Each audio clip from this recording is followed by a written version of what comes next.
Okay, so hello everyone, welcome back to aceattorneyinvestigations collection. So as you can see, our home screen is actually different, which is kind of cool. It kind of changes to whatever case you're on, or finished. I don't know which one. I kind of don't remember which one actually. But yeah.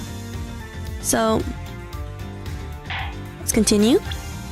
Okay, new item locked in the gallery. Okay, look at that later, like toward the way ending, because it could have spoilers in it. Continue from episode 3, the kidnapped turnabout. Oh yeah, today's goal is that we're just gonna play the entirety of case 3 today.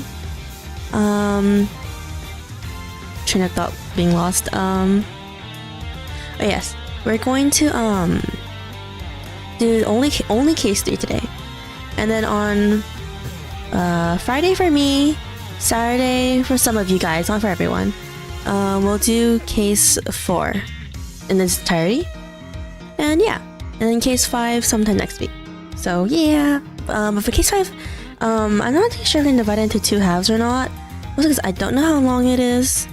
I might try to look up like playtime for it or something, or see how long it took for someone else to stream it or something like that. But just to like see if I'm gonna split it in half or not. But for now, let's continue.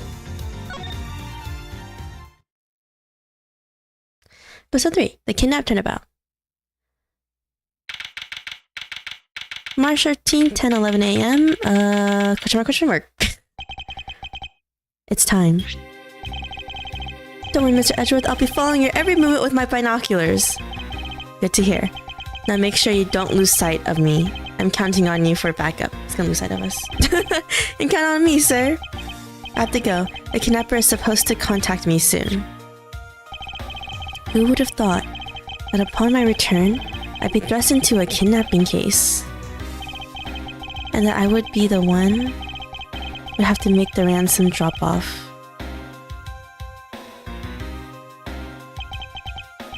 Let's see, I checked that the money is all there, safe inside the suitcase.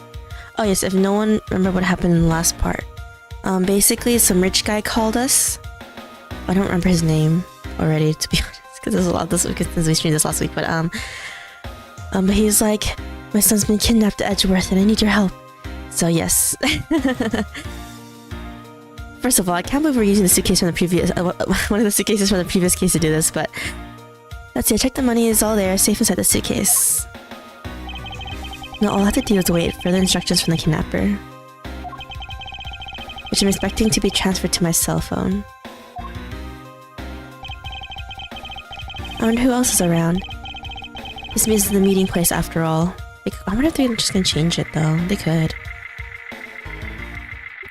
This is a police amusement park or something? Why is the police mascot here? Welcome to Gatewaterland. Sounds like a fancy way to say prison, just kidding. Oh, thank you. And a big hello to you, I am the Proto Badger. Proto Badger, okay, nice, and nice to meet you.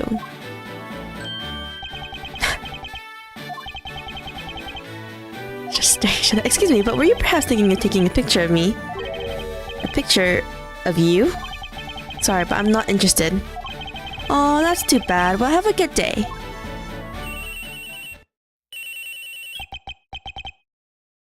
Hello. Who are you? You're not Ernest Amano. Why are they speaking in... Why are they speaking in, like, capitalized letters and lowercase letters? It sounds like the kidnapper is using some sort of voice alteration device. I'm his representative, Miles Edgeworth. Are you a cop? No, I'm a prosecutor. I guess it's a little bit better. Not really. I know what you're wondering, and yes, I have brought the ransom money with me. I see. In that case, bring the money with you to the stadium. So you're meeting somewhere else, okay. So this person intends to see if I'm being followed, huh? Please, Detective Gumshoe. I really need you to come through for me this one time.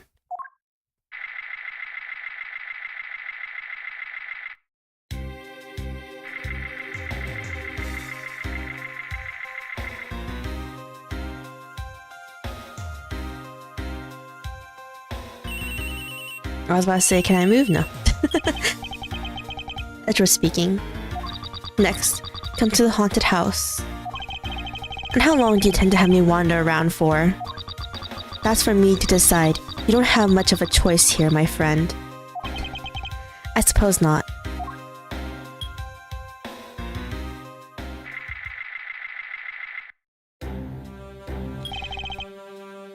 I've arrived, and we're just being led around. Go inside. Oh, there's blood.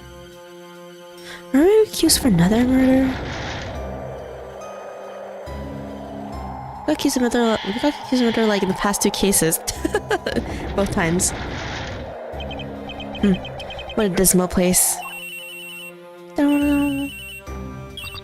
That's it. Go through those doors. Am I being watched from somewhere?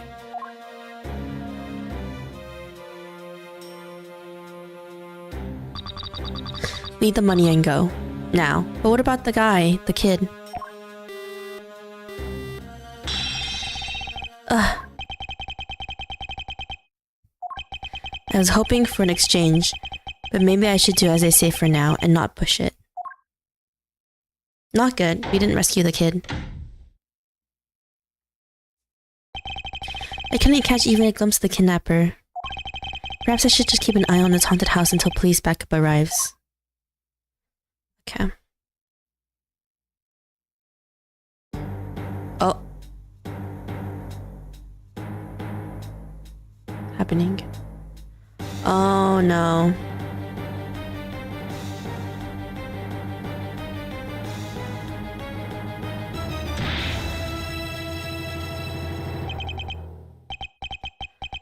It was a trap.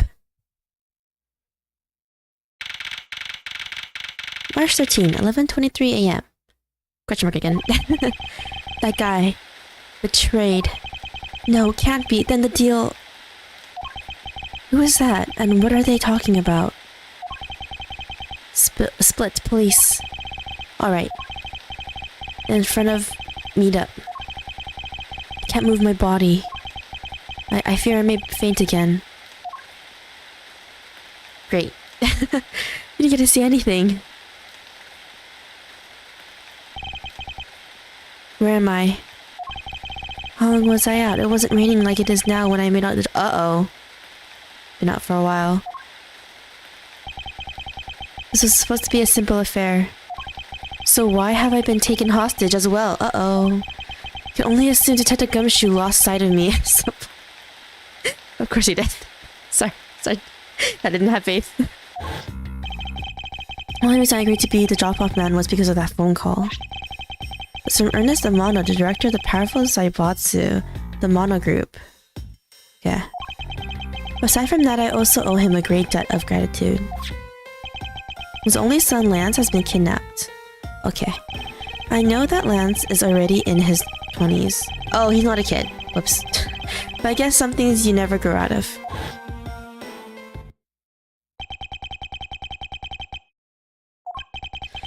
Can't sit around waiting for someone to come help me.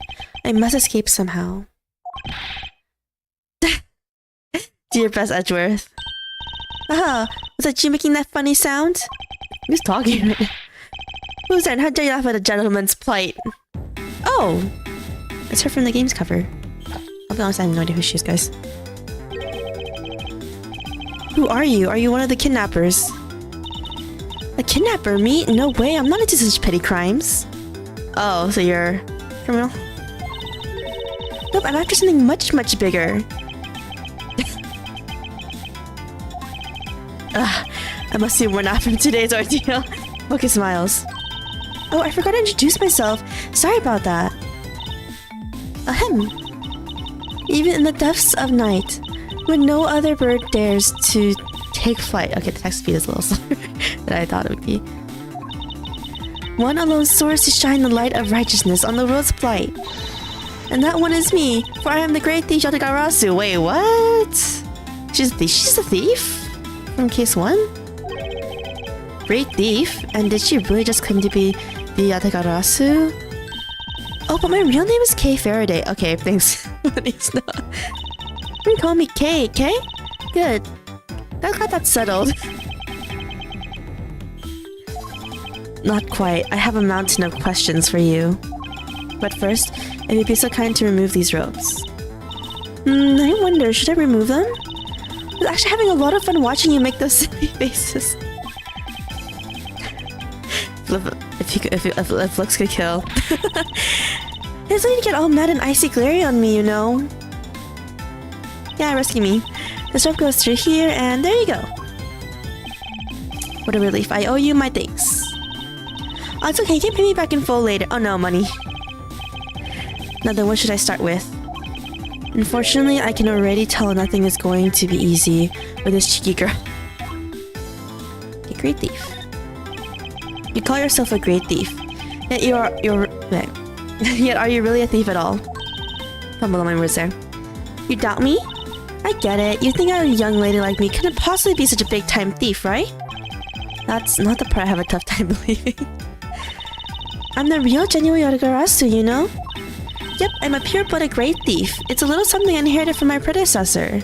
Or her father or mother or something. In that case, you wouldn't mind if I arrested you then, right? What? Of course I'd mind. I haven't stolen anything yet. Just, I don't know how you can say such a horrible thing to your savior. Wait, she didn't say she stole anything yet? And who stole her stuff from the first case? That's true. Technically, she hasn't stolen anything in front of me. Yet. Yarasu. When you say you are the Yotogarasu, do you mean you are the Yotogarasu? Yep. The most righteous of the righteous. A legendary great thief. But inherited the title only recently.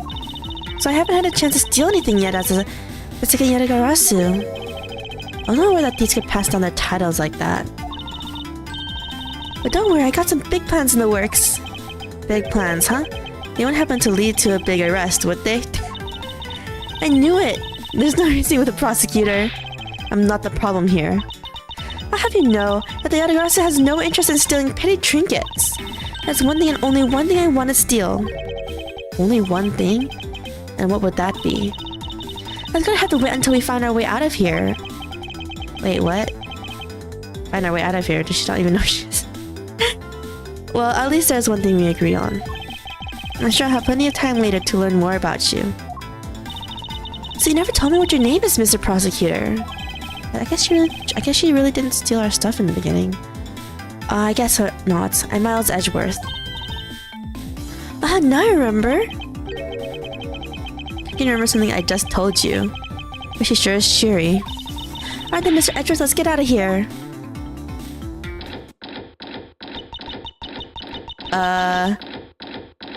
Can you lockpick?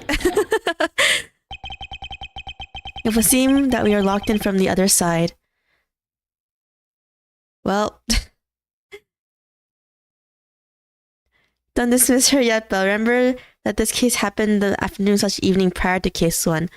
Oh, it was prior to case 1? Okay, never mind then. I thought it was after case 1. That's why I was very confused. I was like, huh? I thought this was like directly after case 1. What? No way, I don't hear you. Lol.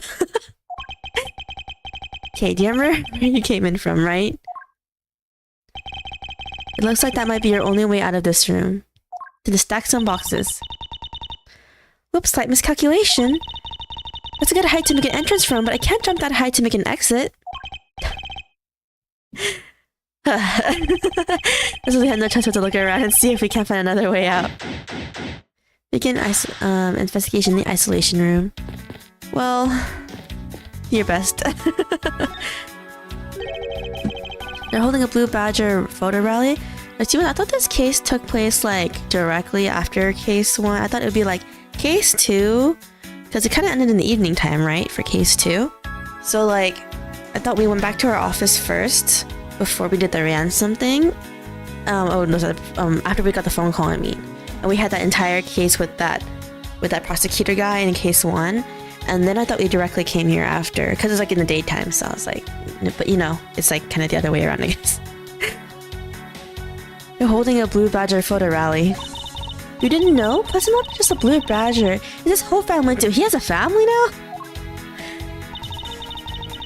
If you manage to snap a shot of every member of the family, you get a really posh prize. So take a picture of every member of the Badger family and receive a prize. It's only one of each of the 4 family members wandering through the park. Best of luck. Okay. Well, there's a costume head sitting over there. Why not start with a picture of that? You can't do that. That's cheating. Okay. There's only one of each badger in the park, so you have to work for it. Speaking of badgers, there's one sitting against the wall in the haunted house. Seriously? But I don't think that one counts, Mr. Edgeworth. Why not? Take a picture of the costume ones walking around the park. So those are the rules of this game? How quaint. Oh, this is gonna be important? Okay. Okay, phone. Is this ours? Isn't this my phone? Sorry, I didn't take it away from us completely, actually. The kidnappers, I mean. It looks like it made it through the ordeal intact. Only there's a way for us to contact someone on the outside. But we do have a way right here. Does it work, though? Oh, that was a cell phone here this whole time? Man, K. If I'm right, Detective Kamishu should have contacted the precinct for it backed up by now. Mr. Edgeworth, sir, are you okay? I was so worried, sir. I'm fine. I was knocked unconscious for a spell by the kidnapper, that's all. I'm sorry, sir. I'm such a failure. If only I hadn't lost sight of you. Detective, you don't have time for this. Let's please set up a perimeter right now. You don't have to worry about that, sir. I already got the boys working on that. But in doing that, I sorta... What's wrong? What's wrong, Detective? Sorry to butt in, but I'm afraid you're going to have to make to do with me. The heck is talking right now?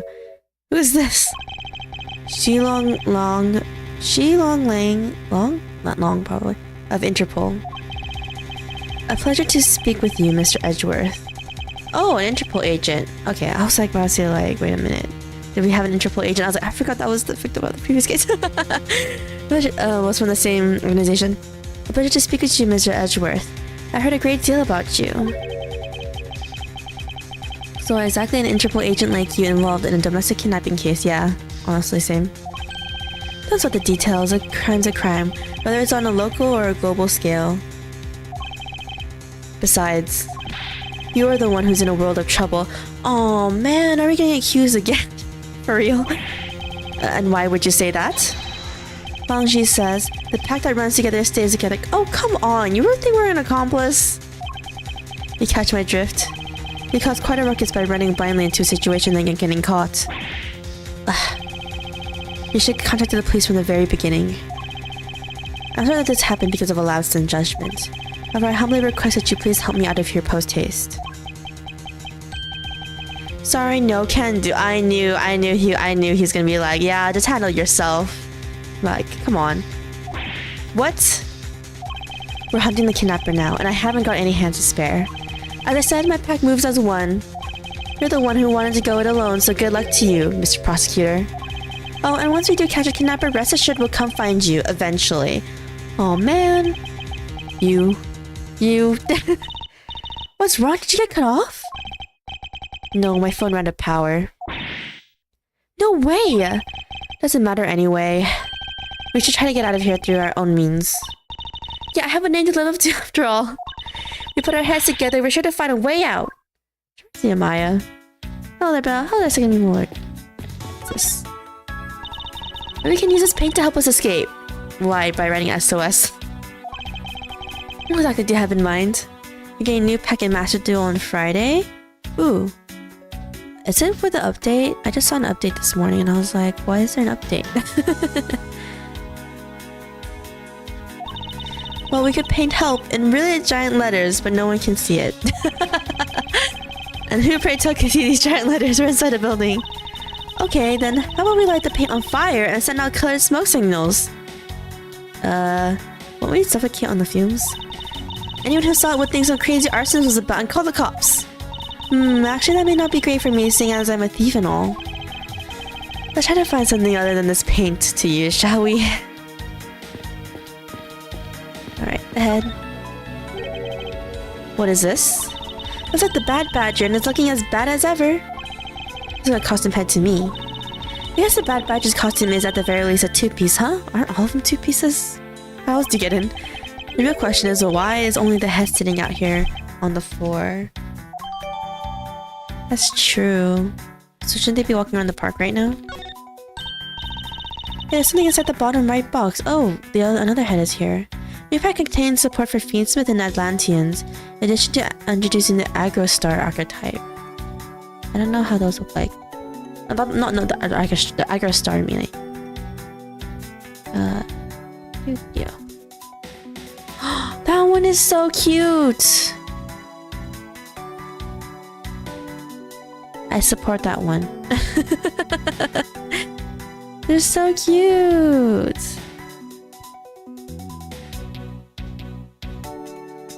I don't know if I'll summon for that one though. This is probably gonna need a lot of cards, but it's cute! People look it up. People look that one up. The Aggro Star one. Atlanteans is Fiendsmith though. I don't have decks on those though.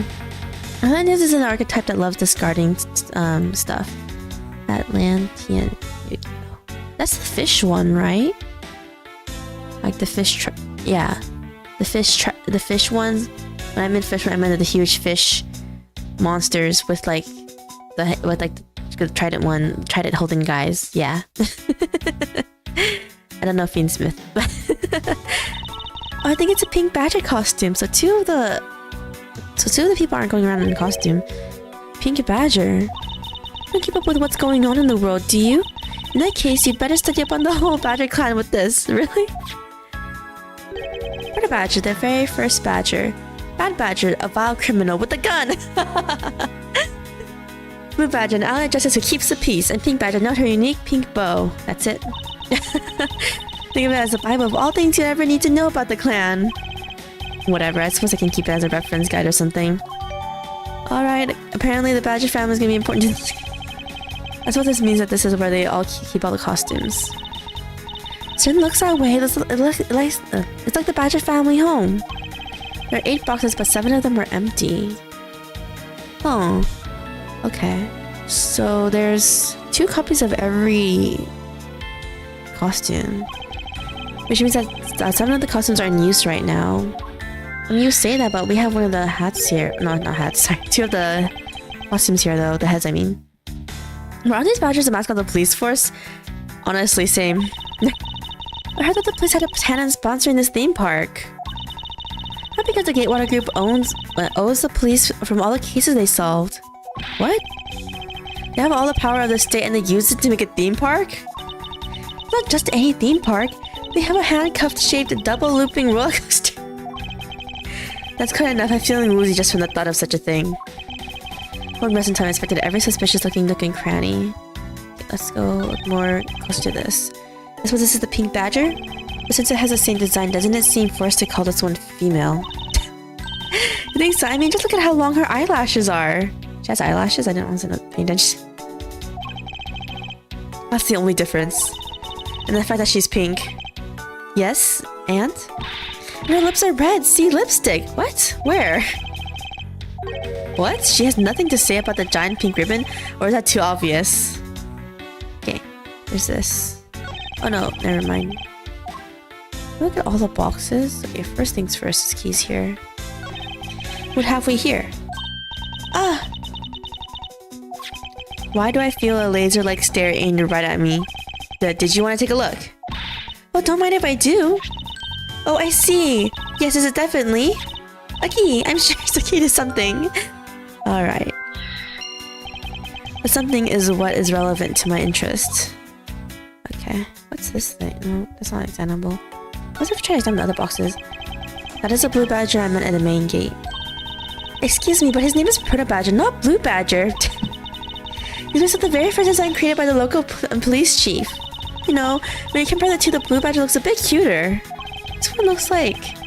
Okay, the Proto Badger looks like it came from, like, those mascot horror games, and then the normal one looks just like the normal you just find in public, out in the real world. But as you continue to redesign him, the chief managed to make him look cute and cuter. Managed. Humanity has come a long way when you think about how much we've evolved. Are you comparing the Blue Badger to humans now? Alright.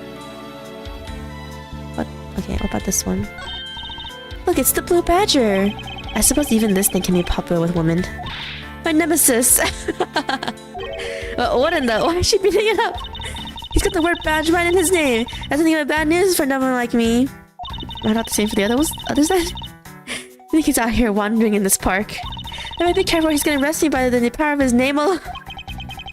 Someone doubt that the blue badger has the power to arrest anyone. Alright, what about this one? Who's the blue badger's rival? The bad badger, huh?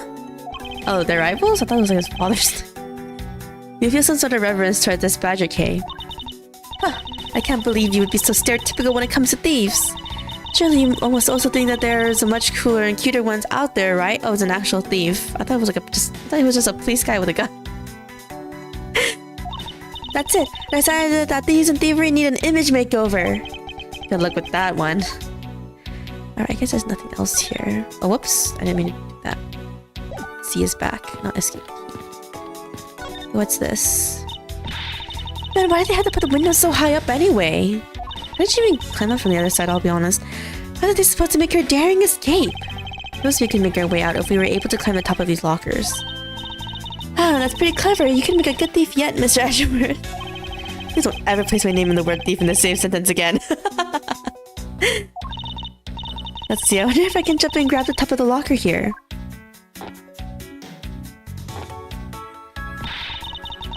Man, why do they have to make such ginormous lockers anyway? Even if we want to use these lockers, we need some sort of foothold.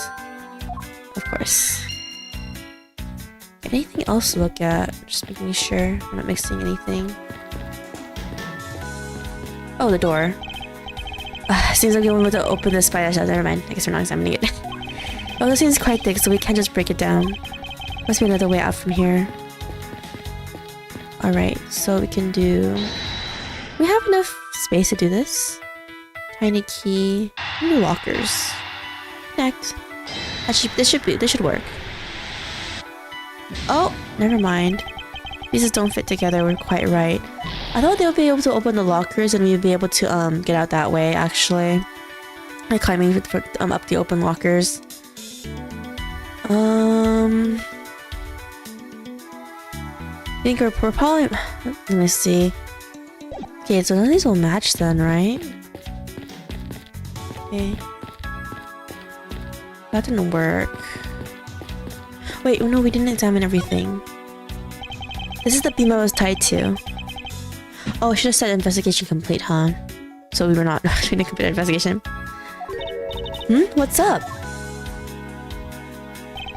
I was pondering if perhaps we can make it over to and out the window if we climb this. We need some crazy body strength to climb up a pillar that high. And like shoes that won't slip. You're thinking if it's climbing action you just leave it to me. Thanks. The little hook here might make it... looks like it might make for a good foothold. How though? As long as you can go up, right? A big okay and good luck. Count on it. Great that Yadagarashi spreads her mind wings and takes to the skies. Here I go. Okay. I thought this beam was definitely not made for climbing. That's what I thought. What do you mean as I thought? I'm not your guinea pig, you know. Alright. Beam I was tied to. Lockers.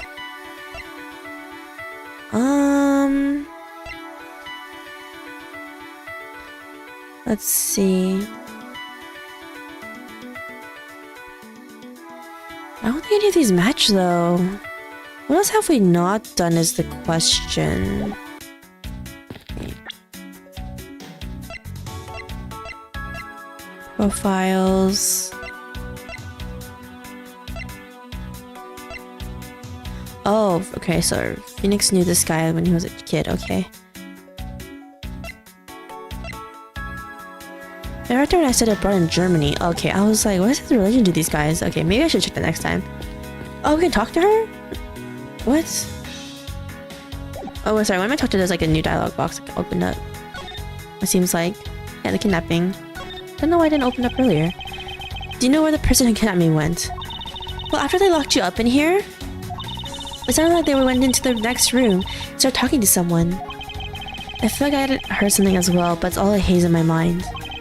However, I do recall the kidnapper was talking with someone. It was just a guess before, but I guess I really am dealing with 2 kidnappers here. After that, they left. Wouldn't there technically be 3? So what happens if they're using the money for like a bigger group? It almost seems as if they are done with you. I suppose that is the case, as my kidnapping seems as an afterthought to the $1 million. I forgot to say that. Well, if they went into the next room, let's see what we can find out through the slot. Okay, can we present her with any information? This one. Will she say anything? Hey, don't you think you're getting out of here is more important right now? Okay, I guess she won't say anything. You can ask me about that later. I suppose she's right. Okay, maybe not. Oh, she moved again. So I guess we can try the door now. Oh, we can peer into the room the kidnappers were in from there. Oh, what? Okay. Why now? And not earlier. I won't rest until I've looked into every suspicious nook and cranny. Okay. So, first we have this. So what I think it is. This is the kidnappers had an escape tunnel prepared just like this. An escape tunnel prepared in an amusement park? What? How? It's awesome. They're like a bunch of great thieves themselves. No, they're not. Because I highly doubt they made the tunnel themselves. The floor panel was removed and propped up against the beam in a very specific way. So I mean that maybe the kidnapped son is there. I think this building was originally built with a basement or underground area. That's really suspicious. There's a door on the opposite side that appears to be the same as this one, which would mean that I can probably assume that these 2 rooms are very similar in structure. I believe I may have just found a ticket out. Okay. Is there anything else we can inspect? What's this? There's a beam in the next room identical to the one in this room. There's even a hook on it to hold a propped up floor panel in place. Oh!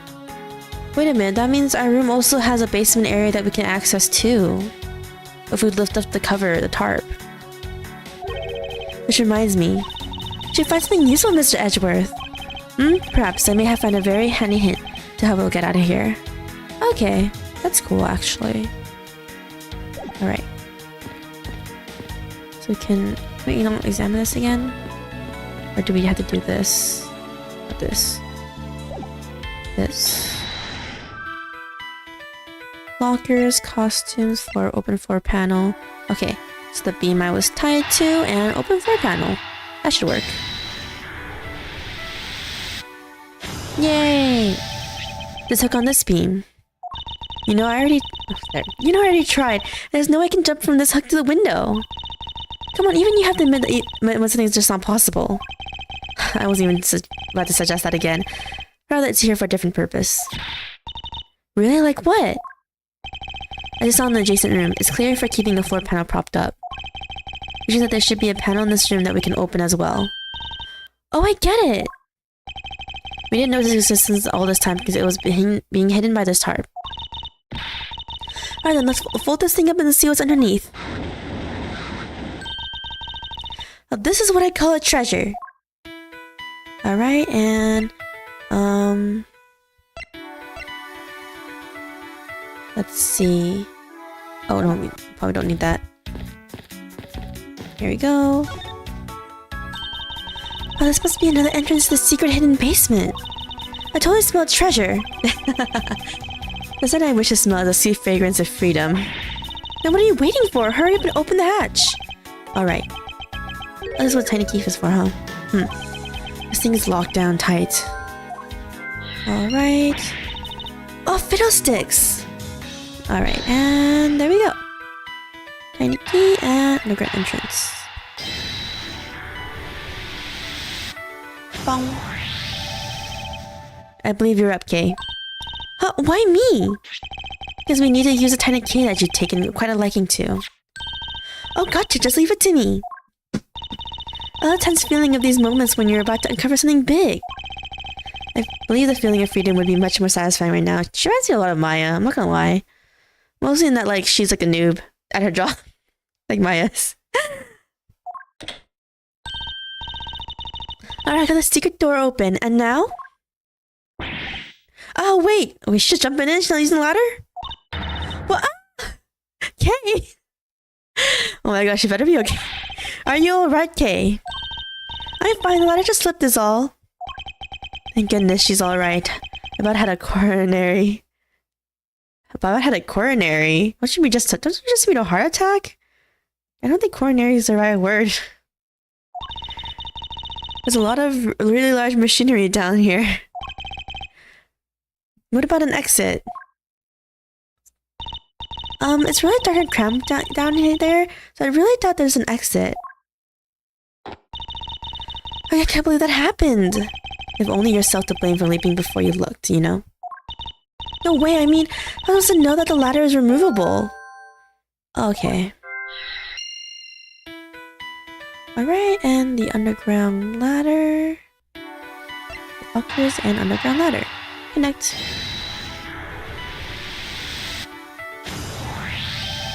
I figured how we will escape this prison, Kay. Oh, so how are we going to bust out? It seems that your reckless actions were of use after all. Are you actually praising me? More of a thank you for giving me the idea regarding this ladder. The underground ladder, what about it? This ladder isn't just for those who wish to go down. Oh, I see if we use this? Yes, I believe it's long enough to reach the top of those lockers. Well then what are we waiting for? Yay, investigation complete. But yeah, when Edgeworth was giving me a coronary, I was like, is coronary artery or heart disease is like literally like usually from fat buildup. Alright, now we can get out of here. Yes, we spent entirely too much time in here. Kidnappers who held me hostage, and mysterious Interpol agent. This case is only getting started. I'll be the one to bring it to a resounding end.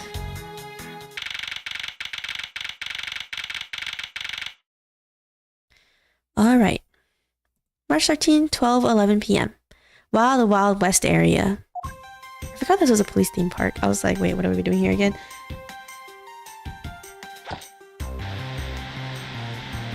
This is the outside? It looks so different from the like metal and like warehousey look in the inside compared to like this like old western outside. Looks like it's start raining for now.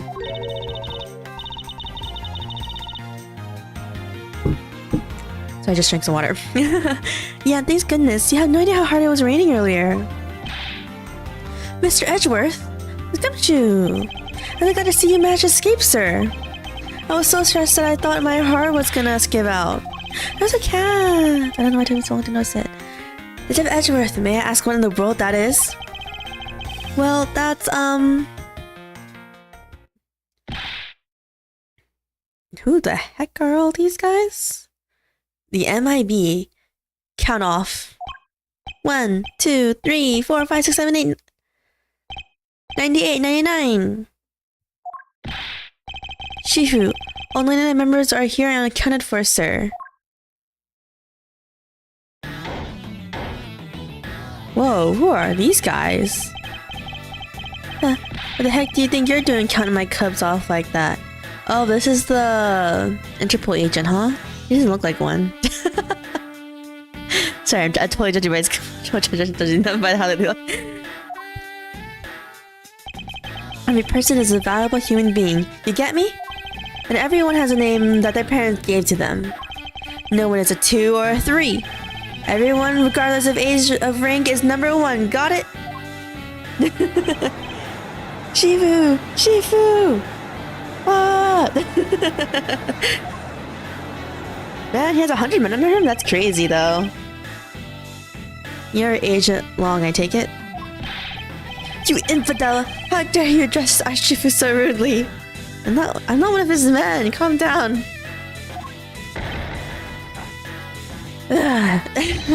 Longji says, a cub who disrespects others soon feels the disciplinary bite of an elder.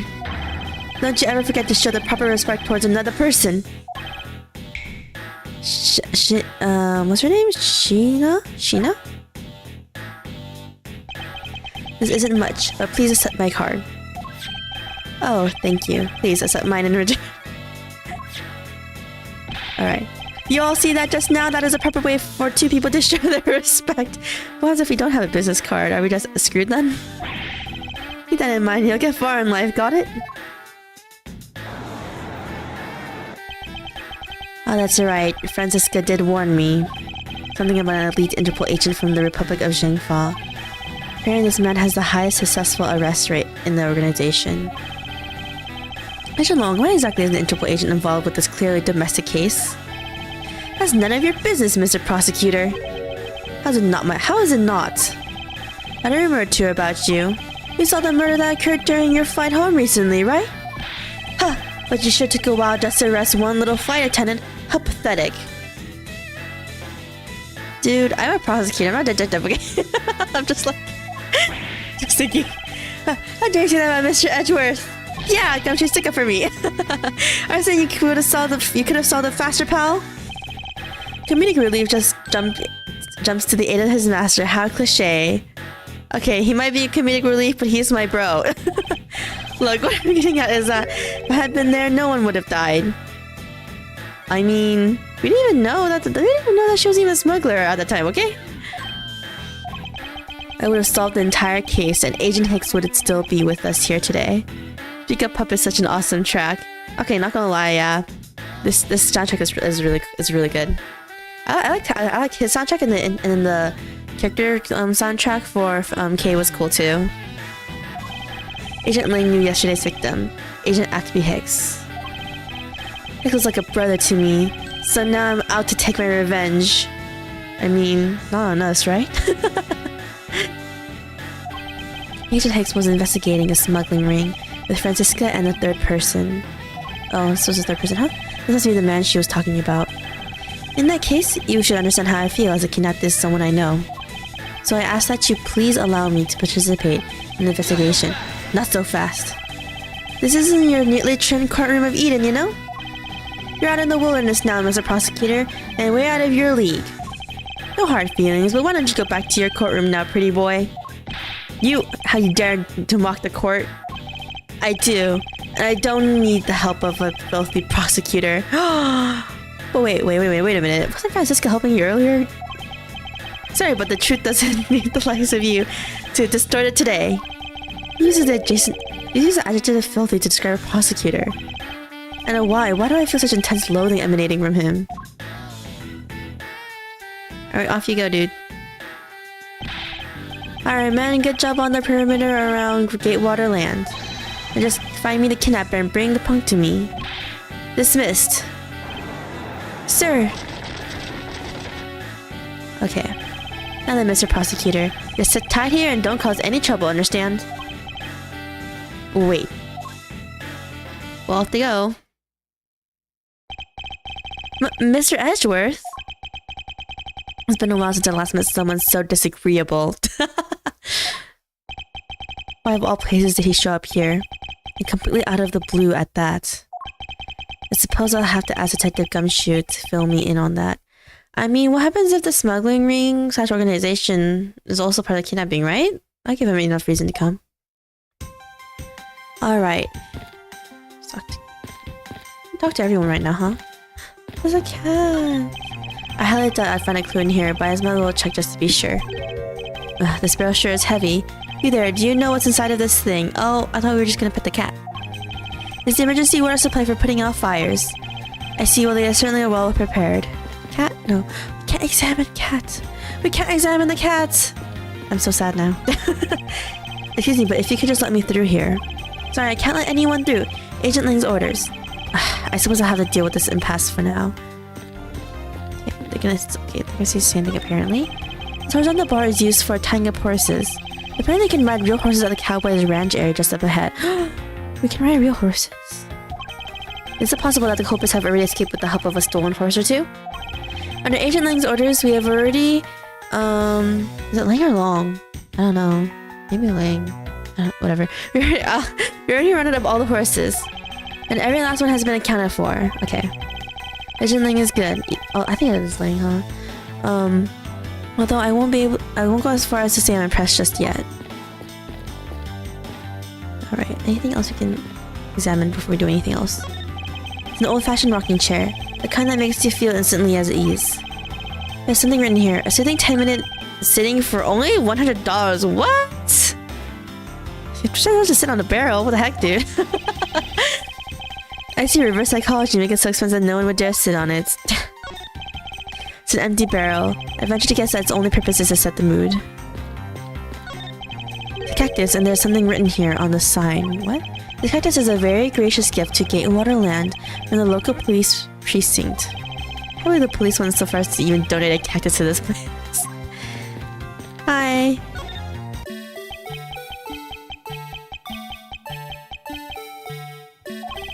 That wriggling, I just can't figure out what to call it dancing. Okay, it's creepy, just like danced at us. Didn't even say anything. What is our painting on this garage door to complete the Wild West thing? They almost look like they're ready to jump out into the real world and gallop away. Almost being the key word. Is that realistic? Hi. Oh no, he just says the same thing. Never mind. Wait, what? What is this? Thing we can look at? Oh, those are tracks were left in the mud here thanks to the rain. They look like tire tracks. Too bad they're destroying the Wild West atmosphere they worked so hard to create. The tires and whatever made these probably got pretty muddy as well. Okay, so we want to look for something that's like muddy later. Or tires, type of tire thing later. Just a cave first before talking to Gumshoe. Man, I can't do any stealing at all with that detective around. I suppose it's not easy when there's this many law enforcement in the vicinity. It's alright, it's not like I'm in a hurry to steal just any old thing. Which is it? Do you plan to steal something or not? For the mystery of this one, maybe I should talk with her a bit more. Next step. So what are you going to do about your investigations into the kidnapping? Good question. As Agent Long holds the authority to... Long? I don't know. Investigate this case now. This makes it a bit more complicated. Oh, come on. You can't just let that stop you. I'll even lend you a hand, so let's go. But you're a self-reported great thief, are you not? I don't believe I can let someone of an unlawful nature participate in an investigation. You don't like to listen, do you? I'm not just any old great thief, I'm the Yatagarasu. And as I said earlier, the Yatagarasu is after one and only one thing. Justice? What is this one and only one thing you're after? Yatagarasu is only interested in one thing. And that is truth. Okay. I see. It was 7 years ago. What? Some flashback. The vigilante who threw the business roll into panic. They were mysterious and phantom-like. Yatagarasu appeared and vanished at will. Although we still don't know much about this thief's ultimate goal, we do know the targets. Yatagarasu liked to find and publicly disclose evidence of corrupt dealings of all sorts. As the target was chosen, no dramatic calling card or announcement was set forth. Instead, the chosen corporation was infiltrated without even the target noticing. Some days later, the evidence that was found was sent out to the mass media, along with a card with the mark of a three-legged raven. Looking back, I suppose you could call that the Yatagarasu was stealing just truth. Could this child really be the successor to the original Yatagarasu? But that can't be, can it? She could be. Alright, oh whoops. Actually, well, yeah, why don't we just save for now? There we go, okay, and back. Let's talk to, Gumshoe? HR the detective. Sir? We're losing sight of me. No. And the kidnapper, and allowing my investigation to be hijacked. Aye, sir. I look forward to your next month's salary assessment. No! Do we not get this guy's salary? He's like literally only living on instant noodles. I feel so bad. And he literally was just like, I can actually add salt to my instant noodles, and I was like, oh no. Like, if we can't add salt to his instant noodles, then what is he even eating? But the case isn't lost yet, sir. I'm gonna show you just how much of a mad dick Gumshoe can be. I prepare the 21-gun salute an hour later. Oh, don't let him die. Okay, Agent Long Wing. Okay. Detective, are you sure it was the precinct you called for backup? Of course, sir. I think I wouldn't know the number to my own precinct like the back of my hands. Then why didn't the Interpol agent show up instead, with an army of his own agents? That, I have no idea. About 5 minutes after I made the call, that wolfman showed up out of nowhere, sir. Okay, so he already knew to come here. Agent definitely has an agenda. So the question is, what is he after? Next step. Oh, whoops. Actually, I repeated the same one. Sorry.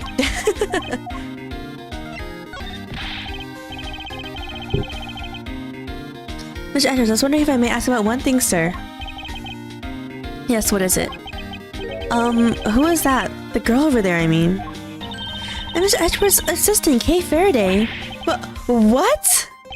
Funny, I don't recall making you my assistant, Kay. Yeah, I'm Mr. Edgeworth's assistant, me. It's been like that since forever. Sorry, but I just saw your supporting role. You sound so serious with that giant grin on your face, pal. Mr. Edgeworth, we got a thief on our hands, sir. She stole my role, sir. Taking her in, getting her convicted, and making sure she serves out her sentence. Oh, come on, it'll be fun, like musical chairs. Better stay fast on your feet. No way. I will not lose a spotlight to you, little girl. Lance! Lance, where are you, son? Oh. He finally came. He literally has money in his sash. That's crazy. I didn't know this was his character. Of arc. I mean, how it looked like, I mean. Mr. Amano. Oh, Miles, my boy. I started to involve you in such an affair just after you returned. For you, Mr. Amano, I'll gladly offer my assistance. After all, I have you to thank for how well things turned out during my time abroad. If it wasn't for you, I wouldn't have been introduced to that law office. And had the chance to study the inner workings of another country's judicial system. No. I think nothing of it. As you know, Manfred and I go way back. Oh, you recommended us to Manfred von Karma, huh? I consider a beloved disciple of his to be like one of my own blood. But like, he's arrested now for committing a crime though, you know? So hopefully you don't call him a friend anymore. If you ever want to go overseas again, you only need to ask. You can use my company's fast network to send you anywhere at any time. So, who's the old man? He's the father of the currently kidnapped Lance Amano, Ernest Amano. Now then, have you found Lance yet, Miles? Please, I miss my poor boy dearly. I'm terribly sorry, but your son's whereabouts remain unknown, Mr. Amano. Well, hold on there. Then what happened to all that money? I believe the 1 million has just been stolen. The culprits are now on the run. What? Poor old man. Don't you have anything you could give him to cheer him up, Mr. Edgeworth? Forgive me, Mr. Mono. Get a kidnapping, first of all. I was wondering if you could please tell me the details of the kidnapping one more time.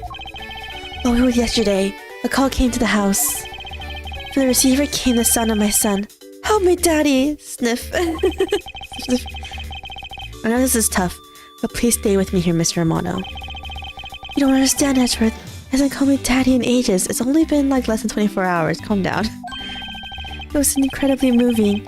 I wish I had recorded him saying that. You definitely should have recorded that conversation.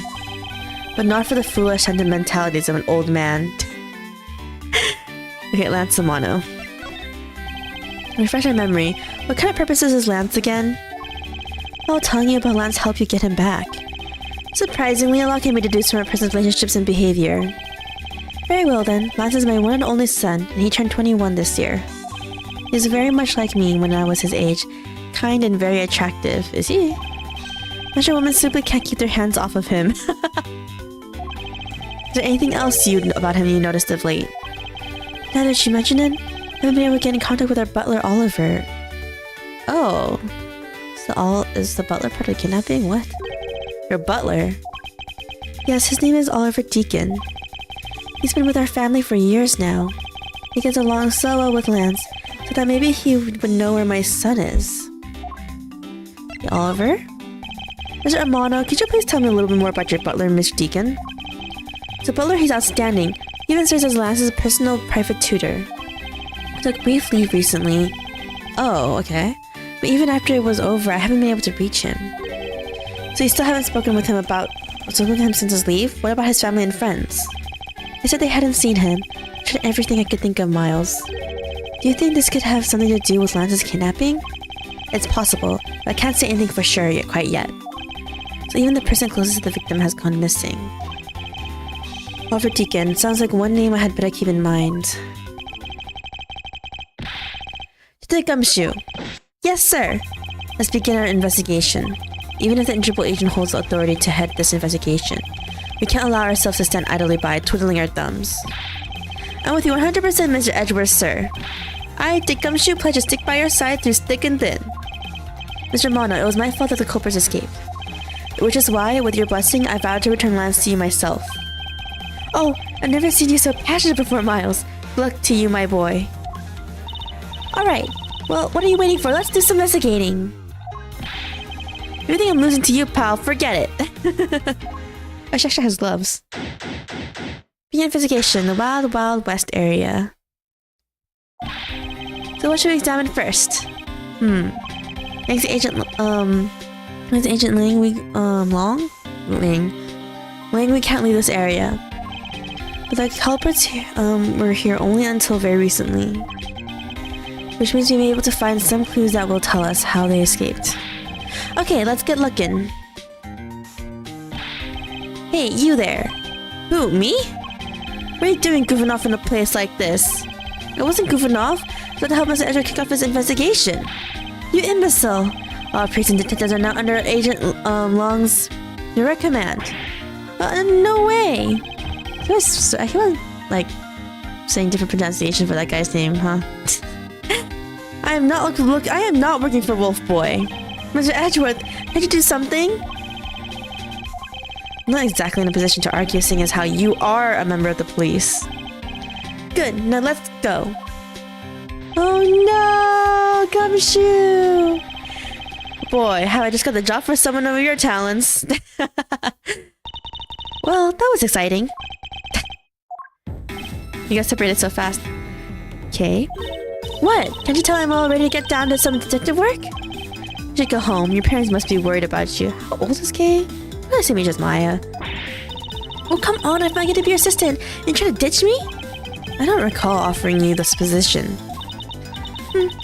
Why'd it have to be so difficult? Besides, it's already too late, you know. Like I said, I've already stolen the position of assistant a while back. You're just the only one asserting that. Well, by the time anyone notices, it's already gone. That's the yada yada way. You shouldn't speak so lightly about things you know nothing about. No, Gumshoe, I know. I guess Kay's gonna be our partner for like the majority of this case. Until Gumshoe can like actually rejoin us again. Fine, good. Whatever you win, and go ahead and do your little investigation. The talented assistant Kay is going to tag along no matter what you say. Even if she turns out to be useless. She's not going to listen to me. Might as well surrender and let her come along for the ride. He's saying this trick because he has enough money to pay for the $100 per 10 minutes of sitting there. Anything new that we have investigated? This again? There's our pin on the garage to complete the Wild West theme. It looks so life, don't you think? Are you thinking of wrangling or rather stealing them? You coax them out of there, sure. Come on, I know you can sweet talk them out. I'm holding a Cuba sugar in my hand and they wouldn't budge, Kay. Alright. Talk to this guy again. Well, hopefully he says something different now. This Kay's with us, and he's not being creepy. Hey, it's the Blue Badger! Badger get! I really don't understand why she's so excited over this badger hunt. Speaking of badgers, there's a person inside of there. Mr. Badger, I was wondering if you might share with me what you saw. Badger get. Only 1 out of 4 left for the Pokédex. He's seen that contorted Brickling dance again. Aha! Oh! It's that guy from... all the way from the... Sorry, what case was this again? He was from... the first... he was from the first game, right? I don't remember what case he was from, though. Was it going back a few times ago? Put a badger is creepy as heck. It is! Literally, it looks like if you go to, like... a Steam store or itch.io page from case 1.5. Okay, because I was like, he's from like one of the. He's like I was like he's from one of the cases in like. Like I forgot which of the 2 cases he was from the ending case. I was like, he's from like one of the last 2 cases from the first game, but I didn't remember which one. Oh no, I remember. It's because we had like 3D cutscene ish thing video, and then he was basically knocked out by someone. Yeah, during that case. Aren't you Officer Meekins? Sir, Mike Meekins reporting for duty, sir. The guy from Video in the police department gets slapped. Yeah, he gets he got like pushed really hard by the culprit. And he fell to the ground. And he was like accused of murder, wasn't he, or something? This man was a witness in one of the cases I had 2 years ago.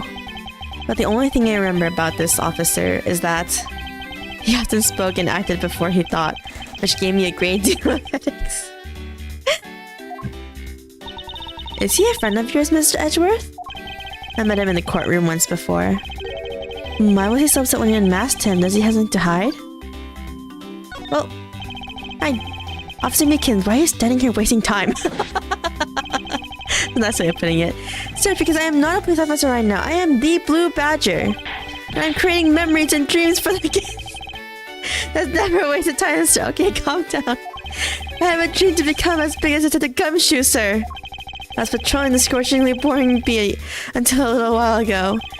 When the dispatch radio on my shoulder cracked, I thought the kidnappers had escaped, sir. I thought maybe that was my shot at making detective, sir. I rushed on over to join in. When I got here, there was a sea of people already. And I couldn't spread my trademark friendliness and joy onto anyone. It would seem that some people never change. I was wondering why there was a Blue Badger in the police lineup. I guess it was him. The Blue Badger. So why exactly are you in that ridiculous outfit? Sir, that's because, sir, I'm here to keep the visitors in good spirits, sir. But it's also to hide the fact that I am an officer on the trail of a kidnapper, sir. I see. Agent Long is very wise to employ this sort of diversionary tactics. To be headed the role of the Blue Badger out of all the different disguises, sir. It's such an honor. Alright, any clues though? How long have you been standing here, officer? Sir, for about 1 little hour, sir. That's around the time I woke up from being knocked unconscious. And I've been here ever since, sir. If that's true, then it's possible Officer Beacon saw the kidnappers escaping. But however, sir, I must tell you I didn't see a thing, sir. I haven't asked you about anything yet, officer. No, but I know you will, sir. He's hiding something from me. Officer Meekins, insists you tell me more about your recent movements. Sir, I've been playing the Blue Badger this whole time, sir. And I'm getting into it too. I patrolled the park all while wearing this costume. Does the police donate officers to, like, be employees or something? Who's in charge of this park? And about 1 hour ago I came over here, sir. I haven't seen any suspicious looking people this whole time, sir. But I didn't see a badger, sir. A lone Blue Badger. I thought this was supposed to be 1 hour at a time. What you just said now is contradictory to the facts. How so, Mr. Edgeworth? This is what Officer Meekins has some way contradicts.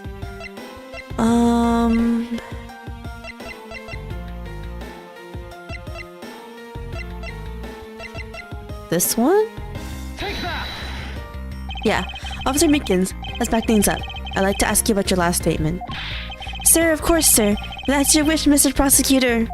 This little patrolman will wait as long as I am commanded to wait.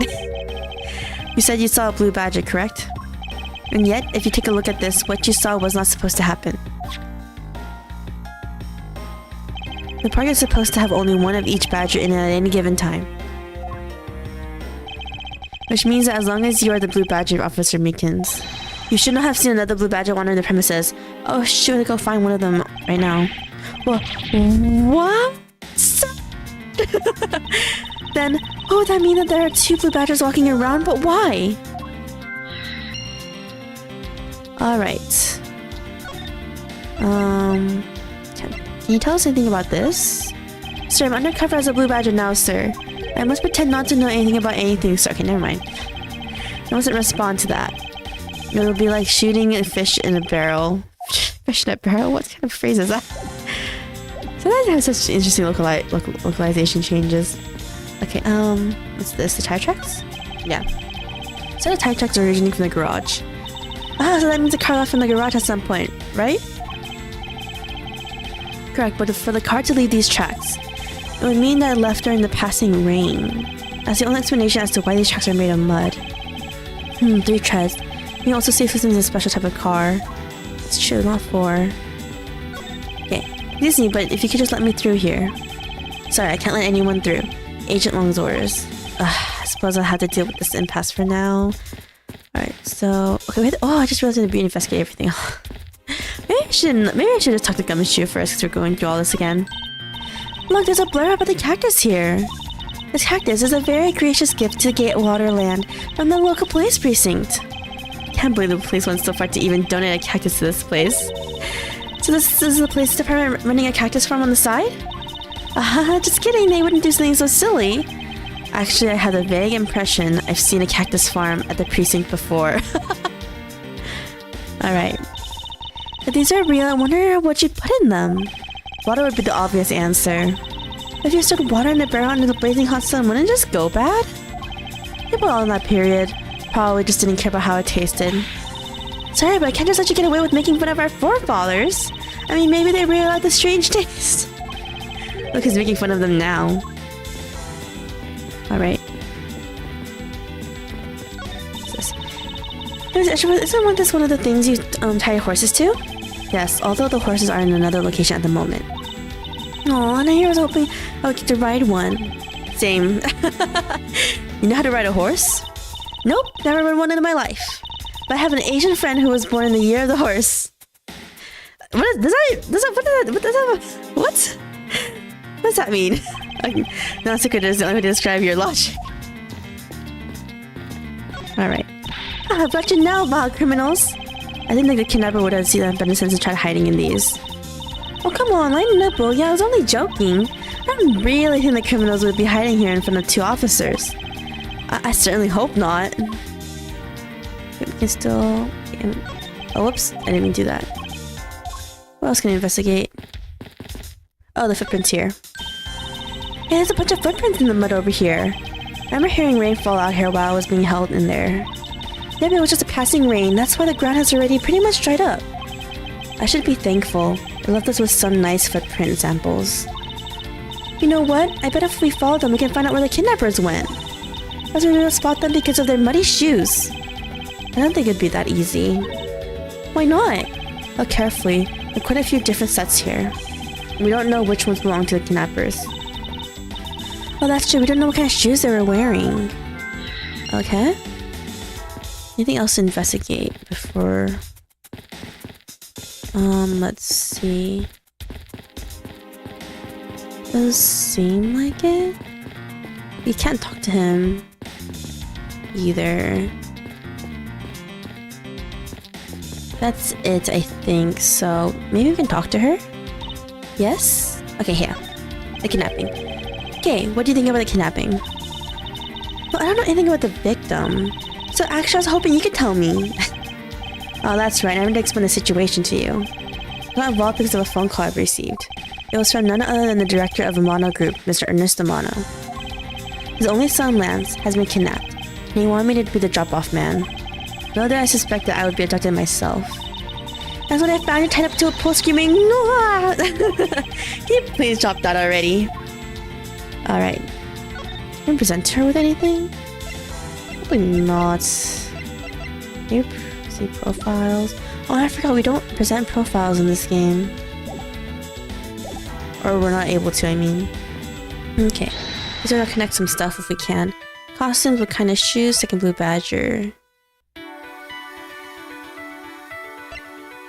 Let's see. What kind of shoes? Oh, costumes and second blue badger.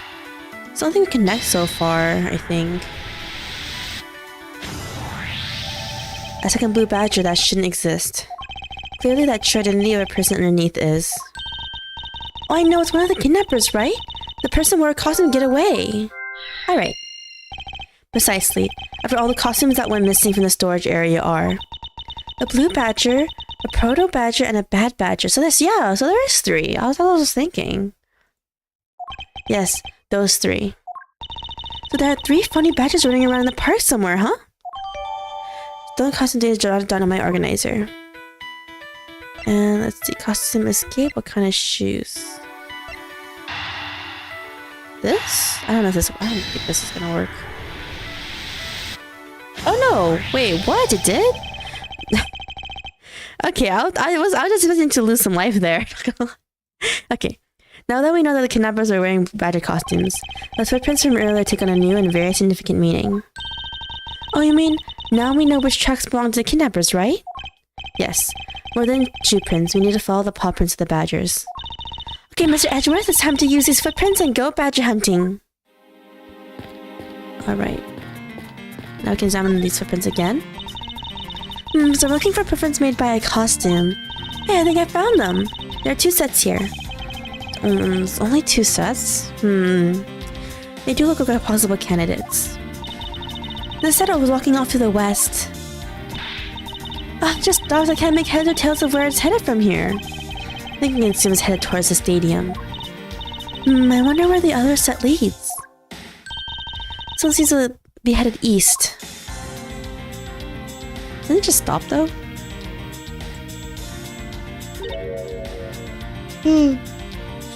Sorry, the yawn running right there. Huh? Mr. Edgeworth, I got him! I know the culprits. No, I'm not a kidnapper, sir. Calm down, Kay. Clear those footprints belong to Officer Meekins. Our criminals were each wearing a costume. Maybe they came over to this garage for something? That's what I would suppose. Officer Meekins, if you would step aside for a moment. We need to examine the garage. Sir, Roger Wilco, sir. Who the heck is Roger Wilco? Alright. Okay, let's see. The garage. Let's open the shutter and see what we find. Maybe we'll find the kidnappers hiding inside. Probably not. Ah! Oh shoot, is there a dead body? There is. Who is this guy? But what in the... He seems to have someone across a dead body. Oh shoot, it must be the dead butler because suddenly the rich guy is like standing up and with us. She must be in severe shock to have been the first to find it. Now then, who is this man? It's Oliver! Oh, okay, so it is Oliver the butler. Mr. Amano, are you saying this man is... Yes, he's my butler. How could something like this have happened? Indeed, and why was Mr. Deacon here to begin with? Better investigate this crime scene quickly before Agent Long or his men return. Kidnappers' footprints lead right into this garage, and right to a dead body. Is it possible one of the kidnappers is now a murder victim? Victim was a kidnapper. Following a kidnapper's prints led us to a body. Was the victim in a costume? On my cursory examination, though this man died of a fatal bullet wound. I'm surprised no one heard the shot then. Preliminary findings data jotted down in my organizer. You sure come for someone who just found a body? It's surprising what one can become accustomed to in the span of 2 days. That's true, we saw 3 dead bodies. I won't rest until I selected every suspicious nook and cranny. Alright. Examine the body first. As long as the Interpol agent has control of this case, I'm not going to be able to have a real autopsy done on the victim. I'm no doctor, but let's see what I can piece together myself. There are 2 gunshot wounds, one in his abdomen and one in his shoulder. So that means he was shot twice? No, I don't think so. I think the abdominal one is an entry wound, and the one near his shoulder is an exit wound. What? So he was shot at a really weird angle like that? That's really weird. Nice, I knew you could figure it out. It comes with experience, and I've seen my fair share of crime scenes. Speaking of experience, this crime scene seems a bit too clean for a murder where the bullet went clean through. Did I say something? Should make a note of this oddity. Alright. How can a bullet... I just think it's weird. How can a bullet go through your stomach and all the way to your shoulder? You had to like... How much of a downward angle is that? And like, how much through the ball? And that's like such a big... That's a lot of muscles the bullet has to go through. I'm surprised I didn't get caught up in anything. This is an unusually shaped pendant. What is it? Is it something valuable? She seems to have regained some of her composure. It looks like a horse pendant. It's got an antique feel about it, and it's really pretty. Hold on. This is made of platinum silver. Nice. It is for something after all. Don't steal a dead person's stuff. It's gonna be effed up. Oh, and look, there's something written on the back. Colin Devoray. It's a name. Colin Devoray? But this man's name is... Is he not the butler? Okay, anything else you can look at? The face? No.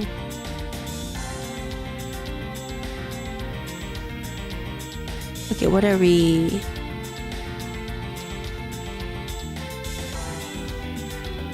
Nothing else? Really? No. Okay, did we get any more clues? No, we did not. We can deduce something? What can we deduce? Is this how someone connected to any other evidence I hold? Let's see.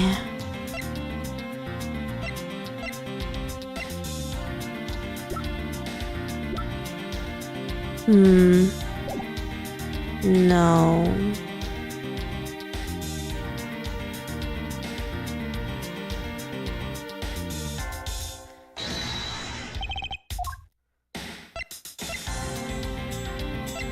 What can we do? This maybe? We'll try this first, and if it doesn't work, then I don't know what we're gonna do. Eureka! Okay. Oh, okay. Oh, it didn't work. Never mind. There's something not right about the name on the pendant. The victim is the monophyletic butler. His name is Oliver Deacon. The name on the pendant is Colin Deveray. Maybe it's not his necklace? I wonder what's up with that. I don't know, but I think we've hit upon an important piece of information. Okay. Obviously that means that, like, the butler was always hiding his identity. I don't know. Lance! Lance, where are you, sweetie? Wait, oh no, it was her talking. I thought it was the dad for a second. I was like, why is he calling his son sweetie? It's this girl. Who is this, though? Excuse me, but who are you? But, she has a ring pop on her finger. Oh, this is bad. He's really good looking. Oh, stop it, Lauren. Can't let yourself fall for a playboy like him you're in love with. Looks like someone doesn't know the meaning of the phrase inner monologue, huh? Sorry to interrupt your conversation, but why don't you be a friend of Lance? Yes, I'm Lance's girlfriend. Girlfriend? Her name is Lauren Pops. His girlfriend. It is a ring pop. She was eating it. What the heck? That's an interesting animation to give her. His girlfriend. Oh, it's not like that. We're more like friends, and we're not lovers or anything. Well, we haven't gone that far yet. But I guess that's how people are going to see it, so I should just accept it. I even got this ring as a present from Lance. Soons. It's a ring pop, though. That thing's gonna whittle down the more you look on it, girl. You know what she reminds me of? A cartoon character. May I inquire as to why you are here? I haven't been able to get in contact with Lance lately. Are you stalking him? And I began to get really worried. I looked everywhere for him, and then I heard about the kidnapping, so I came here. Who told you about the kidnapping, the dad? Wow, you're really strong for having made it through all this by yourself. Is it true? Has Lance really been kidnapped? No one is supposed to know, but yes, it's true. Oh, Lance. I can't believe you've been spirited away. I wonder what you're doing right now. It's like she's gone back to the fair maiden in love routine. So Mr. Edgeworth... I'm sorry, that's the wrong voice. So Mr. I was using the Gumtree voice again. So Mr. Edgeworth, where do we go from here? Well, I found a body, so we should look into the murder. Hold it. Oh, don't accuse us of murder, please. I'm but an innocent prosecutor. Oh, wait a minute. I didn't realize the white lines on his face was actually from the sunglasses. What?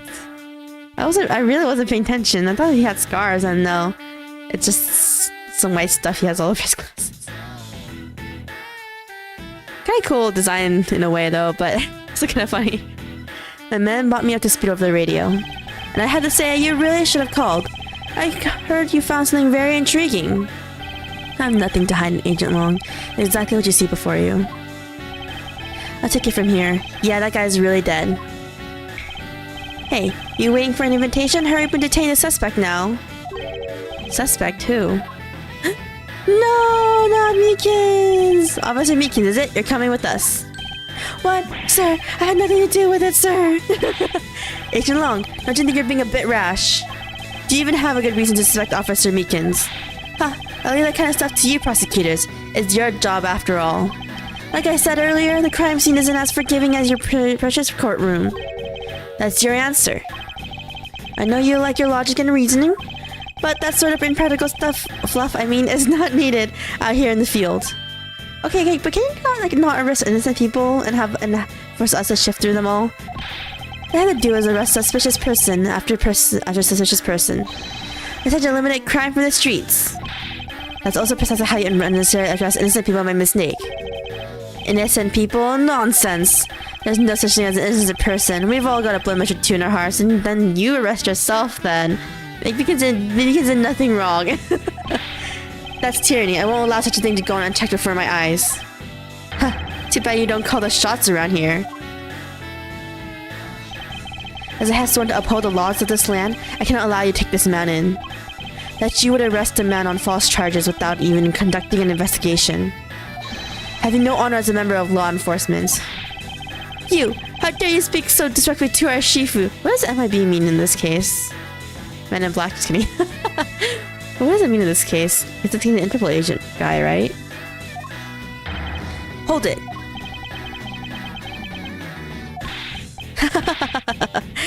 You are amusing, Mr. Prosecutor. Longjay says every pack has its own rules. You can play by the rules and come out on top. That is a true victory. Alright, I'll give you your beloved fit laws a fair shake.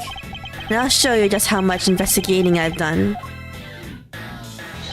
Through my line of logic.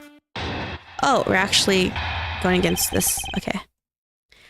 Shi Longlang's logic. I've seen a lot of bother like the one being carted off in my time. You say he was shot in a single glance, but even you figured out that much, right? The current gun laws is not exactly easy to get your hands on a gun. Not unless you're a member of the law enforcement like Officer Meekins, is that right? Does Meekins even have his gun on him though? That is your reasoning. Solid as a rock, it's based on the philosophy of detainment. What is the philosophy of detainment? Huh, you don't know? In that case, pay attention, girlie. In my country, the criminals have a saying. Beware of the wolf. Why the wolf? Because in my language, Lang means wolf. And you don't mess with me or my pack.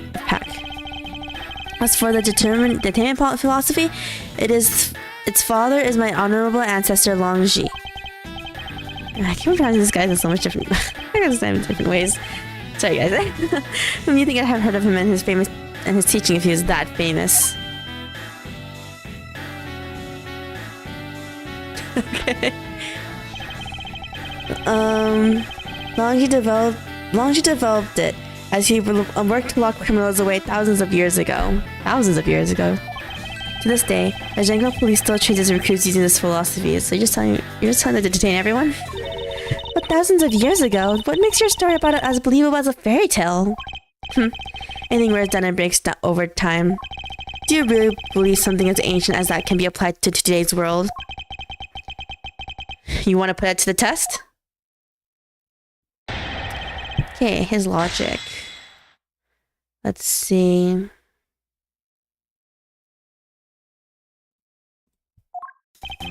Yeah, so all buzz. Okay, I want to get to the statement about the gun. It was shot in a single glass. Not this one.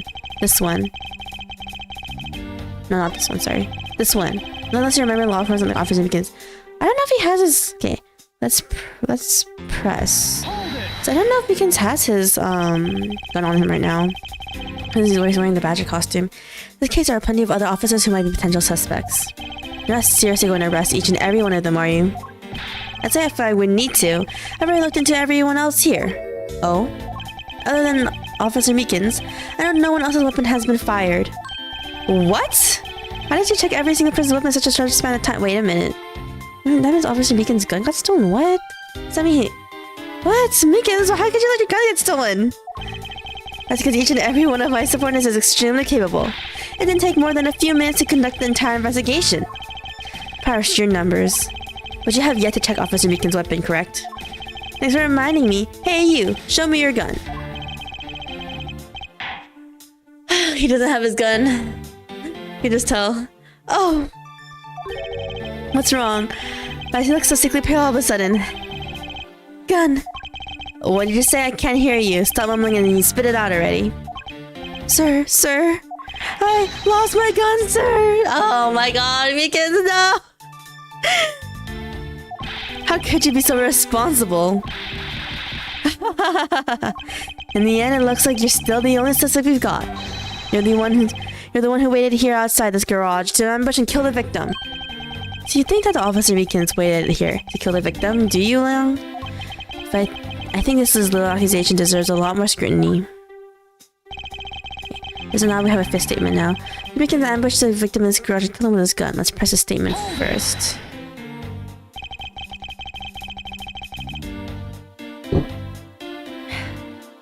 Oh, I keep drinking water. You mean to tell me that the murder occurred here in this garage? And the fact that the suspect was found almost next to where the body was found. I say that it's pretty obvious that this is the crime scene. Longji says, criminal always returns to the scene of the crime. Always returns. Hey, violent going on, even I've heard it before. But then more Longji says. This guy.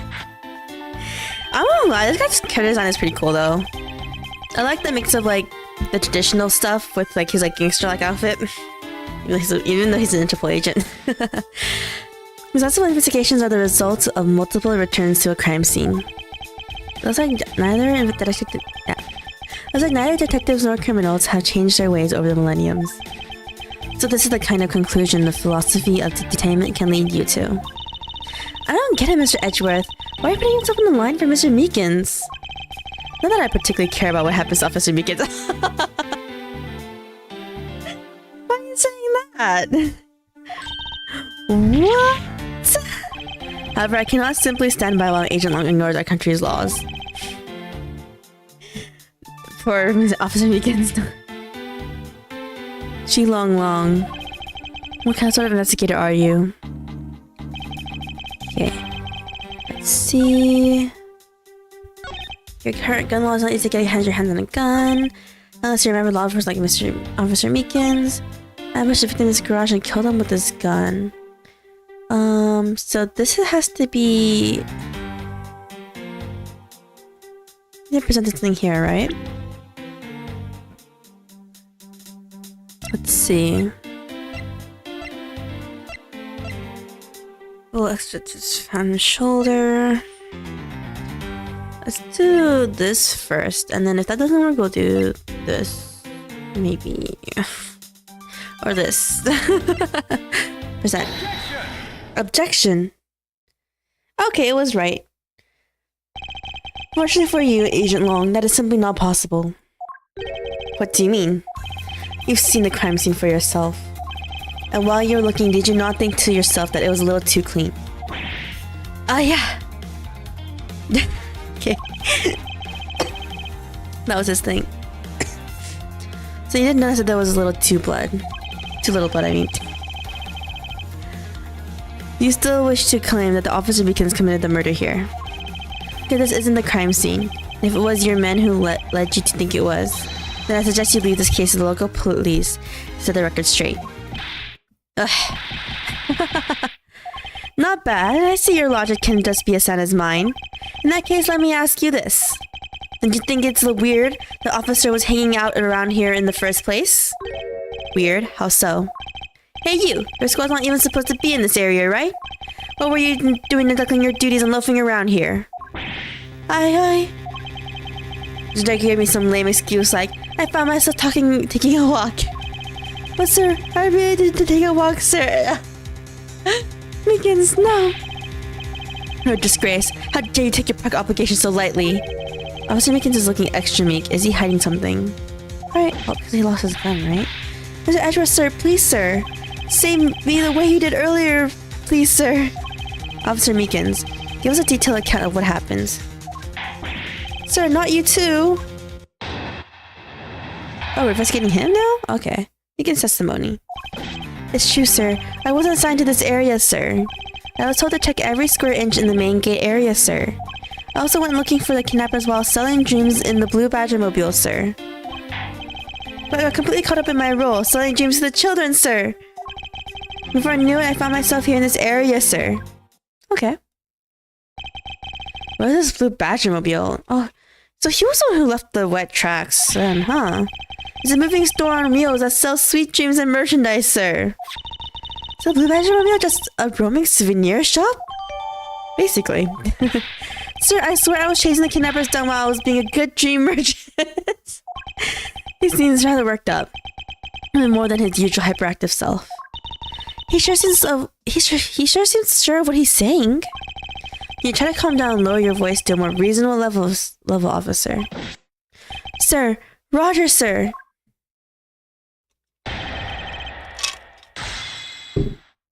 Okay. Let's see, press him somewhere. Let's check every square inch of the main K area. So I went looking for the kidnappers while selling dreams in the Blue Badgermobile. But I got completely caught up in my role. I found myself here in this area, sir. Okay, let's press him on the mobile for more information about it. Or do we present first? Okay, I already pressed first. What exactly do you mean by selling dreams? Sir, the Blue Badgermobile is where dreams are collected. A what? It's like you'll never know, except in dreams, ma'am, like innocent drops. And then it is only found in nightmares, ma'am, like guilty jawbreakers. I don't think I've ever had a full-on huge jawbreaker. I don't know if anyone knows what jawbreakers are. They're like these extremely huge hard candies that if you actually try to bite into it, you can actually legitimately break your teeth. I've only had like really, really small versions of these that literally melt in your mouth in like several minutes, but the actual jawbreakers are like crazy huge. They're basically like layers of like there's like hundreds of layers of like hardened candy packed into a little ball. Okay, not little, but you know what I mean. So I know that I pushed the Blue Badgermobile along as my sword duty, ma'am. I completely selling dreams to children, sir. Okay, let's present. Do we have tire track data? Here? Okay. Officer Meekins, I'd appreciate it if you didn't tell such transparent lies. Sir, I'm lying, sir? Yes, you are. If you're really out there selling dreams with the Blue Badgermobile until recently, then what is it doing here inside the garage? Ah! Why are you lying, Meekins? We're trying to help you, what the heck? Actually, I just lost track, sir. Lost track of what? By the time I realized it, the Blue Badgermobile was nowhere to be found, sir. So did he take a separate one then? Which would mean it was perhaps stolen? That's when I came back to this area thinking maybe it was in the garage, sir. But that's when you found me, Mr. Edgeworth, sir. Not so fast. Like this story, who do you think is going to buy such a convenient tale as that? What exactly is so convenient about his story? The car getting stolen is completely unbelievable even for a cover story. But I think we can assume the car was used alright. To move the dead body. What? You killed the victim at some distant location, Officer Meekins. And then you used the Blue Badgermobile to transport it all the way here. Now then, you're coming with me. But it wasn't me, sir, the killer, sir. It wasn't me, sir. Agent Long, wait. What do you want now? We still don't know where the real scene of the crime is. You can't say we know all the facts of this case, let alone the truth. I told you, truth, Smoosh, I couldn't care less. Our job is to catch a crook. We'll find out your precious truth after we arrest this guy and take him in. That's the job of you prosecutors in your fancy courts with your logic. As for us, we don't have that kind of time to waste. You boorish buffoon. Copying what Francisca says. I think you need to leave. What? You need to get the body to autopsy, and you guys are getting in the way. You would interfere with another one of my investigations. Hey now, let's not forget who holds the actual authority to conduct investigations here. I'm afraid the one doing the interrupting is you, my ignorant little pretty boy. Everyone keeps on calling him pretty boy. Now be a good fancy boy and get out of my sight. If you don't, I'll arrest you for obstruction of justice. Oh, great. Great. To be continued. That was only part 1. Wow. That took a while. Almost 2 hours. Alright. Save your progress? Yes. And let's save on this one. Okay. March 13, 1:22 p.m. Gatewaterland main gate. Checked out like a pair of peasants. Mr. Edgeworth. Yes, Kay? There's something even thieves should never steal. Do you know what that is? We really shouldn't steal anything, however I'll bite. What shouldn't a thief steal? A life. It's too heavy of a burden on your soul to get away with, ever. That's something we can agree on. Well said, Kay. No matter what we may try, murder is the one crime that can never truly be hidden. And I tend to prove that by my own hands, while I apprehend the murderer myself. Alright, and I'm going to work extra hard to be a good assistant. Let's go! Estelle never said she could be my assistant. I'm just never gonna drop the issue. The first thing we should do is locate the real scene of the murder. Mr. Edgeworth! The Dr. Gumshoe! Mr. Edgeworth, the stadium, hurry, sir! This is supposed to be a hush-hush. They found a witness at the stadium. A witness of the murder or us getting kidnapped? A witness? You, what did we tell you about leaving your assigned post? Oh, the jig is up! No, Gumshoe! Mr. Edgeworth, remember that I'm always rooting for you, so go get him, sir! The detectives sure that they're enjoying themselves. It's not all fun and games, Kay? Now then, let's head to the stadium and meet this witness. Who's the witness, though?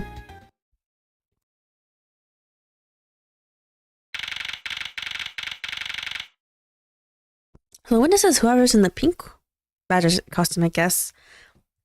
March 13, something 42 p.m. the stadium.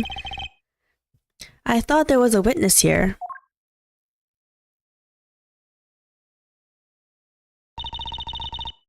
Yeah, I don't see anyone.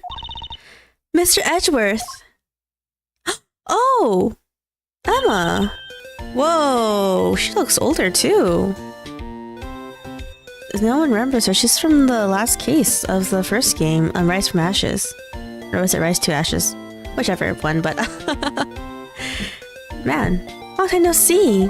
I don't even remember what voice I gave her, though. It's been so long. You are Miss Emma Sky, correct? This girl is the younger sister of my former superior, Lana Sky. 2 years ago, we stood in the same courtroom together as witness and prosecutor. Oh wait, she's on the cover of this. She was on the cover of this game, huh? I kind of forgot she was. But I thought she had gone to Europe to study forensics. Same. I can't believe you remember me, Mr. Edgeworth. I don't know what voice to give her, honestly. I don't want to give her a voice similar to... I don't want to give her a voice similar to Case, though. I'll think about it as I'm talking. Of course I do. How have you been? You look to be in good spirits. Are you still studying abroad? You bet. More than anything, I want to investigate crime scenes scientifically. I've been studying non-stop every day to become a top-notch forensic scientist. It's spring break now, so I thought I'd come back for a bit.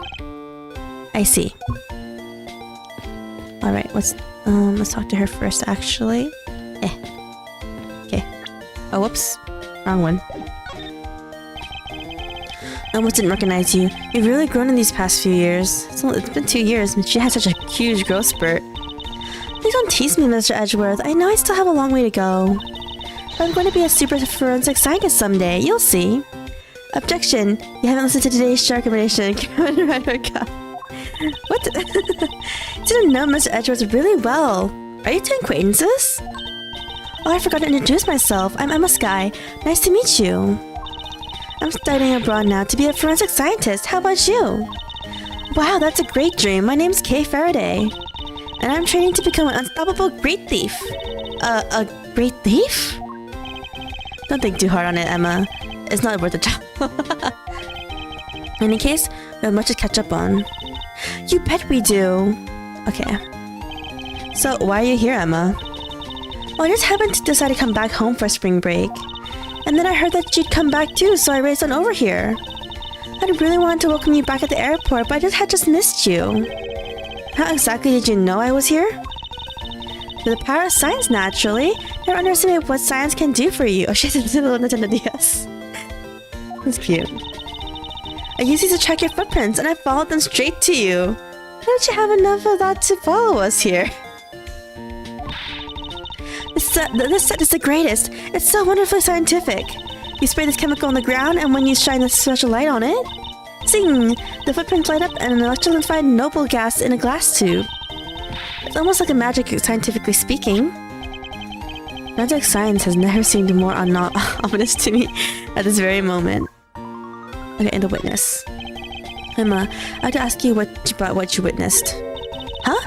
What are you talking about? Are you not the witness Detective Gumshoe told us about? Well, I think I called him Detective Gumshoe earlier. You have to be yelling at me. Miss Edgeworth needs your scientific doohickeys right now, pal, he said. What was that man thinking? Or rather than what not thinking? No, don't say that. He's trying his best. So let me guess, there's been a murder, right? Yes, unfortunately. There's a sudden glint in her eyes. But I need to keep my mind focused on the witness. Now, where did that person go? Okay. I'll ask you. I'll come back to you later, Emma. Need to find a witness.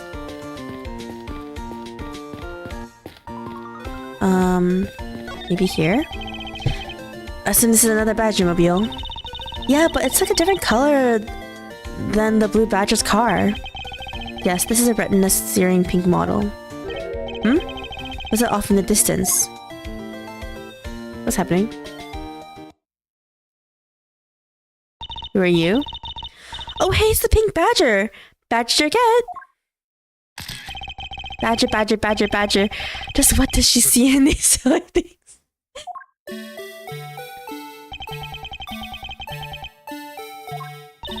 I think this Badger has something to say to you, Mr. Edgeworth. Are you by chance the witness I've been searching for? Sorry, but I don't speak Badger dance. Okay, let's try to speak to them if we can.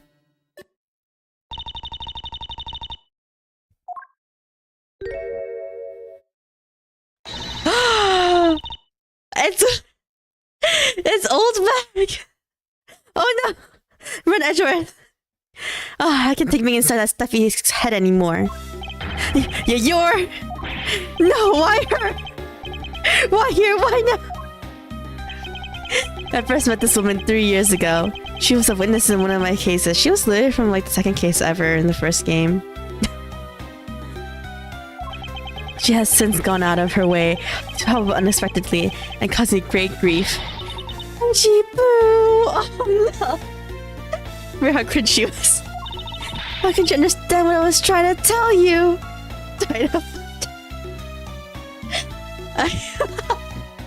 I did not expect her to be the costume, I'll be honest.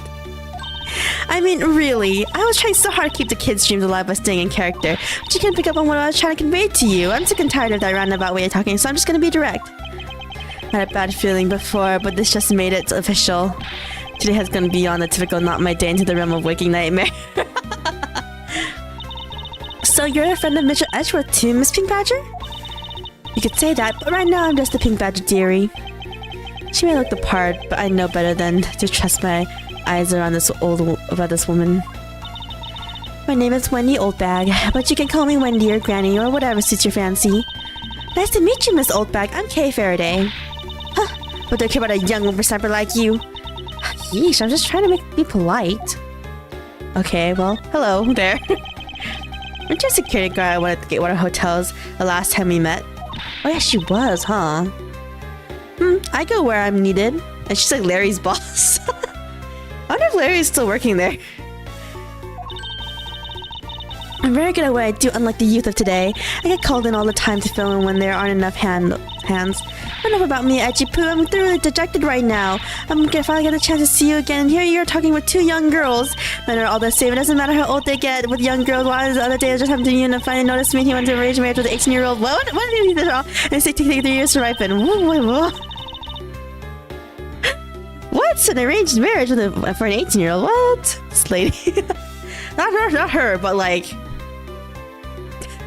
You need to attract all sorts of interesting people, Mr. Edgeworth. Okay, please, I'm begging you. By all means, do not provoke her any further.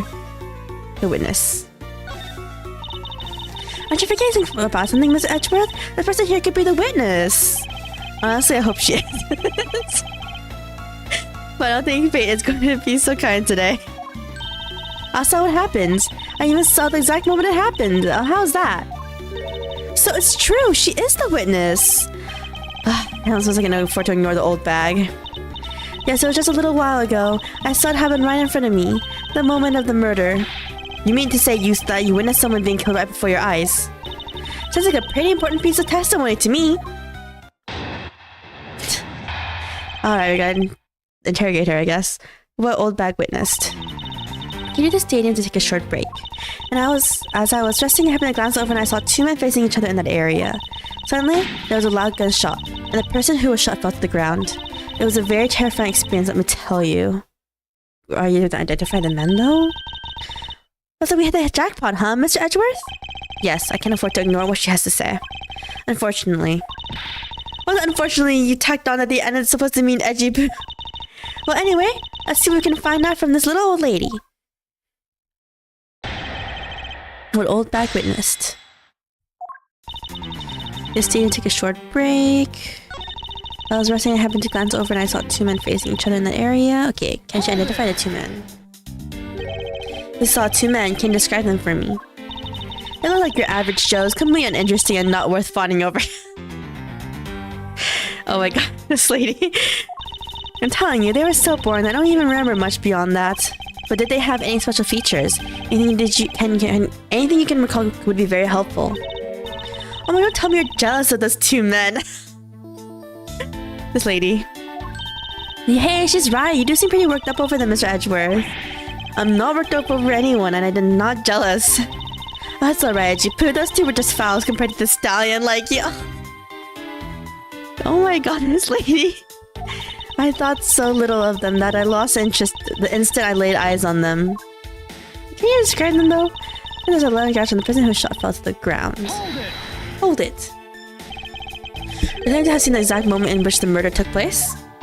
Absolutely, that gun made a terrible racket when it was fired. And you didn't report it? What? Lady? You didn't try to help the person that got shot?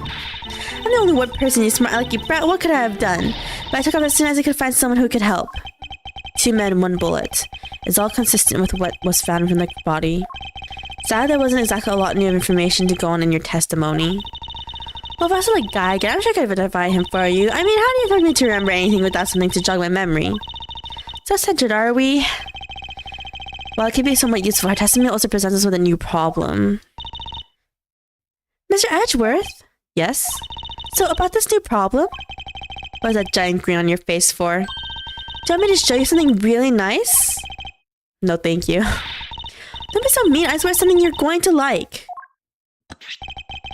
There's that gadget you're holding. Oh my god, her phone is way more advanced than ours. What the heck? What you see before you is a secret weapon of a great thief. I should have known it would be worthless. Oh, don't be like that. Ahem. What do you think now? Wait, what? The heck? It's not just the phone. What is it doing? It's projecting something in the air. I'm gonna input the necessary information to run the simulation now.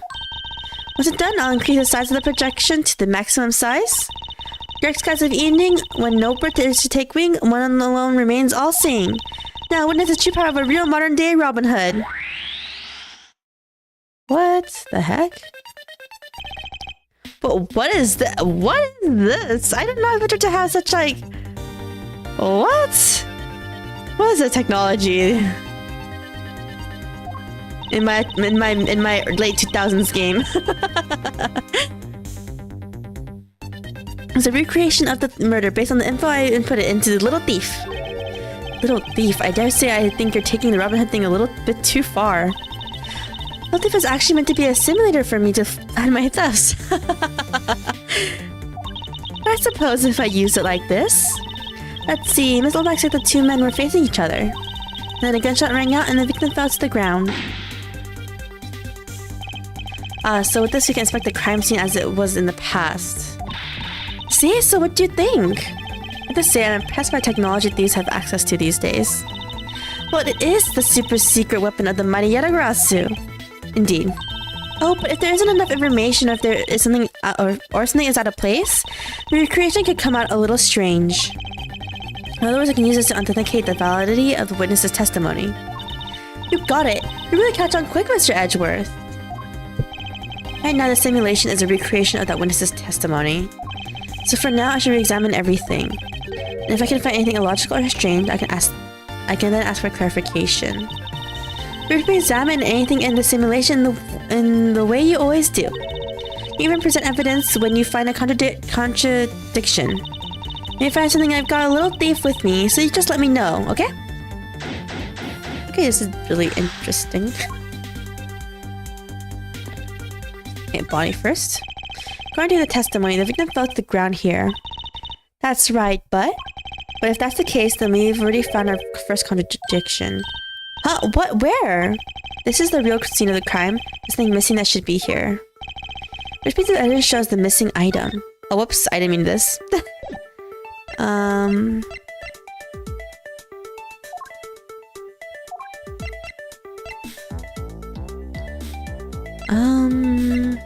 This? This is the contradiction. Is something wrong with my recreation? If this is the real scene of the crime, something specific should be here. You think back, how did we deduce that the other crime scene was not the real one? Oh, I get what's missing now. There's no blood on the ground here either, right? Right. The fact that there is no blood here casts doubt on the witness's testimony. Edgy Poo, how could you doubt me like that? Are you calling me a liar? I know what I saw the victim get shot down. You know, I don't think she's lying, Mr. Edgeworth. To be honest, I can't think of a reason why she would lie to me. In that case, maybe there's another explanation for the distinct lack of blood. There's no blood? Okay.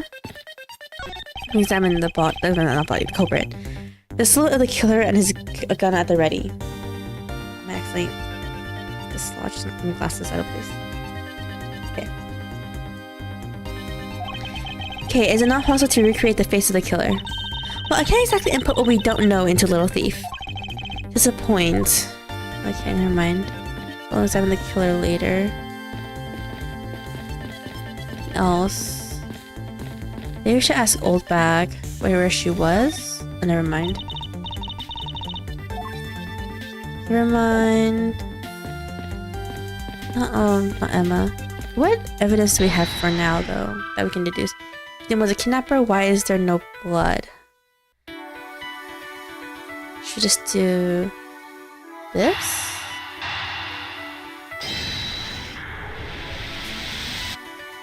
Okay. It's not possible that the victim was wearing a costume. So you really think that Mr. Deacon was one of the kidnappers? I think we can reasonably assume there's a very good chance that he was. So the butler was really in on it, like I thought he was, but I don't know why though, I guess is what I'm trying to say. And that if he was shot while he was inside one of these stolen costumes, then Mr. Deacon's blood would be inside the costume instead of the ground. But because of the bullet, because the exit wound is in the shoulder, but he got shot in the stomach, doesn't that mean that the killer shot him in a downward angle? And I mean, what I mean is that the killer is on the ground while he was actually above him when he was getting shot. I guess what I'm trying to say. Precisely. If only could prove that the victim was wearing the costume.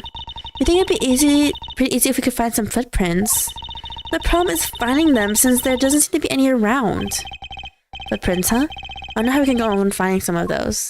Oh, go to Emma for that. This is amazing! Just feel the power of science! Okay, footprint analysis? Emma, about the method you were talking about for finding footprints. Finally, my expert knowledge in forensics is needed. Yes, well, can you detect the trace of even partial footprints? Leave it to me. My cutting-edge detection kit can find anything. Very well, if you could please analyze the footprints in this area. Okay, stand back now and witness the power of science at work.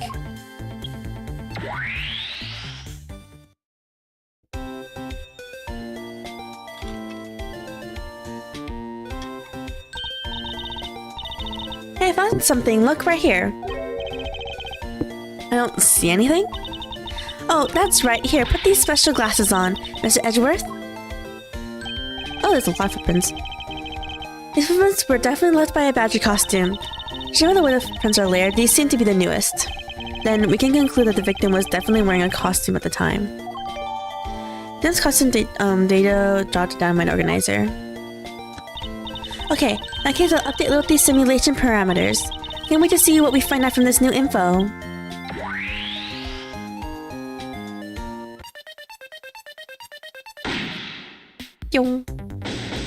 Investigation complete. Really? It's complete?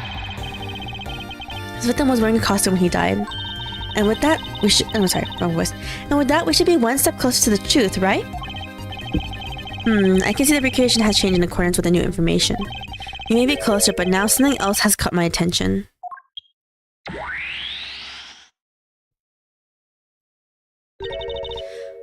What do you want? Your testimony, naturally. I'd like to hear it one more time, if you please. What Olbak witnessed. Okay, let's see. Let me see. What's different? Men faced each other in that area. So there was a loud gunshot, and the person who was shot fell to the ground. Very terrifying experience, let me tell you. Oh, right. Does it mean Olbak's testimony has a contradiction in it? Yes. I believe our best course of action is to compare it with your recreation. See, I just knew a thief would be of help. So you can pull more info from Miss Olbak and put it into the recreation. For that, we must find the contradiction in her testimony. Olbak witnessed. Stayed and take a short break. As I was resting, I happened to glance over and I saw two men. Okay, so there's something wrong with this one, because like, how does she know that it was two guys if they were in costume? Okay. Oh, this is the same. Whoops.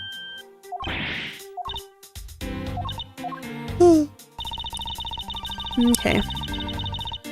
Let's do this one. Let's present with, let's see, this one. Oh, looks like I went one to the, okay, here. How did she see their faces if they were in costumes? Two men? How did you know the gender of the two people involved? Seeing as how the victim was wearing a costume at the same time. Furthermore, I have another matter I'd like to inquire about. I'd very much like to know why you failed to mention the costume in your testimony. Wow! I'm making a doubt if you really witnessed the murder at all. But I'm telling you, I really did see it. I saw it with my very own eyes. From a seat in the second tier. So she was not in the mobile? What? The second tier? I don't know what she means by second tier, sorry. Hey, didn't you say you saw it right in front of you earlier? That was, you know, I was using the phrase in the metaphorical sense. Hold back, please. I see our witness still has a screw loose in the metaphorical sense. Oh my god. Edgeworth. The cashier seats in the second tier are reserved for hotshot VIPs. You just sat there like that? Hope you don't get fired. Exactly why I go there. Now I get to take a nap. Of course. I can't see how you could have gotten a good look from there. It's so high up. Were you able to see even the victim's costume from way up there? Well, I know I saw two people, but I couldn't really see what they looked like because they were in the stage's shadow. Why didn't you say this earlier? Lady. I said this is what it used to be, you know. Wear glasses. Not like when I was young and people used to say, oh, good man faces 100 person also mean a flash and trying to make them move, but I'm not that easy, I'm careful with the judgment now. Let's return to our investigation, shall we? Okay. We got it.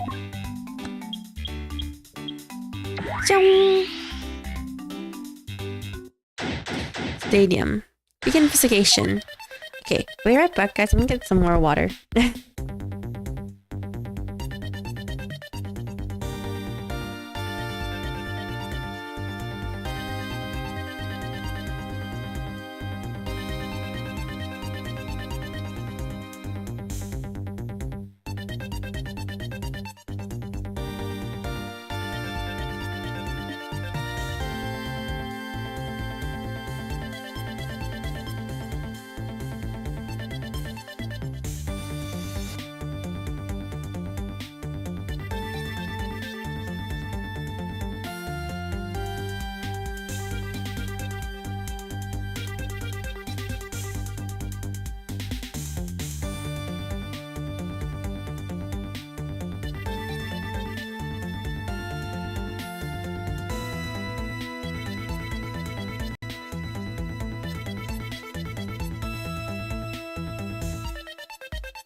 Okay, I'm back. Alright, so let's see. Examine the body again? Okay. This new slot of the victim is in a costume. The cells can change depending on the information I input. Although they can recreate more than just people, so investigate away. We may even find more info with which to make a more accurate sim. Alright, it sounds like a plan. Let's see. Can we investigate this? Look that they broke the stage down. Oh, can. The stage was packed up. The stage I saw this morning in the center of the stadium had been packed away. Okay. This means they're done for the day. Or maybe it's because a different show is scheduled to start its run tomorrow. Okay. Don't know how that relates yet, but we'll see. We'll talk to Emma again. This is amazing! Just feel the power of science! The footprints analysis.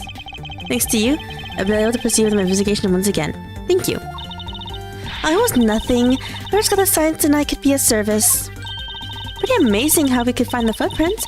So what's the secret behind that thing? Oh, you want to know? Here, you can read the manual. Aha, very interesting. So, if I do this, I can avoid leaving footprints. She can't seriously be trying to use the information to her advantage as a thief. Wait. Actually, I think she can. Let's save game really quick for a second. Let's save it on here. Right, the save slot? Yeah. Okay. Back.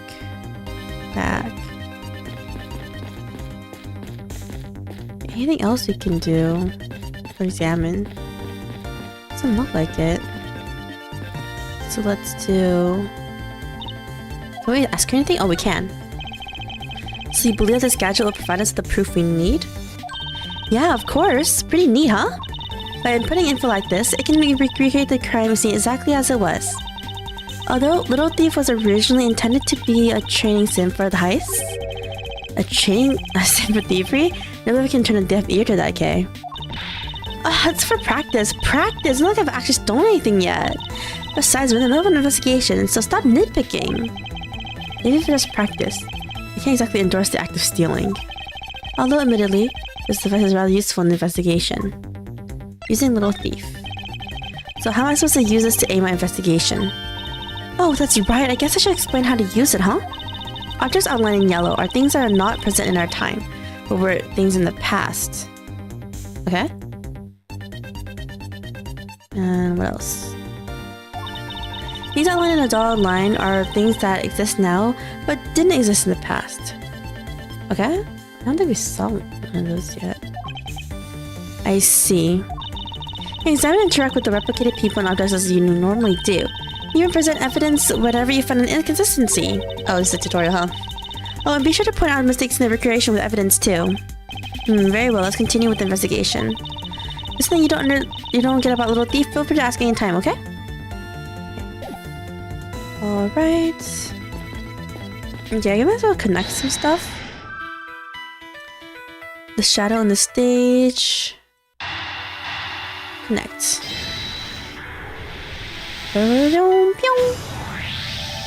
That woman's testimony is to be believed.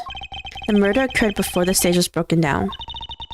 Do you want me to put the info? Do you want me to input that bit of info into the Little Thief? Yes, if you would please. Okay. All right. Let's see. How much of this does this change?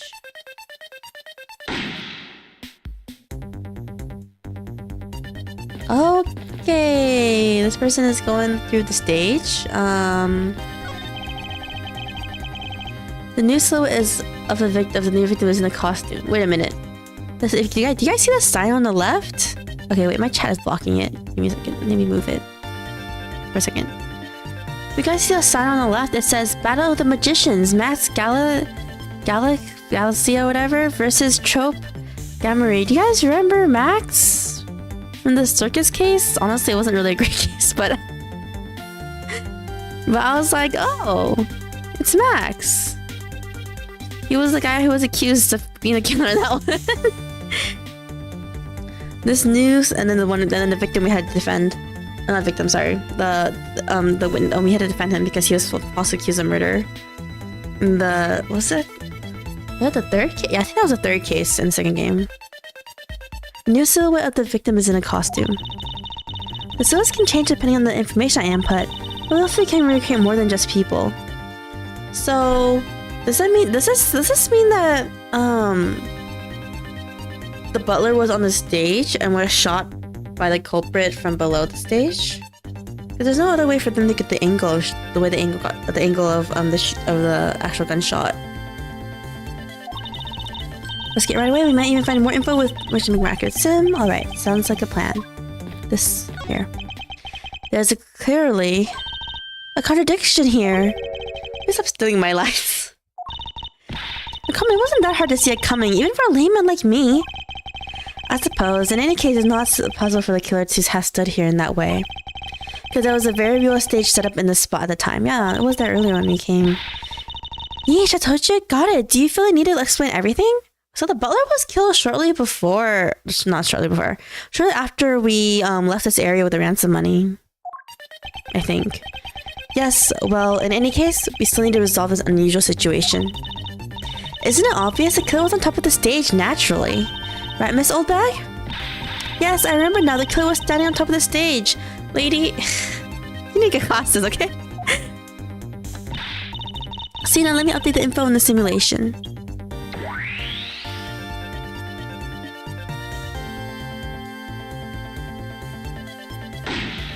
Yong. Investigation complete.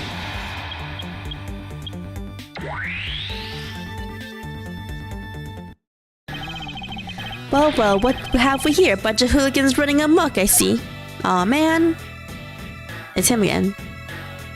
Don't arrest any of us. Agent Long, how nice of you to join us. It's gonna arrest Oldback. Well, I can't have you going around and messing up my crime scenes.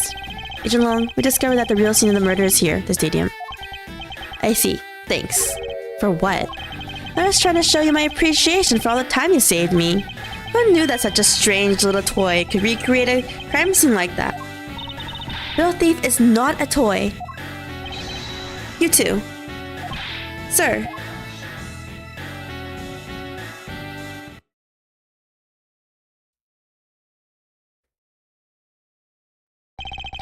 And there you have it. You see, big boys like me don't need silly toys, little girl. Now this is a recreation. So what? You sent her instead to the office and reconsiders the killer. Of course. Even knowing that the crime took place here doesn't let him off the hook. It doesn't? Agent Long's logic, I mean. This is a real scene of the crime. Officer Meekin's laying wait for the victim on top of the stage. But he's not on top of the stage. The butler was on top of the stage. When the victim finally showed, he shot him from on high. That's the truth of your little recreation show. How far are we going to accuse Officer Meekins of the crime? He's the most likely suspect we got, especially given the situation with his gun. Well, even if he is the killer, at least our recreation was on the mark.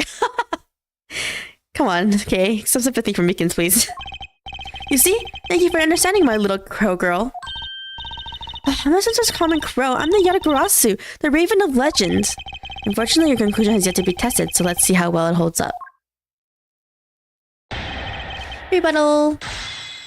It's the real scene of the crime. Meekins laying wait for the victim on top of the stage. Presents. Here. No, it didn't work? Okay, so we had to somehow connect that line of reasoning to that clue specifically. This is a real deal here. Your courtroom mannerisms are worth it at a crime scene. Ah, girl, you dared to insult the courts. Alright, let's see. When the victim finally showed, he shot him from on high. The truth of your little creation show. Okay, maybe we present the information here. Present here. Yeah. Okay, we presented the wrong statement. What's the issue? I'm terribly sorry, Agent Long. I should have warned you that our recreation is incomplete. You cut in quite unexpectedly after all. What's that supposed to mean? You said that the victim was shot by the killer from up above, correct? I did break it to you, but that's not possible. Huh, why not? We called Mr. Deacon's body specifically, where the gunshot wounds were located. Okay. Actually, I didn't get that good of a look. Oh, well then. The bullet entered Mr. Deacon in his abdominal region and exited his right shoulder. This is more consistent with the angle shot from beneath the victim.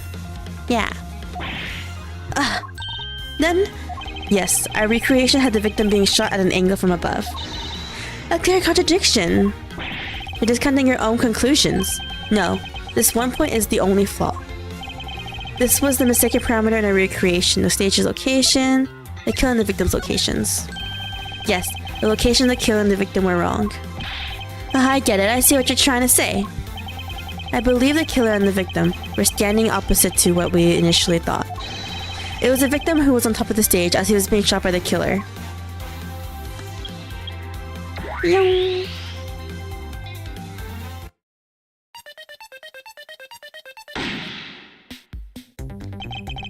This is what happened. Those explain the positioning of the gunshot wounds. But then what about the footprints? Since footprints don't lie, we can assume then that the killer also wore a costume. That's what I was thinking. Okay, I'll try using the data instead.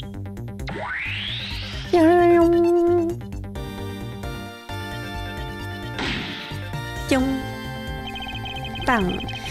Judging by the fact that both the killer and the victim were both wearing costumes, I say it was a killing between the two kidnappers. That would be the most natural conclusion. Wouldn't you agree, Agent Long? But that doesn't... Okay. Well done, Mr. Prosecutor. But that alone doesn't clear Officer Meekins of the crime. That's true, though. Unless we can prove that it was not... Unless we can prove that the costume that got shot was not... No, I know. Unless we can prove that the killer's costume was not a Mr. Meekins' costume, we can't disprove the theory. Another bit of proof. I thought you'd take a good look at the tire marks over there. The 3 marks are indicative of the blue Badger-mobile, and that story Officer Meekins told about that shop on the wheels getting stolen was just a lie. He drove the blue Badger-mobile here and committed the murder. Then, he used the car to move the body into the garage in the Wild Wild West area. You believe he moved the body with the car. That's right. If it was Officer Meekins himself who pointed us to the way he did it? The 3 tire tread marks are very telling, however. Is the blue Badger-mobile the only thing capable of creating such a pattern? Huh? Okay. This I don't know. Okay, let's see. Another go look at the tire marks over there. Tire marks are indicative of the blue Badger-mobile. Mr. Officer Meekins. So this getting stolen was a lie. He committed the murder.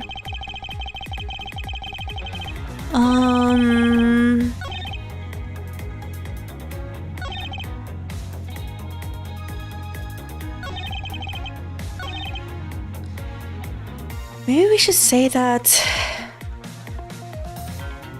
the blue Badger-mobile was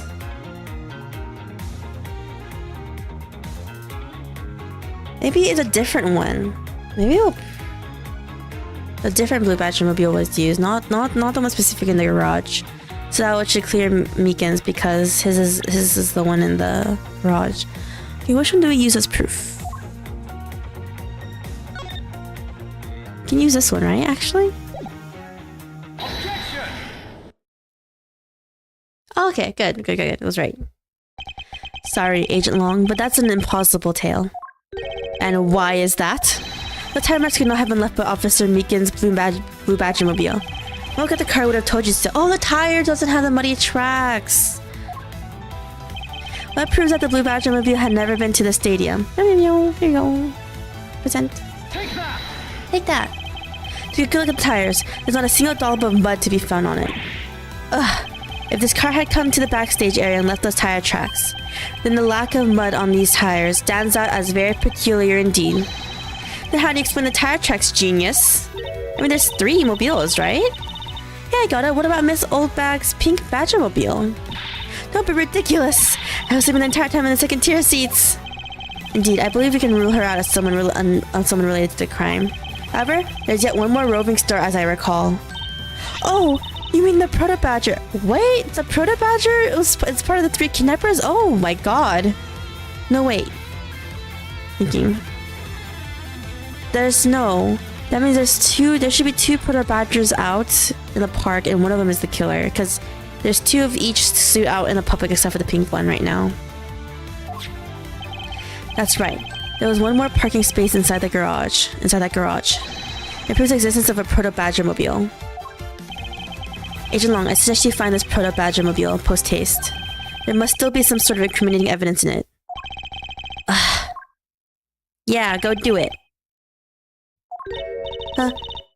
Hey, did you hear something?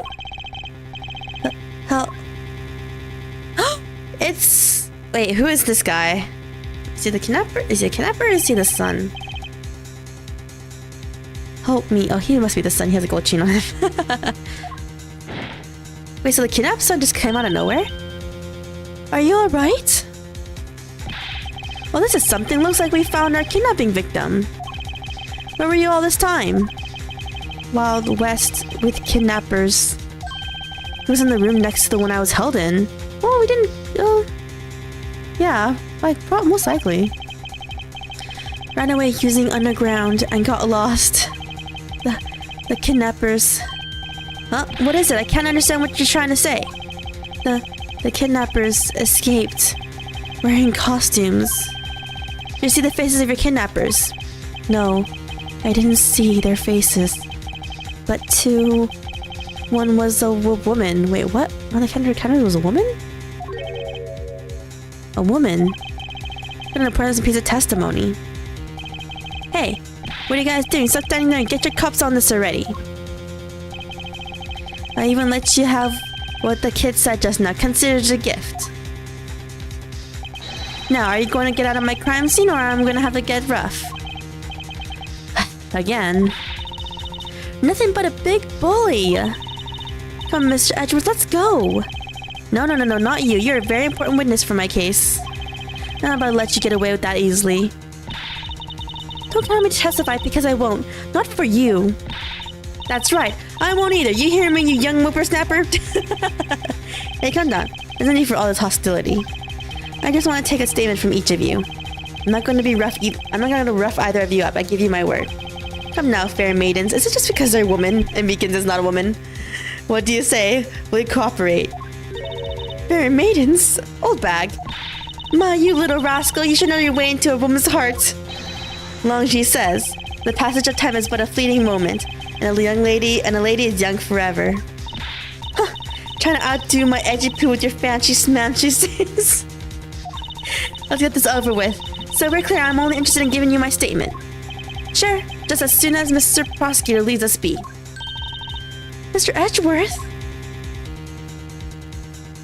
Hey, we just gotta leave you. Sorry, Emma. We continued. Save progress, yes. Save, so we saved over that one. Save over this one.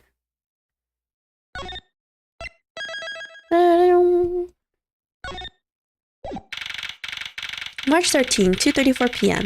Wild Wild West area. And then we got the boot again. The landscape, the focus of the investigation was just solely on them to the murder. You mean the infighting between the kidnappers? Yes.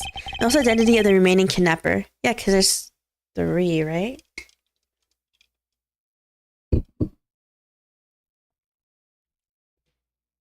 No.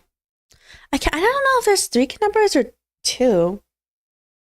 Because Lab said there was only 2, but there's 3 costumes stolen. That's the issue. I mean, I guess one of them could have used 2 costumes, but I mean, we'll have to see. Miles, my boy. Tell me it's true. Tell me that you've really found my boy. Yes, Mr. Mono, we found him earlier in the stadium. Then, my little Lance is unhurt? I just realized she's the mate for the family, huh? That's exactly the picture of perfect health, but his life is not in danger. Oh, shoot. I just realized she could be the other kidnapper, right? Actually. Because if it's only if we're assuming that's 2 people and one of the person doubled up wearing a costume, and Lance said it was a man and a woman, it could have, the kidnappers could have literally been the butler and her the maid. Okay, we'll just keep playing and see if that's the case.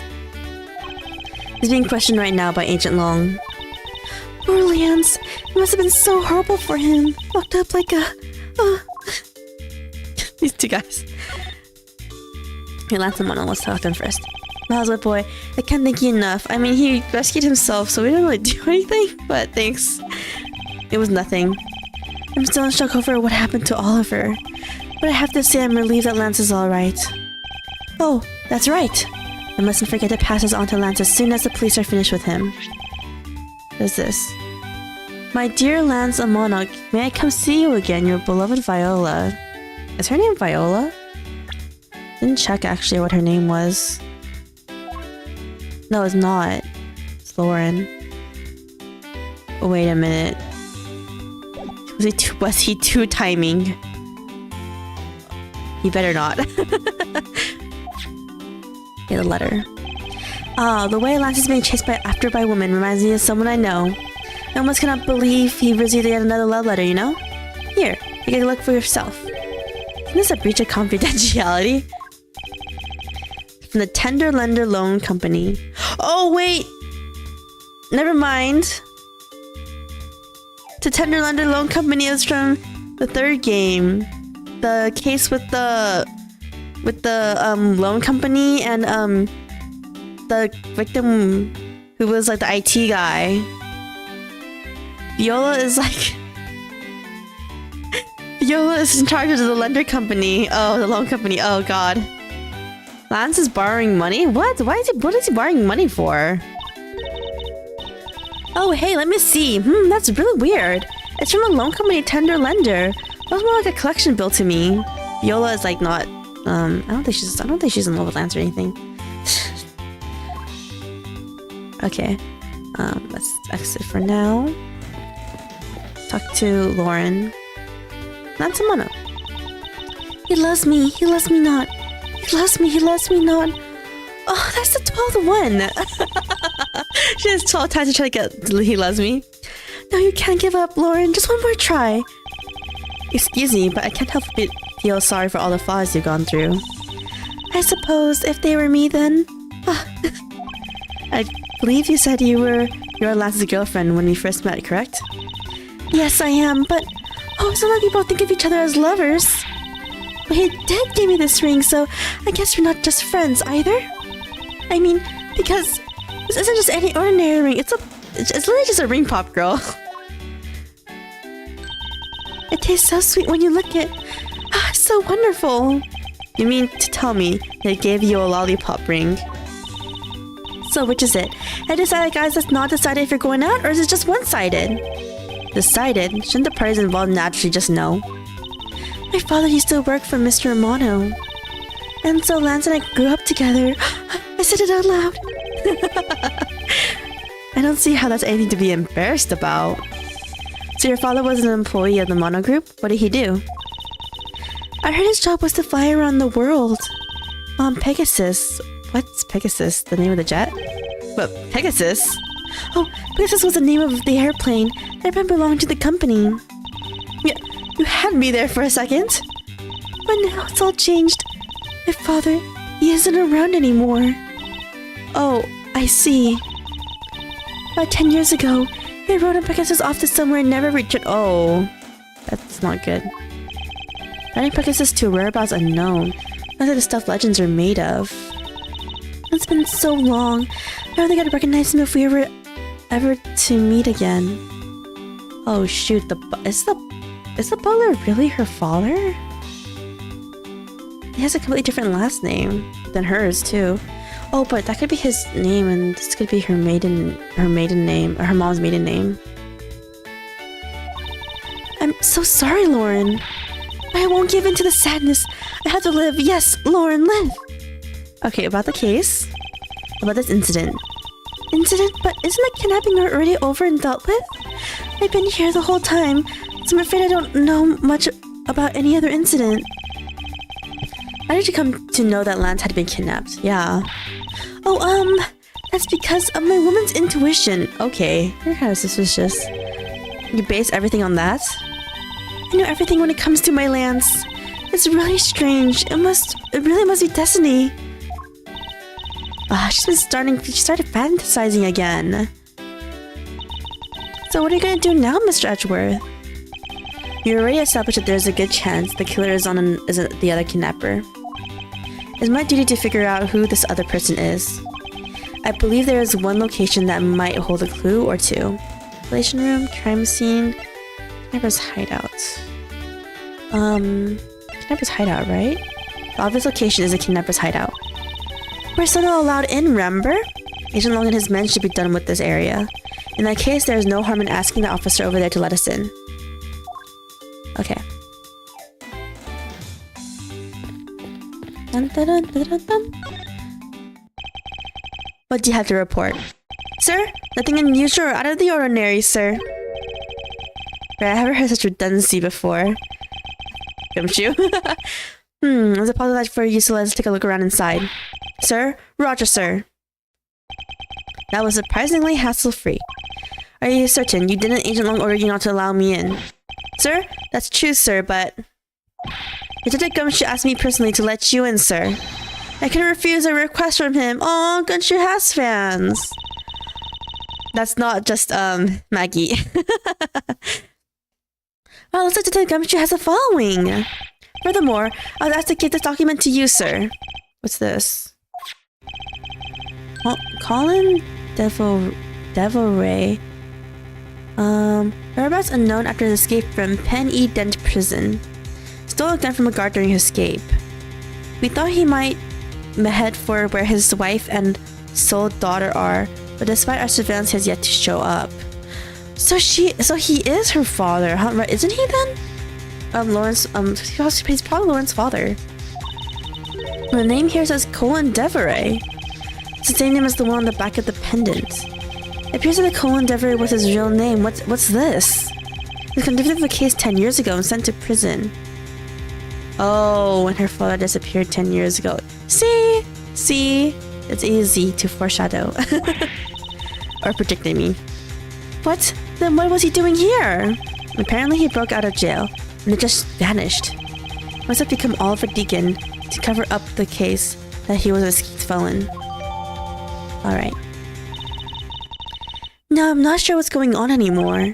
There's some sort of link between the victim's past and this current case. These police documents are rather detailed. Should take the time to give them a thorough read eventually. It's fine. Let's focus on one thing at a time, starting with the kidnapper's hideout. Yeah, I agree. We should investigate first, think later. More than thinking things through, I think you should try remembering things first. Now then, if you could please unlock the door, officer. It's locked up until a while ago, but since then the door's been wide open, sir. I'm not sure I follow what is it you're saying. Can you explain a bit more in detail? Sir, the door was locked down tight when they went to check out the room. So they got about 10 officers to help out and break the door down, sir. I see. I guess that means I get Agent Long's leftovers. Well, let's see what we find. March 13, 2:55 p.m. The kidnapper's hideout. So this is where the kidnappers planned their foul deed. Well, you're tied up for a while in the room next door. Okay, please, must you bring that up again? Let's get down to business.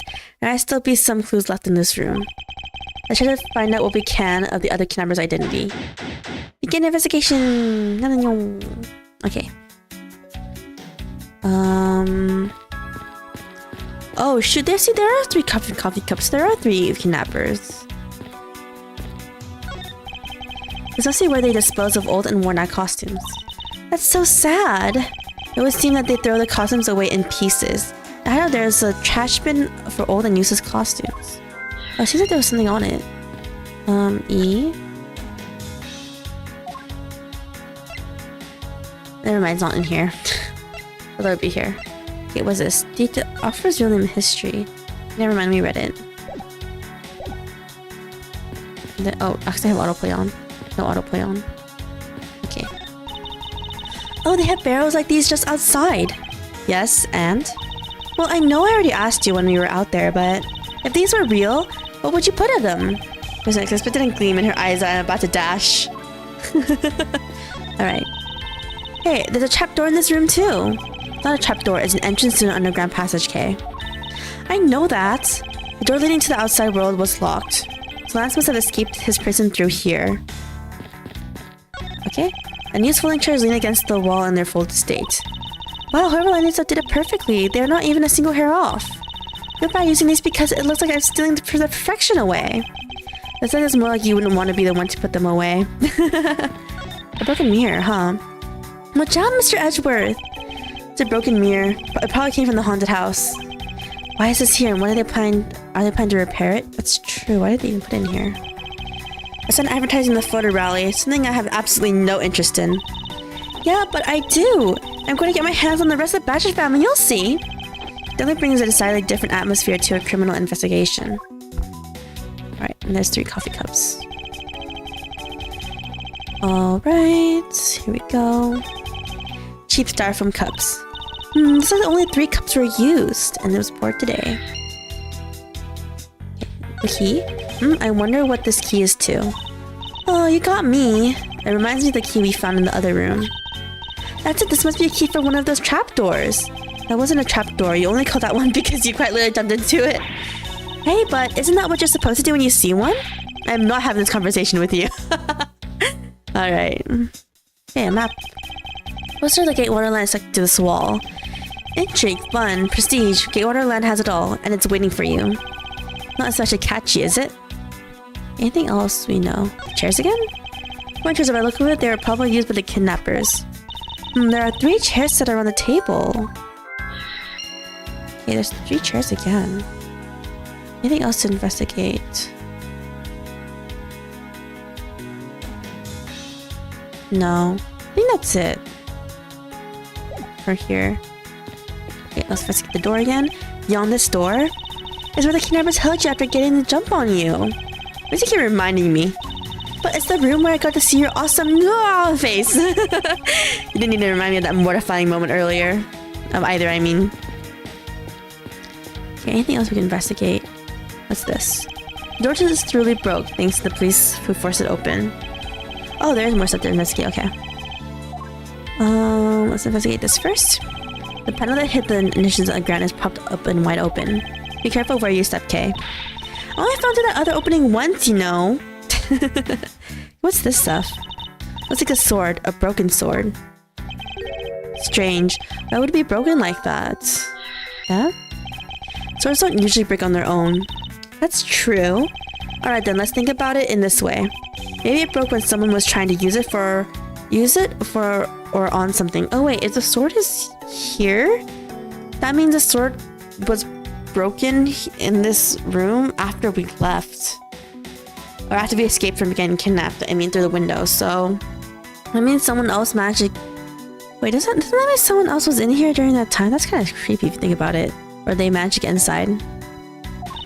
Hypotheticals aren't going to get us anywhere. Perhaps we should think more about this later. Anything else we can examine? The door? No, handle thingy is looking pretty beat up. I suppose that's what happens when 10 officers break their way within with brute force. Hey, that's odd. The lock on this is completely fine. Look, not a single dent. But how is that possible after what the officer told us? Yeah, the lock has been in use when the door was busted down, and the lock itself should be completely wrecked. So the lock on the door leading to outside is undamaged. How can that be? That's weird. How did they get the place? How did they get it open? Oh, we already did this conversation. Whoops. I think we found everything. Oh. Okay. And, compare things. Okay, let's see. We have 3 cups, 3 folding chairs. Let's do...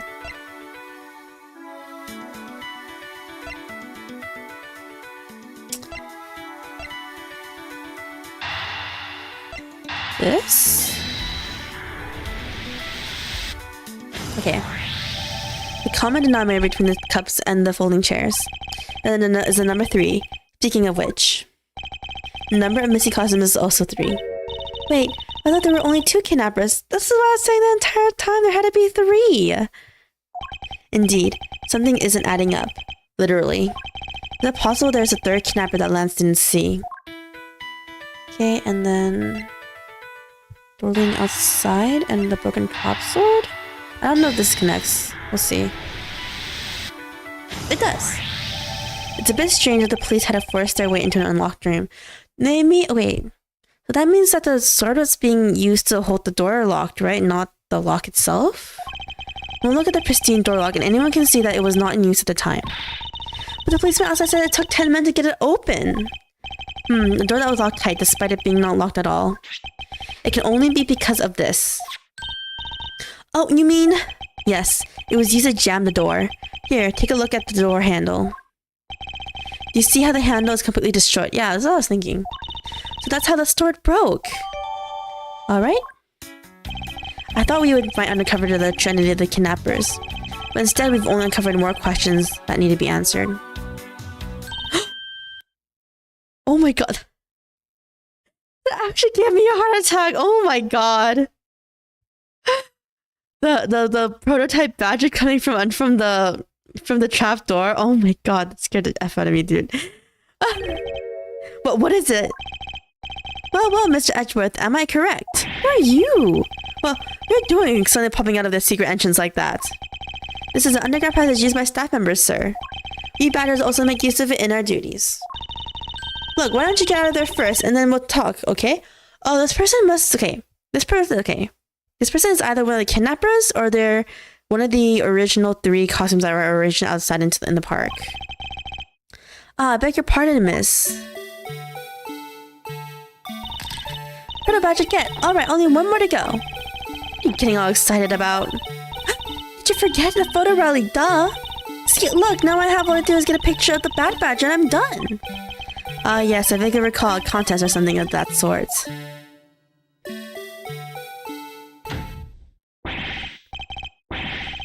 Well, what? It's gone, but where did it go? Oh, what happened? What's wrong? A Bad Badger costume is missing, sir. Well, a lot of them are missing. Oh, is that all? Well, it's missing because the kidnappers stole it. I heard about how they were stolen, but they said that only 3 of the costumes had been taken. What? Is he saying that more than 3 of them are gone? Mr. Pearl Badger, please tell me a little bit more about these costumes you use. What isn't underneath this, honestly? What did you mean by a Bad Badger costume is missing? Why, just what I said, sir. We are 1 Bad Badger short. Counting the spares, we have 2 of each costume on hand at all times. Okay, so because one of them is walking around in the park, the other should be in that room. Actually both of them should be in that room. Huh? What do you mean? Normally we don't use the Bad Badger costumes. In fact, we only use them during a certain event at a set time each day. It's a stage show where the Bad Badger wreaks havoc around the park. And the other Badgers must work together to apprehend him, sir. I'm speechless that such a show exists. Well, I was just trying to explain to you the only time we use that costume. And doesn't that make it near impossible to take a picture of the Bad Badger? Personally, I can't believe that it's this close to showtime. There's no costume. Oh dear, what am I to do, sir? What this basically means is that the kidnappers stole 4 costumes in total. Wait, so they stole 4 costumes in total? What? So there's 4 kidnappers? Then are you saying that there are 4 kidnappers? No, there had to only be 3, so one of them is doubling up. No, I don't think that's very likely. Oh? Recall the costumes for a minute. The stolen ones, you mean? What proves that a 4th kidnapper does not exist? This one? Take that! Take that. You had 4 people and you had wanted to steal a 4th costume. Wouldn't you naturally go for the full set and steal a Pink Badger costume instead? Yeah, that makes sense. And yet the kidnappers decided to steal another Bad Badger. Oh, because there's probably blood on one of them. And we the culprits needed 2 Bad Badger costumes, but the question is why? Okay, Q.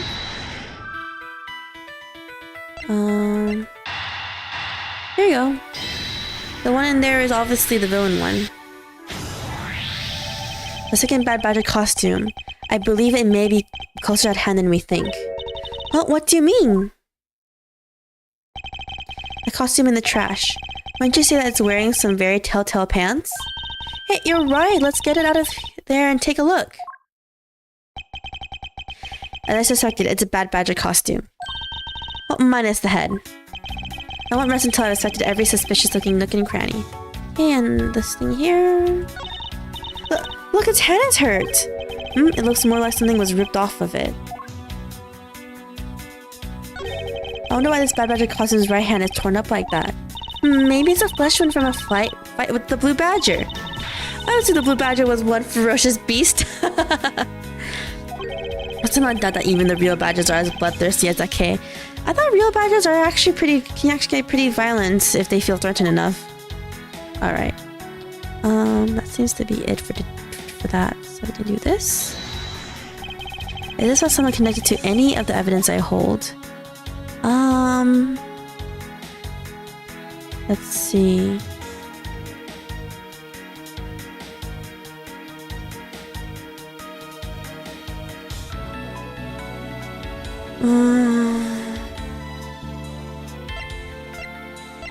What are we doing? Okay, so the hand is missing something. Probably not the sword.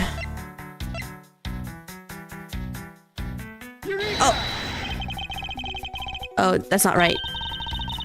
Actually, press present. Wait, maybe it's not quite so clear. Even so, still a contradiction, right? Or might not be. You're acting really weird, Mr. Edgeworth. Just tell me if it's a contradiction or not. Ow!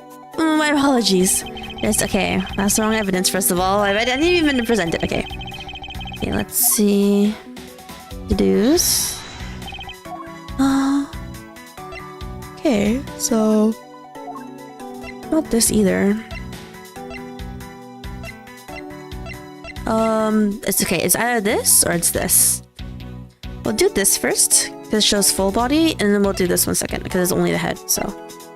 Present! Eureka! What we have here is an inconsistency. Okay, this is correct. Between what? Oh, it doesn't have the gun prop. Look carefully. Our costume is not holding something in its right hand that it should be. Oh, the gun! Precisely. The bad badger was designed to always hold a gun in his right hand. However... You there, did you remove the gun from this bad badger's right hand? No, I did not, sir. The gun is supposed to be securely attached to the costume. As I thought, the rip itself confirms our hypothesis that the gun was forcibly removed. Mr. Proto-Badger, the gun is, of course, not a functioning weapon, correct? Absolutely not, sir. It is just a model gun. Okay. However, it can fire blanks. We need to use them for the stage show. Shoot, that means there's a badger currently going around right now, and he might have a real gun. It means our kidnappers also had a need for the model gun, my dear costume friend. Okay. Investigation is now complete. Yay, my life is back. I think we're about done with this room. So, what's next? Well, we found a few answers, but there are still a few things left that we have to ask a certain person about. Let's go, Kay. Who are we going to? March 13th. Oh, probably we need to investigate Lance if we can, actually, huh? About what happened. March 13th, 3:34 p.m. Wild Wild West area. Mr. Edgeworth, sir. He's back, is he? You gotta hurry, sir. Come on. What is it, detective? They found a blue badger costume down in front of the main gate, sir. Oh, shoot. Then does that mean they... Hopefully that doesn't mean they escaped. What? Isn't that what one of the kidnappers was wearing? Bingo, that's why you gotta come to the main gate with me right now. In fact, while there's no proof of it, that nameless proto-badger that Edgeworth just talked to was the bellboy from case 1-2. Really? I was wondering why he kind of like... He was kind of acting like he knew us, so I was a bit confused. I was like, do we know this guy? If we hurry, we might still be able to get there before Wolf Boy does, sir. Alright, let's make haste to the main gate. To be continued!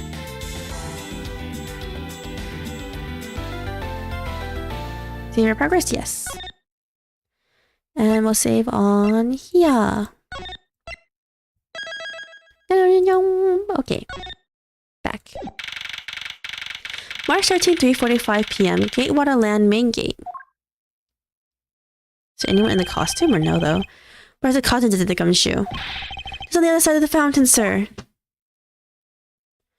Okay, so they ditched. So whoever the killer was, they ditched the costume. Was it out here in the open all along? Oh, sorry, wrong voice. That was okay, huh? No, it was discovered in the tall. I'm okay, getting the voices wrong. No, it was discovered in the tall grass back there. We moved it out here in order to examine it more thoroughly. Then let's get down to it. I won't rest until I've inspected every suspicious nook and cranny. Oh shoot, it's the same necklace. So that means that Lauren was the kidnapper, right? One of the kidnappers? What do we have here? Oh, it's another pendant. That's 2 treasures in one day. How lucky is that? And hey, this pretty baby's made of platinum silver too. Another pendant on top of the one we found on Mr. Deacon? Is it possible that these two... Hold it right there. Hands off, Mr. Prosecutor. You sure know how to cross the line, don't you? My pendant, huh? This is a very decisive piece of evidence. How can you tell? Look here and read off what you see. Lauren. Hey, it's a name that's engraved on this. Oh, man. She was one of the kidnappers. Her and her father worked together. But then there's 3 people, right? Because there's 3 coffee cups? Does that mean that Lance was part of the... Lance was pretending to be kidnapped? Probably, right? Because how else was he not found at this point and escaped by himself? But the question is then why is the butler guy dead?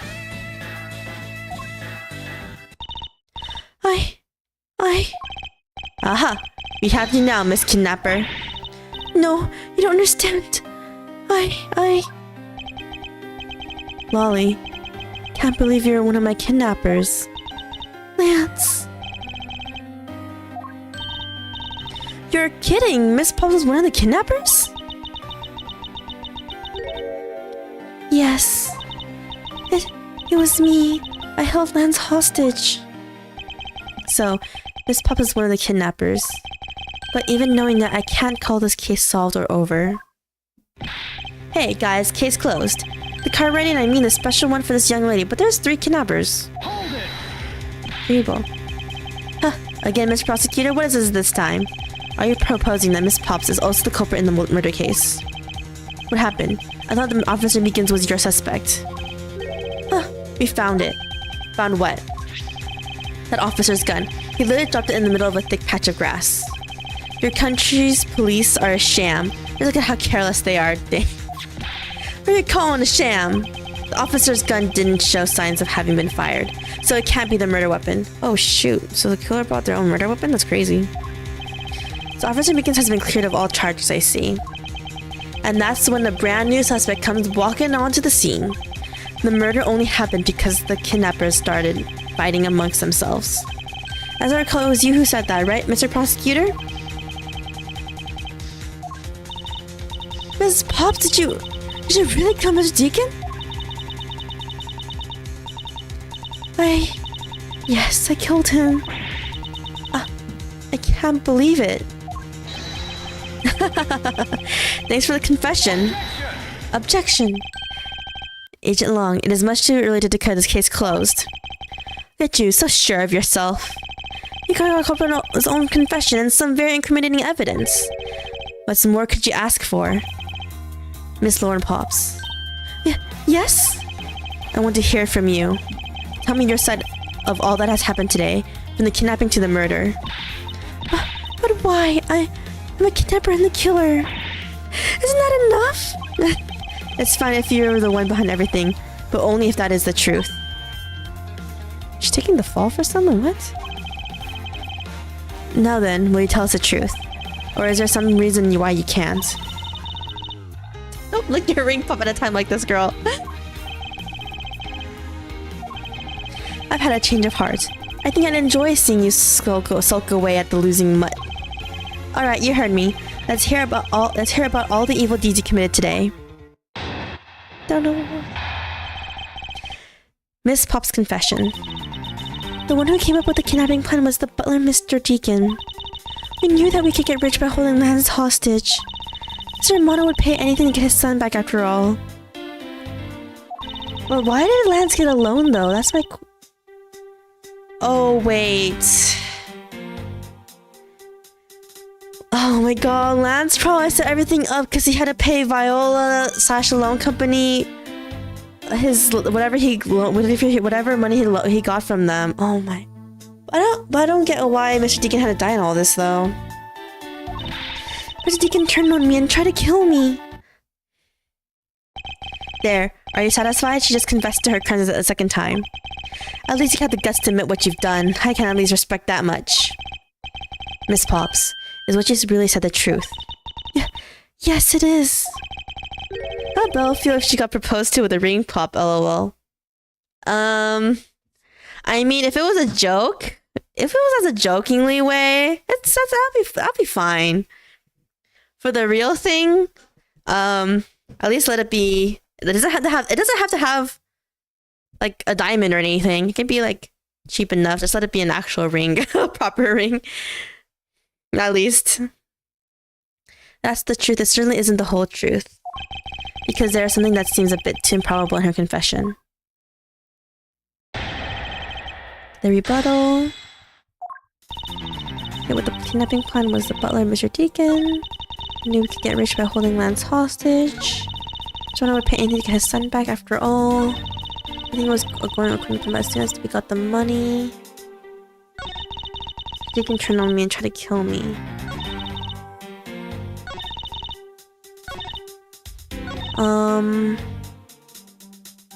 I wonder, like, how do we make it so she talks about that there was a third person, though? Okay, we'll just go through this. You could get rich by holding Lance hostage. I think we're going to plan by as soon as we got the money. Okay, let's press this first. I'll go backwards in order for pressing if we have to. If nothing new appears. Why do you think he did? I would hope if someone proposed with a ring plate was an actual joke, otherwise. I know, right? It'd be like for someone with a candy ring, I'd be like, unless it's an inside joke between the two of you guys, like, you're gonna get strangled. Out of the sheer anger. I have no idea. Nah. Okay, I'm trying to do a voice for her, but we need to drink some water first.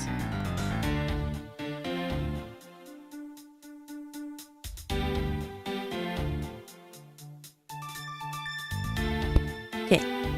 I have no idea, but maybe he had planned on doing so from the very beginning. Miss Pops. Wait, did you think I planned to kill Miss Pops from the very beginning? Is that ever really likely to happen? What should I do? Should I raise an objection? Yeah, why not? I'm sorry, but I don't think what you just claimed is that likely. Huh? I don't think Mr. Deacon would have ever been capable of killing you. But why? We were total strangers! Oh, shit. I thought... Oh, so I was right. She didn't know that they were, family. It's not common for people to kill each other over money. Hold it. Mr. Pops, you really are clueless, aren't you? What do you mean? You never knew what your role in the kidnapping was, nor do you know who you really are. But I do, and I can show you with this piece of evidence. Okay, it has to be the pendant that ties them together. Present. Dad. Why are you showing this to me? So what about that pendant? This horse pendant along with this piece of evidence shows who you really are. Here we go, present. Take that. These two pendants resemble each other, wouldn't you agree? Hey, you're right, they're the same color and they're even made of the same material. I believe that these two pendants are actually one. Huh? Shall we give it a try? Wow, it's totally Pegasus.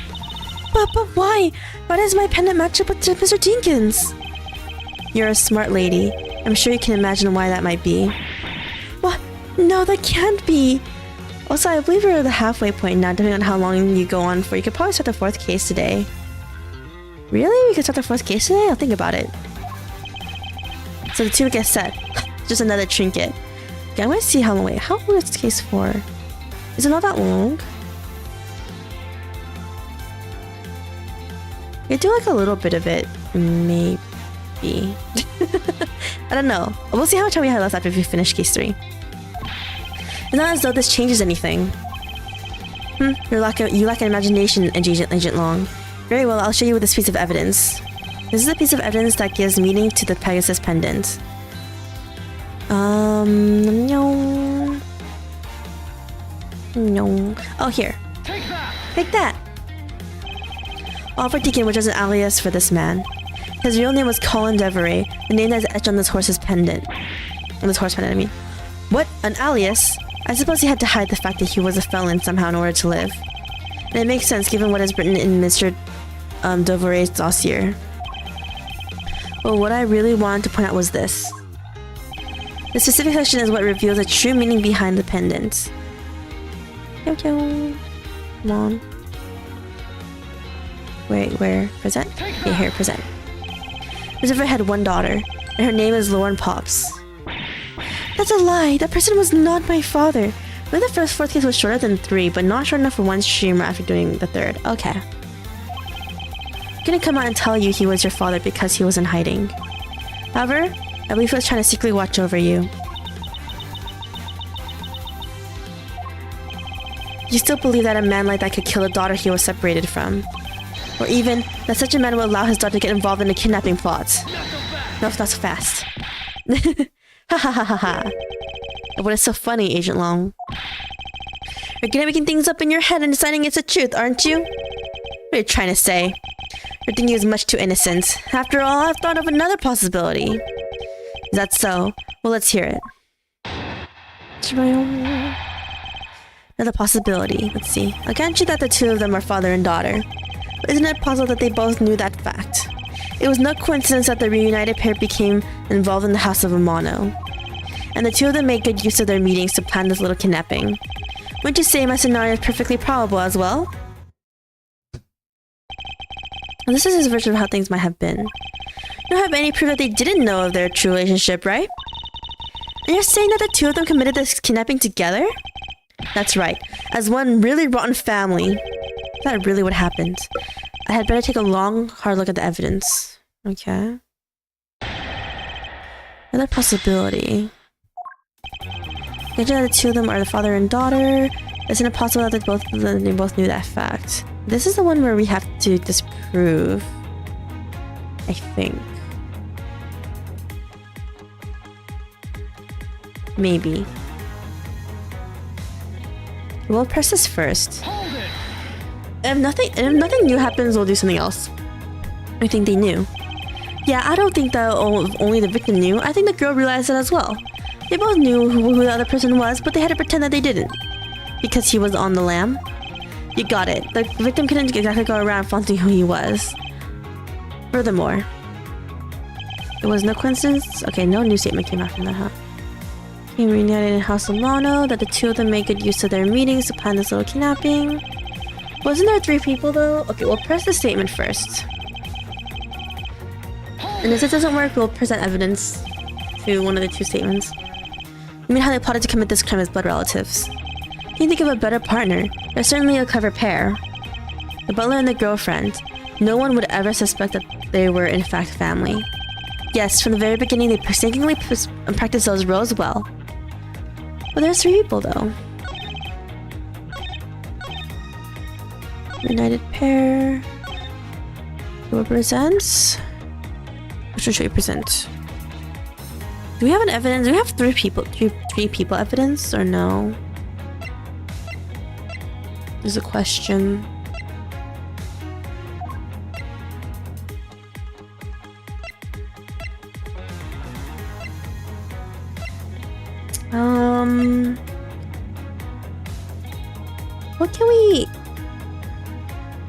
What can we present evidence that mentions like 3 people? Possum's head separate into the body. The bad badger's head? Okay, we'll do this one. Doesn't work, we'll do missing model. Okay, we'll do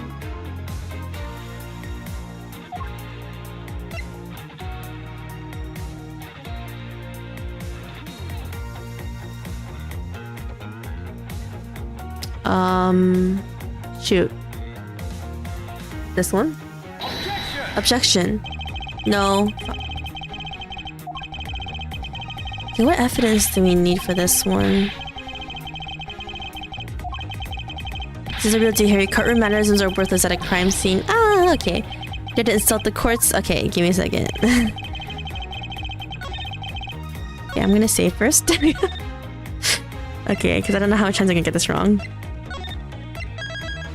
Which evidence is the correct one that we need, though, is the question. Present. Oh, no, not on this one, not on this one. Sent it on...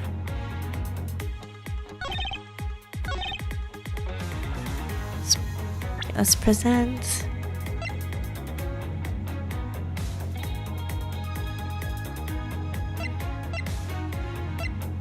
This one? Okay, this is the right evidence. Okay, good. I was like trying to find it. This kidnapping wasn't planned by just 2 people alone. What kind of proof do you have of that? Quite simply, there were 3 kidnappers. 3? 4 costumes were stolen from the Wild Wild West area's back room. We found one of them in the kidnapper's hideout. As for the other 3, you can assume they were being worn by 3 different people. Wait a minute.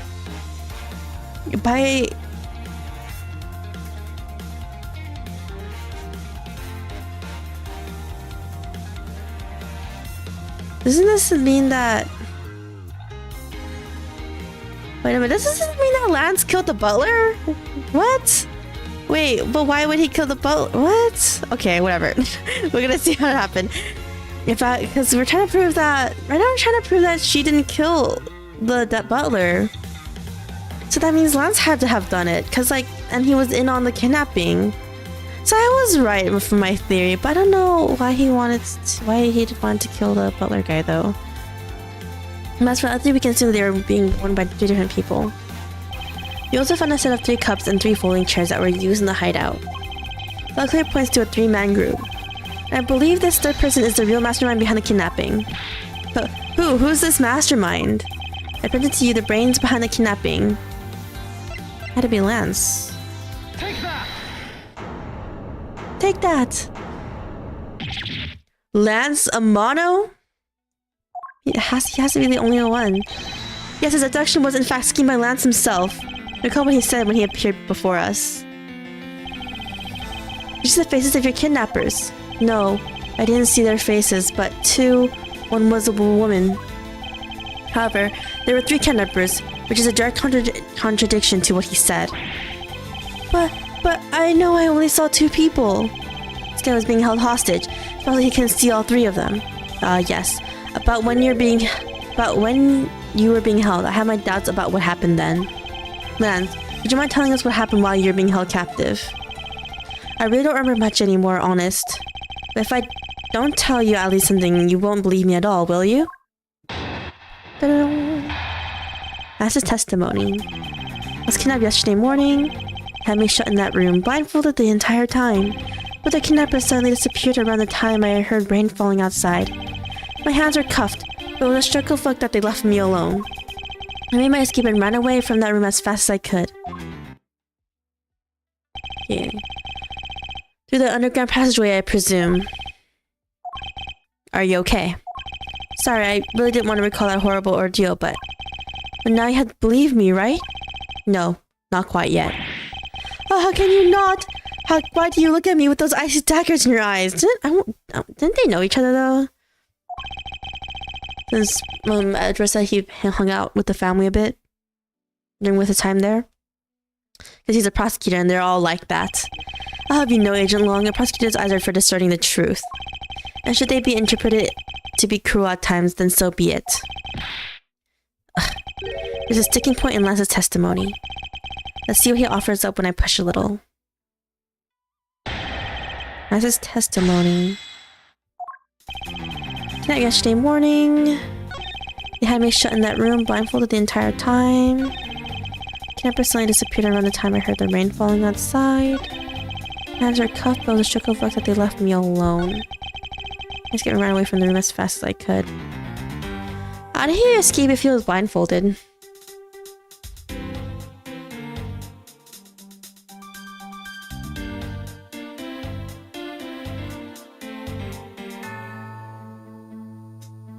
Here we go. How did you manage to escape? I wanted to get out of here, but the door leading outside was locked, which is why I had to use the underground passageway to make my escape. It wasn't locked, though. I remember escape to be equally as hard. This is an invaluable piece of testimony. I mustn't let it go unexamined. Okay. Here we go. We present our door thing here. No, not the door thing. Sorry, the sword. Objection! You say that the door leading out was locked, but wasn't really. We're talking about that room behind the saloon front, right? Look, I heard that it took quite a few men to get that thing open. Right, Shuna?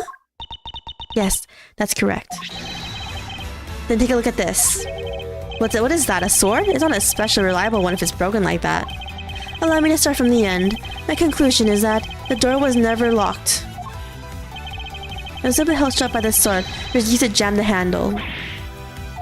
Lance, even though your hand was cuffed together, you could still use them. If that's the case, then why did you not just simply remove the sword and escape? Well, why didn't I? I was disoriented. Yes, that's it. I didn't notice it. As I should accept such a bold-faced lie. You locked yourself in that room because you had to make yourself look like the victim. But you did not in fact possess the key to the door. That is why you used the prop sword to improvise and create a prison of your very own. Not so fast. You've been making this guy out to be one of the kidnappers for some time now. I wonder if you've forgotten something very important along the way. And what would that be?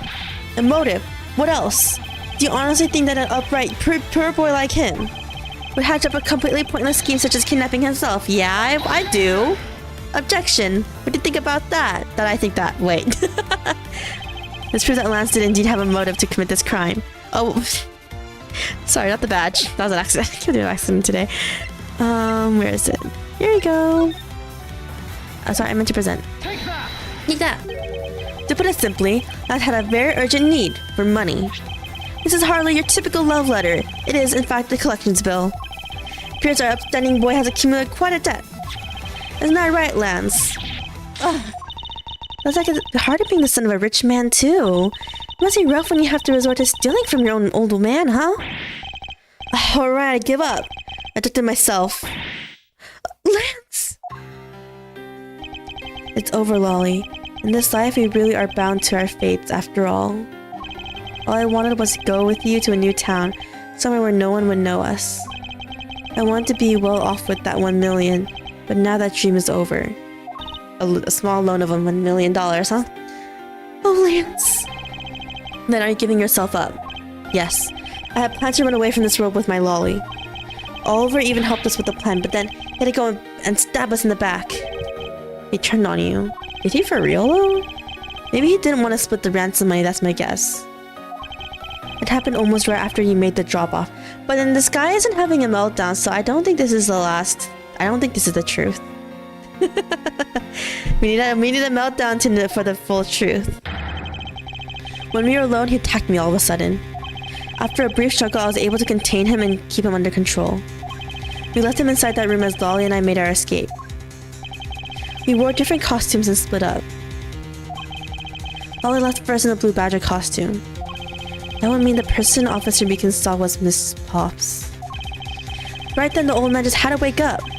I was cursing, he tackled me pretty hard from behind. I thought the killing happened on the stage and not in the room.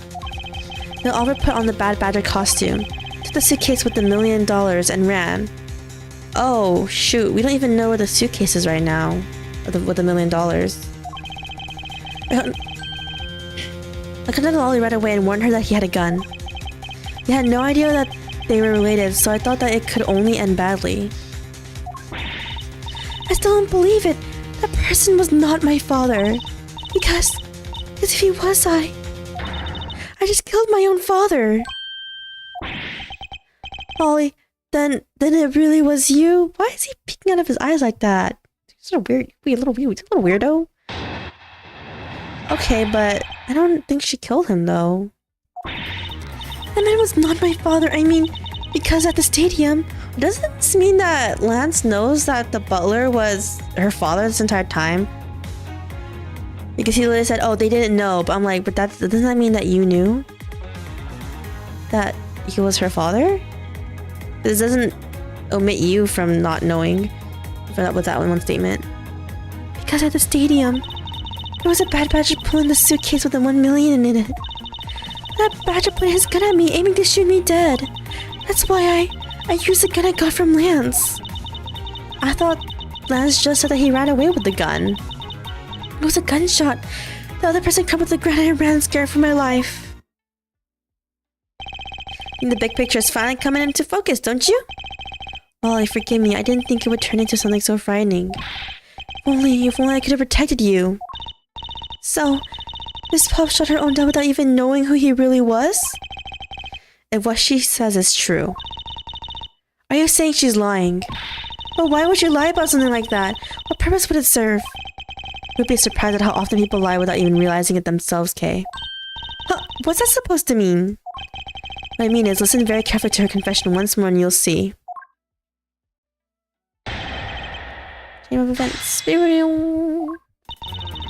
was not my father, I mean, because at the stadium, it was a bad badger pulling the suitcase with the 1 million in it.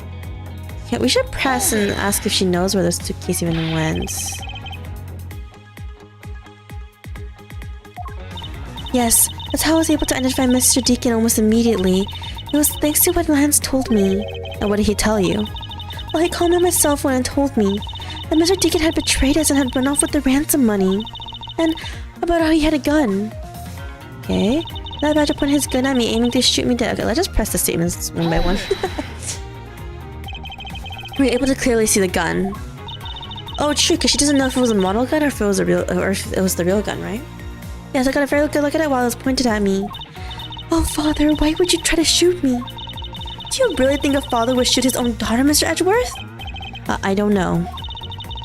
I don't want to believe it myself. But it's true, my father's left arm was raised with a gun in it. Pointed straight at me. I'm about to die, I thought. Miss Pops. Please calm down and take a deep breath. And then, would you allow me to please hear that last statement one more time? Yes, of course. Okay, this is obviously something to present evidence to. Which one is the question? Oh, this one. Right there. Take a good look at this. What about it? Oh wait, what? It's not correct? Shoot. Just the entire game in one stream. Can't stream for that long, unfortunately. Mr. Edgeworth, I don't think you pulled out the right evidence. Haha, wonderful subordinate there, so willing to point out his boss's mistakes. Ow! Did I come shoot you or refrain from us talking? I'll try, sir. Okay. This one. I can think of fatherhood probably would if he needed to. Manfred. Manfred Karma would definitely shoot Franziska. Or even Edgeworth. He shot Edgeworth, so... And he was like, to Edgeworth, I consider you like my son. And I was like, no you don't. But he would definitely shoot Franziska if it meant keeping his 100% win rate, court win rate, right? Shoot, which one is it? Okay. This one? Okay, this one worked. I have here a dossier on your father. Oh, it said he was right-handed in it. I forgot. Underneath, next to his birthday. Onto his birthday. His height. Wait. Okay, ignore what I just said right there, okay? But it's on the top. Is what I'm trying to say. It's on the top of the paper. Your interior to your father was right-handed. But then... The person pointing a gun at you from atop the stage was not Mr. Deacon. Wow, did Lance point a gun at his own girlfriend? Dang, dude, what the heck? F you. Not so fast. Hold on there, Mr. Prosecutor. I think you need to take a refresher course. The bad badger has a model gun attached to his right hand, which is why the only hand he could have held the real gun with was his left. Isn't it possible that it went down just like that? Agent Long, were you paying attention to what Mrs. Westpotts was saying? Then again, I suppose I can't expect someone who has never set foot in court to catch it. Enough of the smugness, out with it already. Miss Watts told us earlier. It was a bad badger pulling the suitcase with 1 million in it. According to you, the bad badger had a gun in his left hand. And had the money in his right hand, right? which would mean that he was pulling the suitcase with his right hand. Is that correct, Miss Pops? Yes, exactly. I'm sure it was the Bad Badger. It had those sunglasses. It had those huge sunglasses on its face. If that's the case, even I can see there is a huge contradiction. Yes, Miss Pops claims to have seen the Bad Badger, and yet the Bad Badger had both his hands full. These two pieces of information contradict each other, so one must be wrong. Both hands were not occupied. It wasn't the Bad Badger.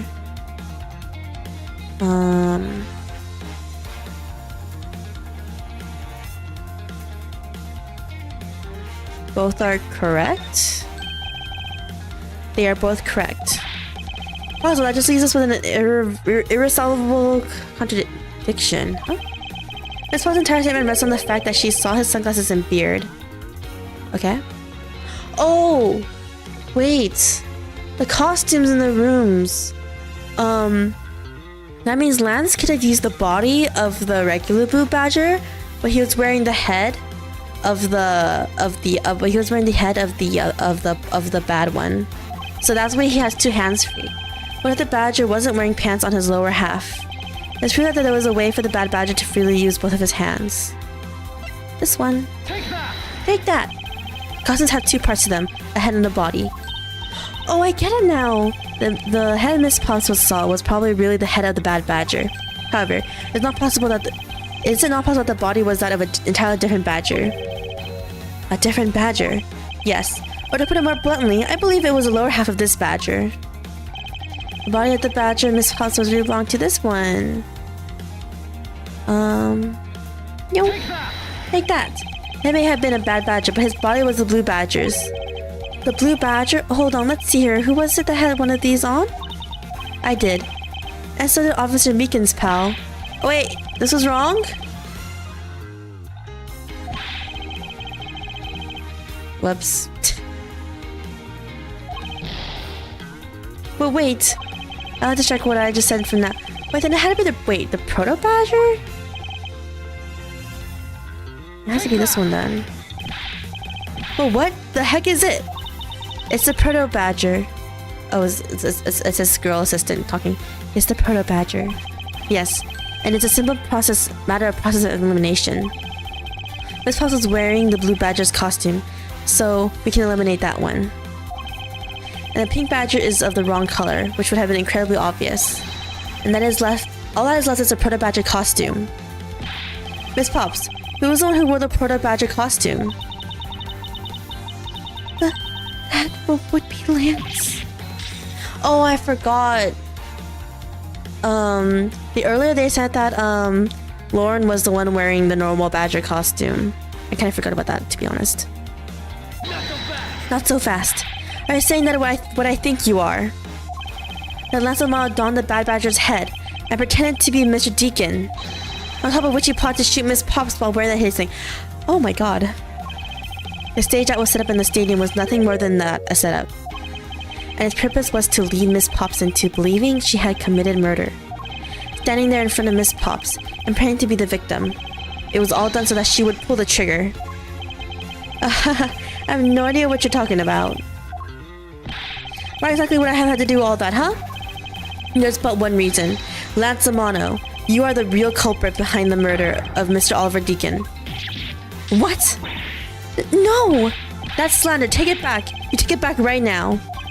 Just out of curiosity, Lance, which is your dominant hand? I'm left-handed, but what does it have to do with anything? Depends. According to Miss Pops, her attacker held a gun in his left hand. Not so fast. Huh, who is what hand? It doesn't prove a thing. And besides, now you're just being absurd. It's not like a Proto Badger is bulletproof. Would misfire and he would have found himself dead, right? Objection. Of course. Logically, if he had been shot, he probably wouldn't be here with us. But I believe he had thought of that as well and prepared accordingly. And this should be all the evidence you need. I don't know what evidence he's talking about. This is how Lance would make sure he wouldn't be hit by a bullet. What? Oh, the missing model gun. We found one half of the Bad Badger costume in the hideout, a broken one. It was not the same one that the victim was wearing, plus it was missing something. And that something is the model gun that the Bad Badger carries, which can fire blanks. But what? Miss Pops, where's the gun you use now? I threw it away into the sea. There's a sea nearby? What? Or in the park itself? What? That makes it a bit tough to verify what it is. Although I believe we can safely assume it was the model gun in question. Not so fast. I've heard enough. All of you've been spouting so far is pure conjecture. I admit, as long as the model gun is lost to us, I can't prove that I'm right. However, I can say that the probability that I am right is very high. Okay, let's pretend you're right and that the murder at the stadium was a fabrication. In that case, where do you think the murder really took place, Mr. Prosecutor? I don't know yet. Ah, I knew you were full of it. Wait a minute. So that means that... Okay, that means the butler was really killed in the kidnapper's hideout. If what Lance is saying is true, and he faked dying in front of that's what I'm trying to say is that she had the model gun, Lauren did, and during her escape, because Lance told her and lied to her saying, oh, the butler is trying to kill both of us, and she saw Lance on the stage, she tried to shoot at him with the model gun, not realizing it was a model gun. And then Lance pretended to die in front of her and was like, yeah, I'm pretending to die. And so she thought, so that's that way she thinks that she's the one who killed the butler. And then Lance can get away scot-free and pin it all on her. But my question is, where did he put the $1 million though? Is that gone right now? However, I do believe that murder took place during an earlier time frame. Hold it. Oh no, it was her saying hold it. Hold it. Please wait a second. It's simply not possible. Because I saw Mr. Deacon after he was restrained by Lance. She saw the victim in a state of being restrained? What?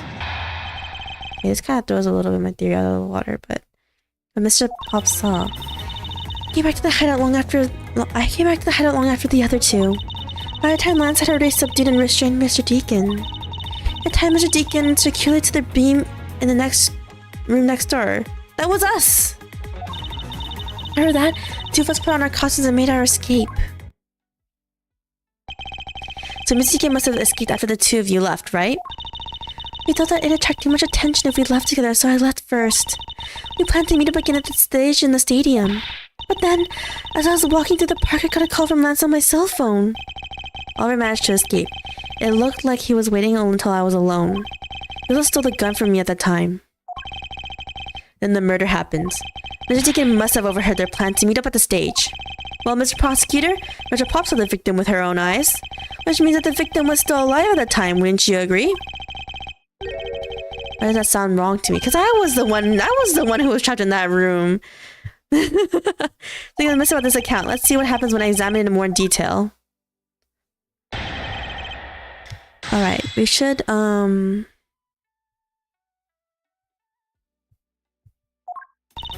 came back to the long hideout long after two. By that time, Lance had already subdued and restrained Mr. Deacon.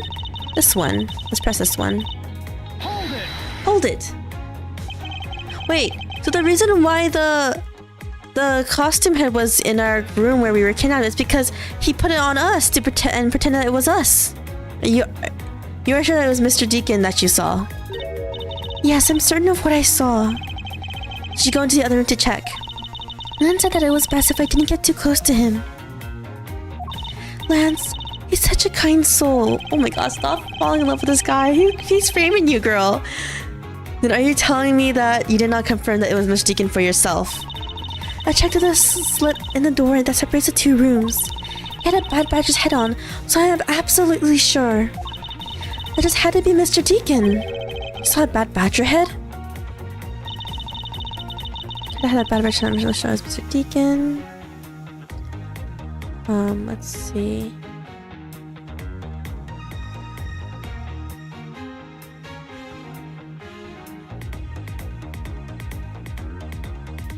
Then let's press this new statement and see what happens. They don't have evidence, I think, proving that it's us. By the time that Mr. Deacon was still in his Bad Badger costume. Yes, and? It appeared that she misread the whole situation. What now? Should I raise an objection? Objection! The person you saw was not the victim. What? Why not? I will tell you why not. With this. Miss Pops, show us that the person you saw was not the victim. Shoot.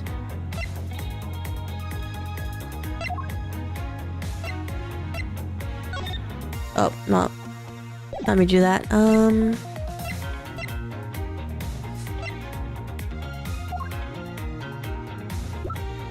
No, we can't present profiles. How do I present it that it was me? It was me who was kidnapped.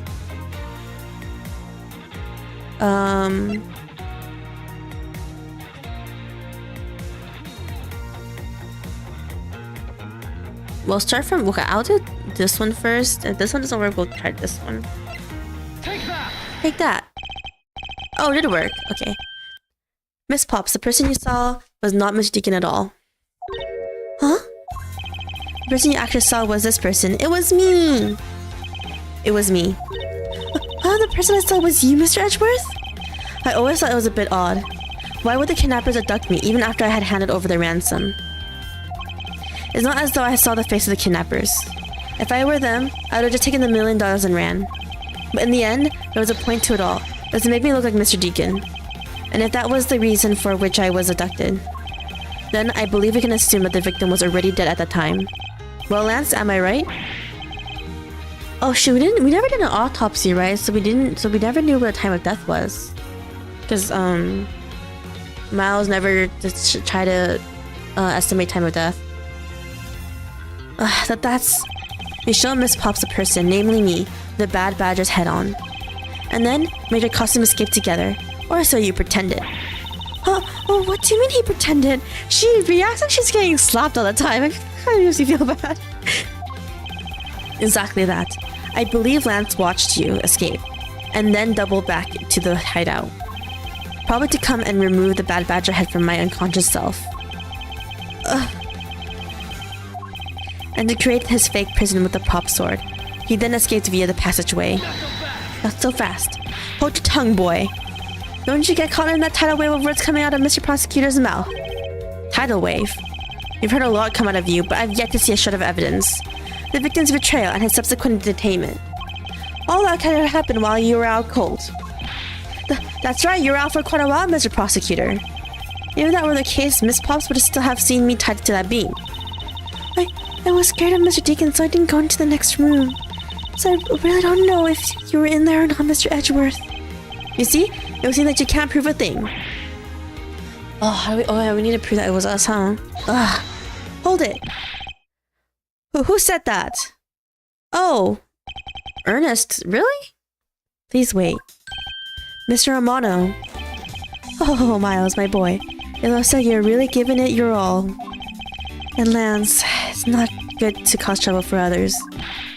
Dad? Let's see. You're the one in charge of the investigation, correct?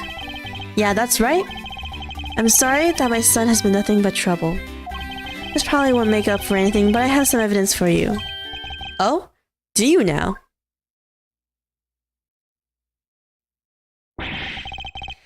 Is that what I think it is? It's the bad badger costume the victim was wearing and a gun. Oh. What? This guy got like... Wait, he got a professional diver to dive up to pick this stuff up? That's crazy. Hello. Hello, Rajab. I couldn't wait around for the police, so I went and found these myself. Dang, dude. Who did you hire to fish these up from the ocean? It appeared they were disposed of in the sea. Is there no one in this country who actually obeys the law? No. No. There. Now, Ancient Lang, please calm down. Huh? What the heck is that scrap of paper? This appears to be a letter from the Chief of Police. Please, allow Mr. Mono complete freedom to do as he sees fit. Because he's rich enough to bribe the police, right? What? The Chief of Police? What the? Just who does he think he is? The person who wields the highest authority in this area. Oh, there. It's like I believe the guy has money coming out of his sash. There's no need to be so upset. Ha, I'm not cut from this land, so I'm not bound by the laws of your country. Oh, you're so just break the rules then. Everyone's breaking the rules anyway. No, this wasn't meant to strong-arm you into anything. It's just a request. I'm asking that you please respect the laws of the land. I can't really say no to that. However, returning to the topic at hand. It doesn't matter who found the evidence. Its value remains unchanged. Alright, now let's take a look at this new evidence. I've already got the results back. What? How? I had a special forensic research lab that I'm on good terms with to conduct a test. They did it in like less than an hour? Okay. I verified that the blood on this costume belonged to Oliver. As for the gun, the only figures they could find were yours, Lauren. Wait, what? I thought Lauren shot... No, not Lauren. I thought Lance shot the guy. Not Lauren. What? But she actually killed... What? Okay. Let's continue. You disappoint me, Miles. What? No, No, it's your son. I don't care. I'm blaming your son. I can't believe that you would cause my son such stress and heartache. Oh, he's a killer, man. I don't care. Thank goodness I was able to find the final pieces of evidence. With this, I had no reason left to push my poor boy around. Did you get... Okay, question is, did you get... Was the prints on the murder weapon, or did you get on the model gun? That's it. These are the case-taking pieces of evidence. Ha, I'll be the judge of that. I won't rest until I've selected every suspicious looking nook and cranny. Okay, first of all, what is this inside? What's this? It looks like there's something inside the costume head. What's this? Hey, they sparkle. I bet they're really valuable. It's just glass. Sorry, but they're just pieces of a mirror. Why are they in here? Okay. Okay, gun 1. Let's examine that one. Okay, there's nothing about this area. What? Really? It's a gun, though. Okay, actual gun here. Could this gun be the actual murder weapon? Ezekiel Deacon was originally stolen from guard by victim during the escape. Okay. And the shot that killed the victim is right here. This bullet hole. It's kind of like a burnt around the edges. Wait, those burn marks were left by the gunpowder. This is a most important fact. Why is that? Because it's proof that the victim was shot at point-blank range. Okay. Well, are these not the most... Oh, sorry, wrong voice. Well... Oh no, I skipped it. Well, aren't these the most definitive pieces of evidence? I think that's what he said. Thank you, Dad. This should be enough to convince even Mr. Edgeworth over there. No, it's not. I'm still blaming you for murder. Decisive evidence. Make no mistake. There are fingerprints on that murderous gun. And they prove that it was Lolly who kidnapped Oliver. But Oliver was also after Lolly's life. So Mr. Edgeworth, even you must see that Lolly was only acting in self-defense. Your fingerprints on the weapon, huh? Oh no, this isn't helpful at all. Look, Mr. Edgeworth, all I want to do is save Lolly. But in the end, all I can do is watch as she takes on the punishment for her crimes. That may be all you can do, however. I still have a case to solve and a job to do. A job of unraveling your insidious lie. You wound me, why won't you believe me even in the face of all of this evidence? Okay, let's see. What is the case?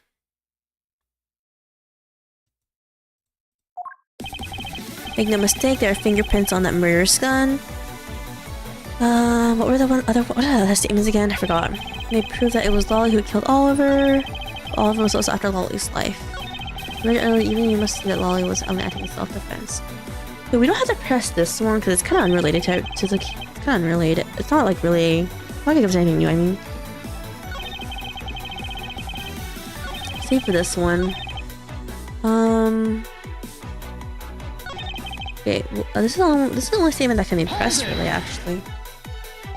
Those fingerprints. Are you sure they belong to Miss Pops? There's no mistake about it. Through my connections, I have the best forensics techniques money can buy performed. I find that a bit peculiar. What? Are you trying to pick an argument with me? What should I do? Should I raise an objection? Yeah, actually. I'm gonna object you. Frankly, I don't believe that Miss Pops' prints should be on that gun to begin with. And the reason why Miss Pops' prints should not be on the gun is...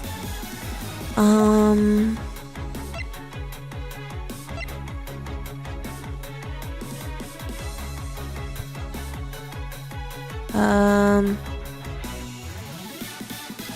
thing is that she's wearing the full-on costume, right? So because the costume covers the hands, she can't get anything on the...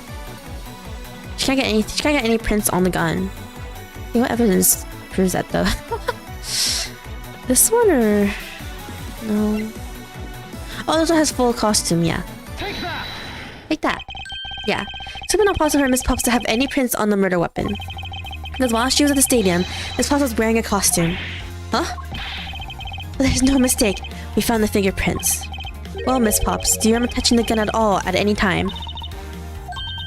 Yes. As a matter of fact, I did hold it for a bit back in the hideout. I handed it off to Mr. Tinkin when he and Lance left for the haunted house. Retrieve the ransom money, I suppose. And there you have it. That is when Miss Pops' prints found their way onto the gun. Ugh. You understand now, Mr. Amano. The fingerprints do nothing to prove that Miss Pops is the murderer. But you don't have to be stupid. But you still have anything to prove that she isn't the killer, right? You seem very adamant about insisting that your girlfriend is a cold-blooded killer. Oh, Lance. What? No, wait, I'm incredibly worried about her. But that doesn't change the fact that you don't have any evidence, right? Huh? That's where you're wrong. I have the evidence. What? How? The story that Miss Pops killed the victim at the stage in the stadium. The whole affair is simply not true because that was not the real crime scene but a setup. This proves that the real murder was not committed at the stadium at all. Yum, yum, yum. Here. The mirrors, those are in the haunted house. Oh no, they're saying it's wrong. Okay, how do we tie this evidence to the mirror evidence? Okay. Sure, at least a 6.8 out of 10. At this rate, Lolly is going to wind up as getting arrested. Wait, 6.8 out of 10?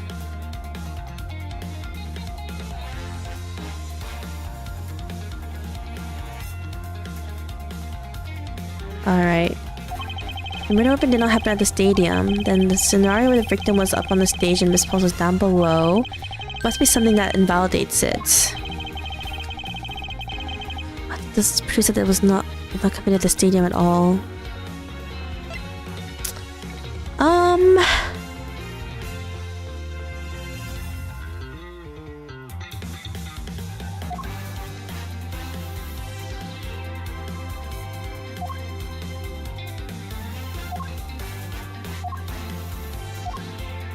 I want to do the costume, but I don't know where is it.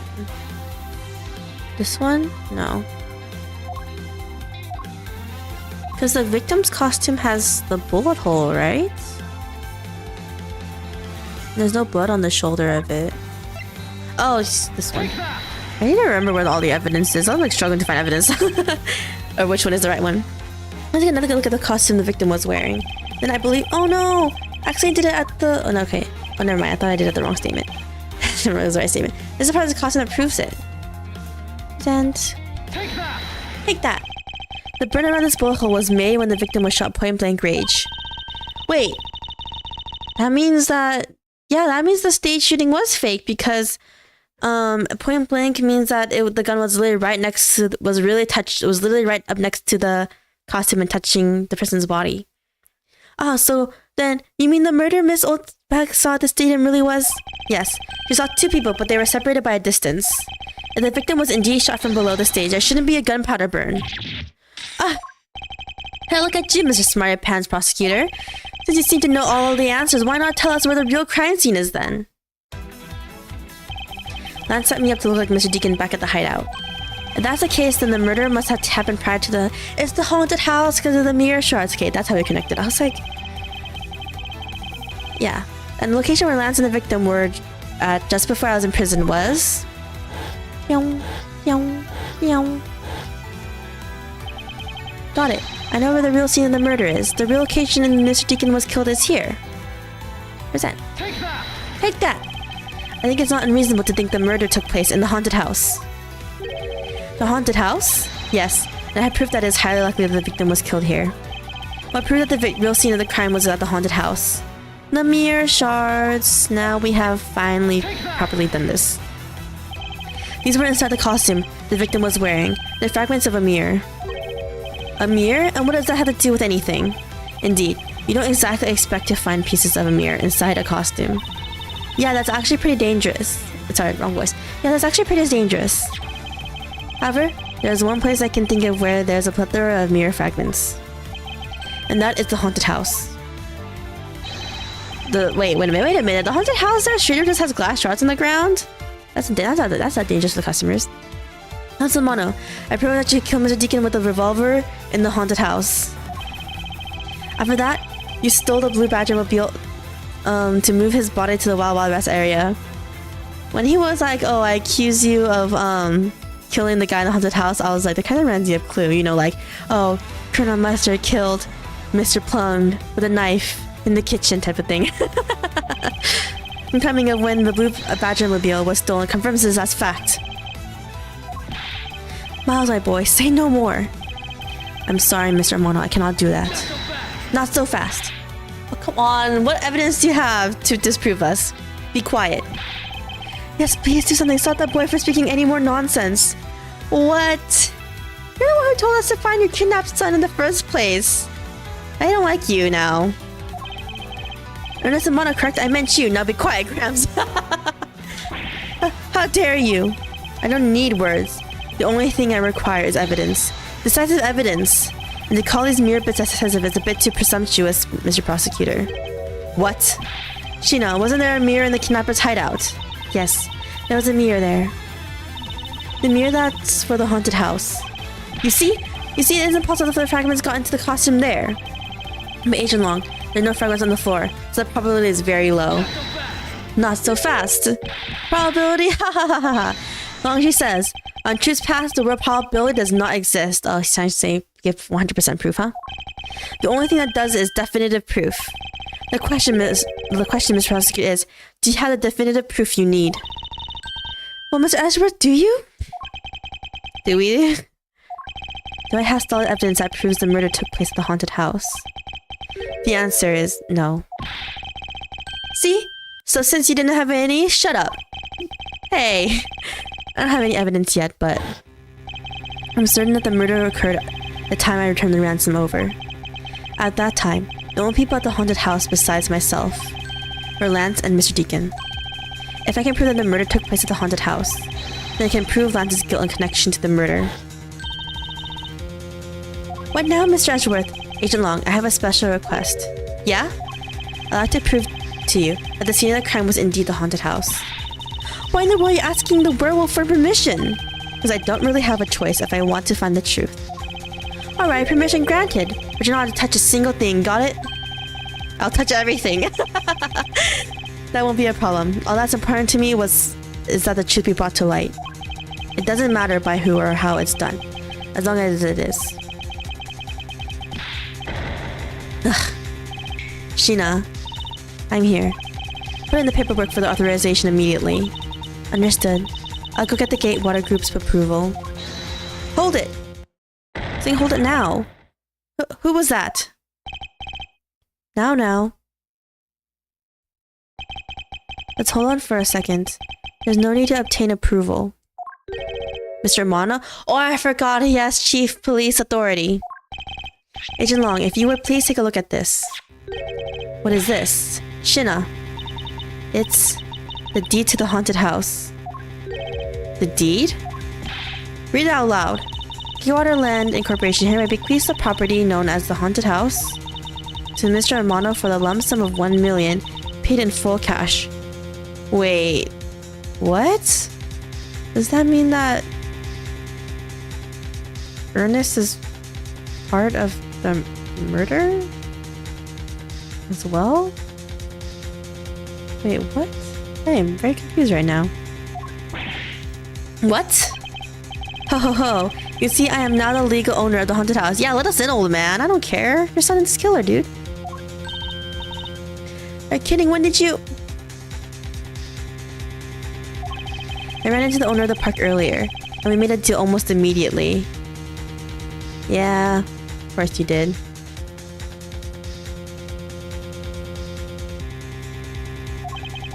How quickly things move when you can prepare $1 million in the blink of an eye. That's 1 million you paid? Don't tell me it was... Was it the ransom money? Oh, that's right. The disgusting ticket belongs to you, doesn't it? I don't have any more use for it, so you can have it back now. You used the ransom money. My Lance is a good boy. He even apologized for the kidnapping a bit earlier. Wow, dude. F you. Wow. Just letting your son get away with murder and false kidnapping? But I do believe that I'll forgive him. After all, he did return the ransom money. That's the way things are, so if you would please discuss things with me from now on.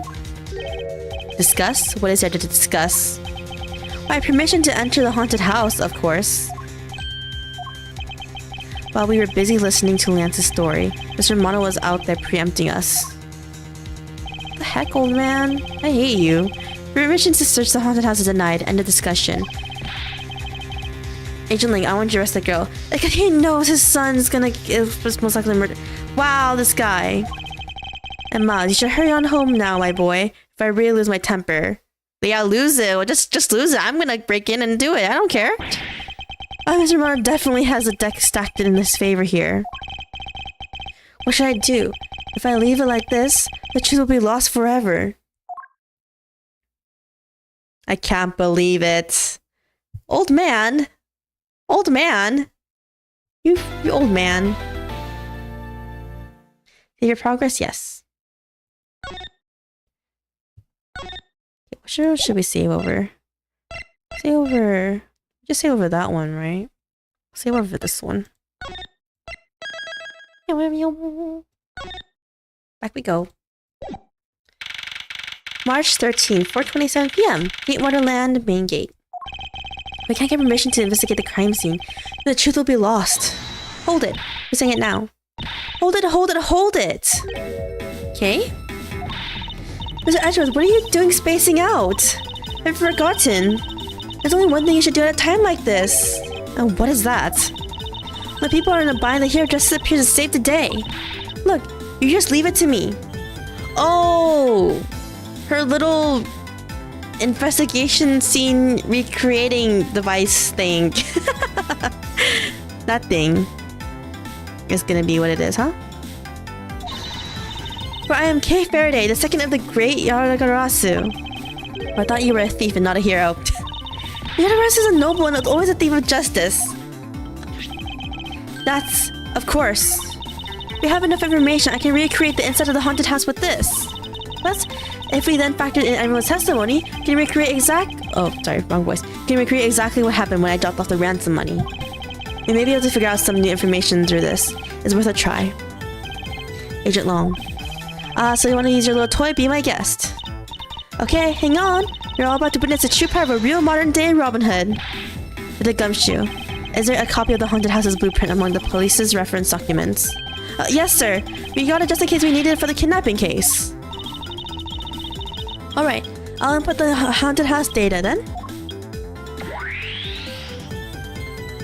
I totally forgot she even had this thing. Well, what is this? Where are we? It's like we're inside the haunted house. Even if we can't inspect the real location itself, the path to the truth slumbers here. If I can successfully navigate my way using logic, I'll ultimately arrive at the truth. Now then, I believe I'm ready to investigate the crime scene. Okay. Okay, what should I recreate first? You haven't figured it out yet. Maybe I have, maybe I haven't, but I'm going to make you do all the hard work. Very well, I'd like to start the moment in which I was ambushed by my abductor. The two of them were definitely in this place at that time. I can verify that it may provide me with a new lead. I just come into the hallway after leaving the money inside the dining room. At the time, I saw a badger slumped over on the floor at the end of the hall. Eh? What was the badger doing all the way down there? I also thought it was strange. However, I thought that maybe it was simply a mannequin that was set there for atmosphere. Do you know which badger it was? No, it was too dark to tell. All I saw was a silhouette. In that case, just have to program my badger silhouette for now. Okay, programming complete.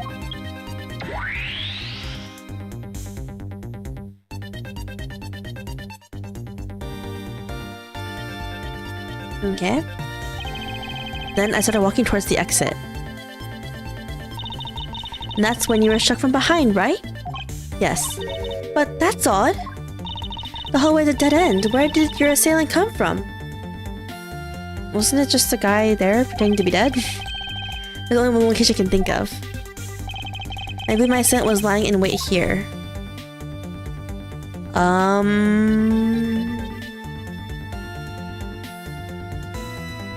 Has to be this guy, right?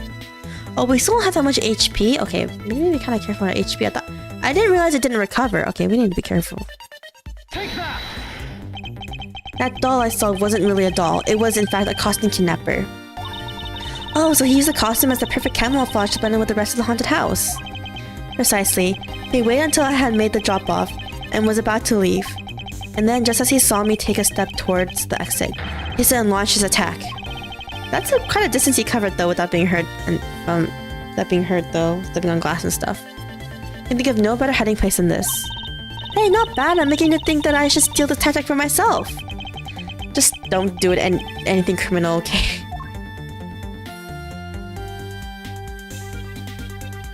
Oh, he picked up the sword on the way, right? And hit us with it. Will Lance?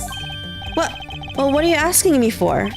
As one of the kidnappers, I figured I should give you the chance to confess first. I was one of the kidnappers, but I don't know anything. I did come up to the haunted house, but I never set foot inside. I left Oliver in charge of picking up the ransom money. You didn't set foot inside? Are you telling the truth, or is this another lie? Alright, then you're claiming that it was Mr. Deacon who assaulted me. Yes, I'm sure it was him. Okay, putting the new info now. Mr. Deacon was the bad badger, right? Since the bad badger has a gun attached to its right hand, I'll have to change it so the weapon is in its left hand.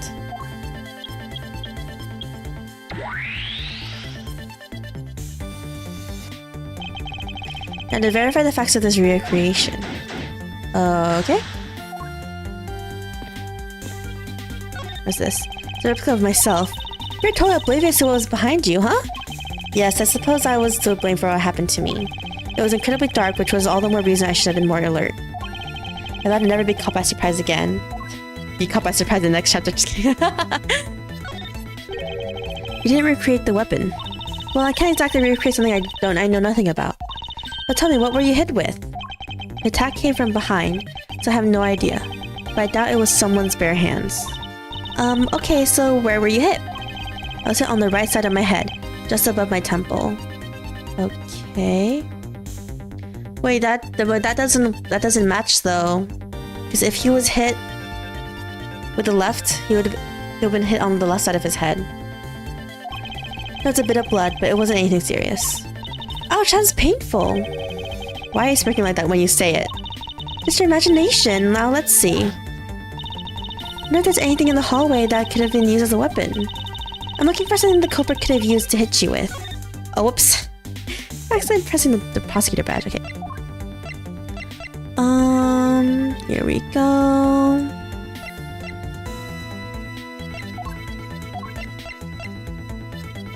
Here. Broken prop sword.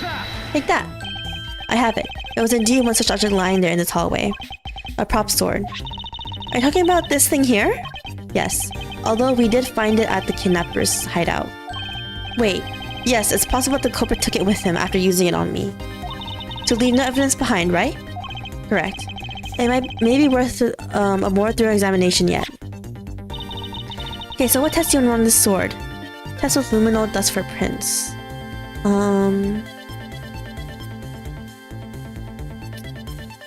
We should test with luminol.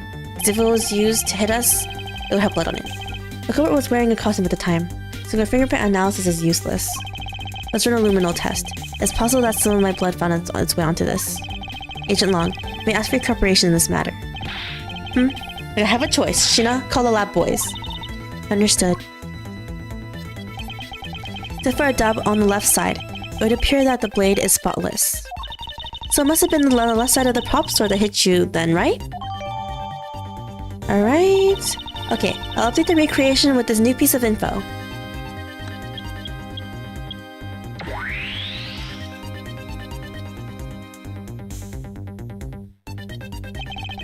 I'll rest until I accepted every suspicious nook and cranny.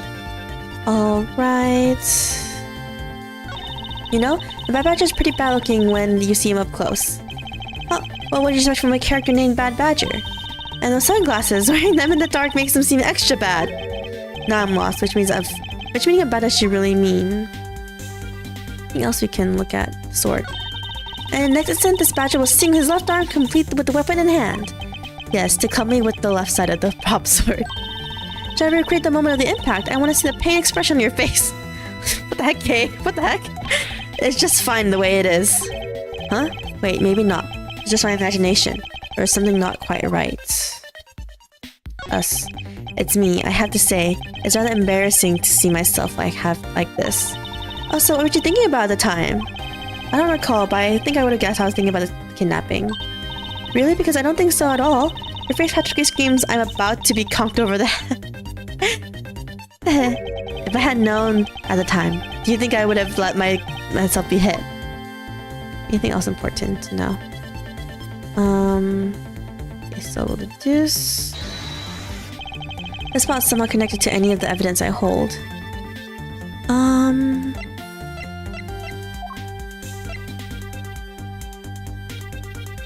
This one. Eureka! Finally, I found a clear contradiction of facts about this sword. Yeah, it should have hit us on the left side of our head, not our right side. Except for a bit, Sorry, I'm fumbling my words again. Except for a bit on the left side, this prop sword is absolutely spotless. However, Cooper had used his left hand, the blood would be on the opposite side. The opposite side? Huh? The culprit held the sword in his left hand, and the sword's right hand would be hit. I see, but the blood was on the left side of the sword, right? Which means that he used his right hand to hit you. Sorry, wrong voice. And if he used his left hand to hit you, exactly. The prop sword has a large handguard attached to its hilt. It would be impossible to hold it with two hands while wearing a costume with such big hands. Therefore, if it couldn't be the left hand or both hands, it must have been the right. I'll change the data to reflect the right-handed swing. Not yet, Kay. There's no sense in changing anything yet. If you change the parameters to the right hand, it'll only create a new contradiction. I think the prop sword to be the culprit's right hand would be conflict with what? The gun. Take that! Take that!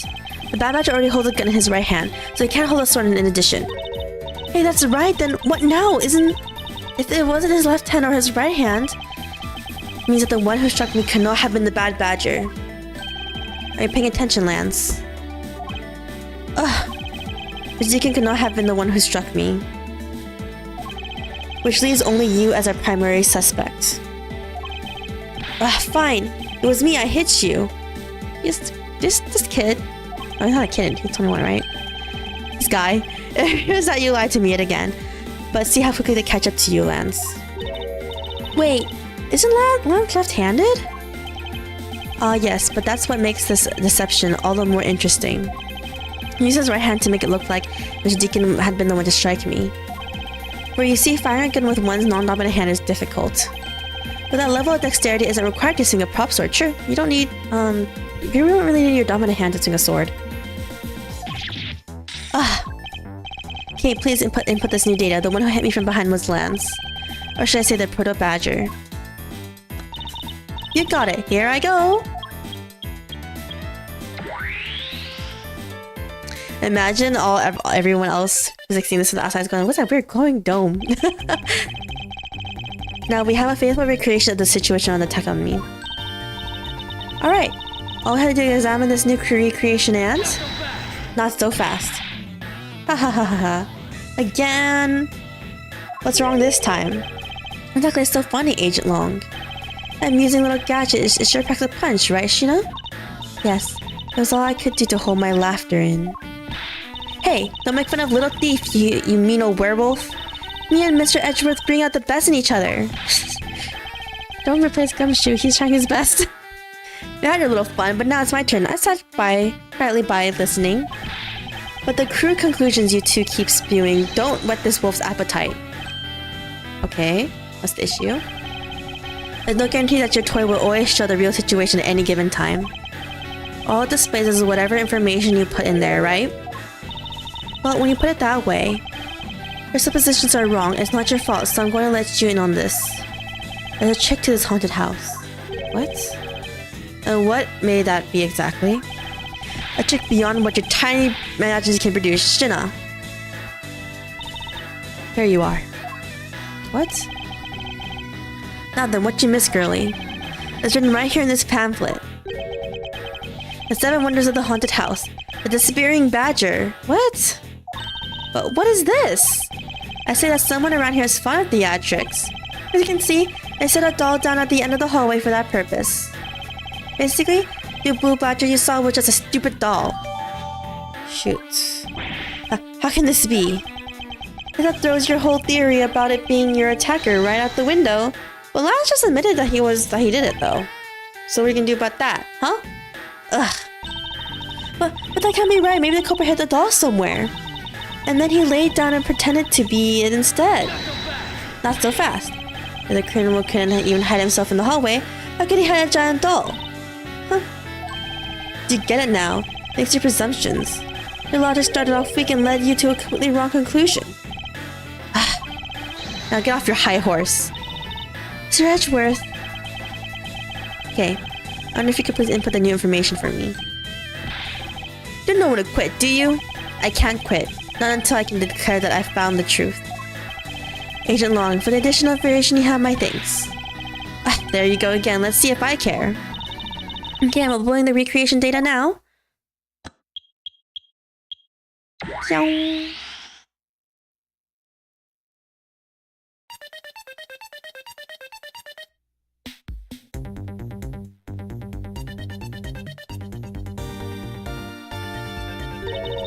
It looks really weird. Look at how it changes from the blue badger into the proto badger all of a sudden.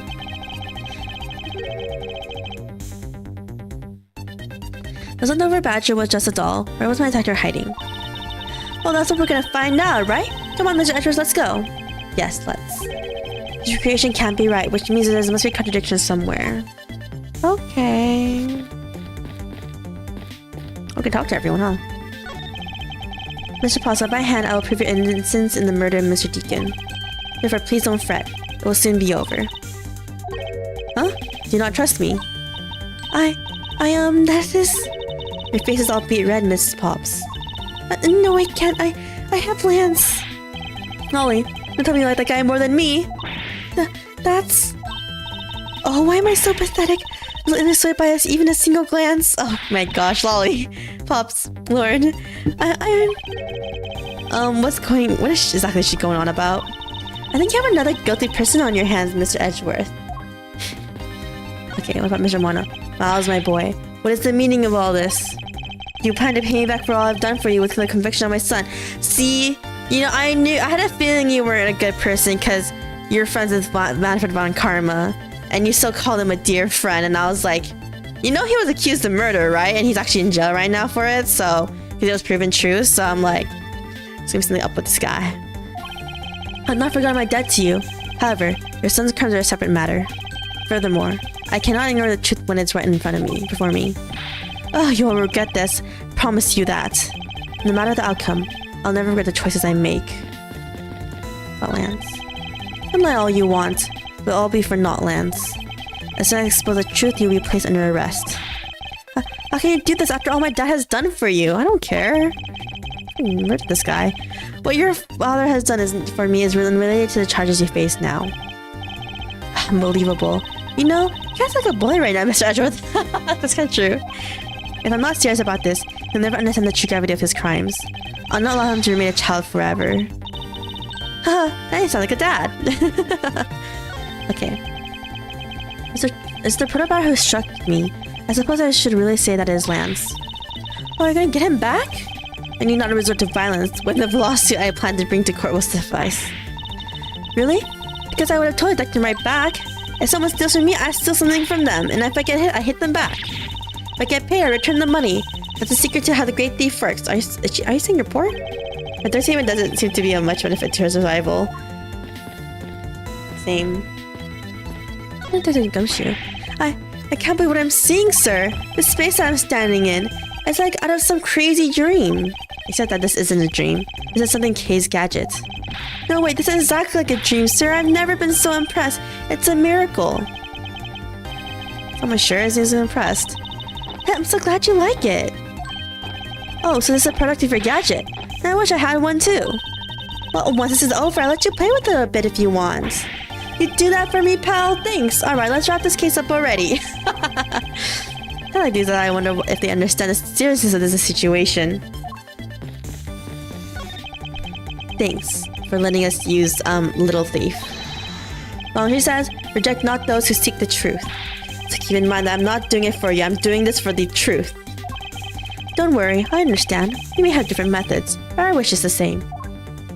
I heard, did she say anything? So have you noticed anything worthwhile? I have no obligation to talk with you.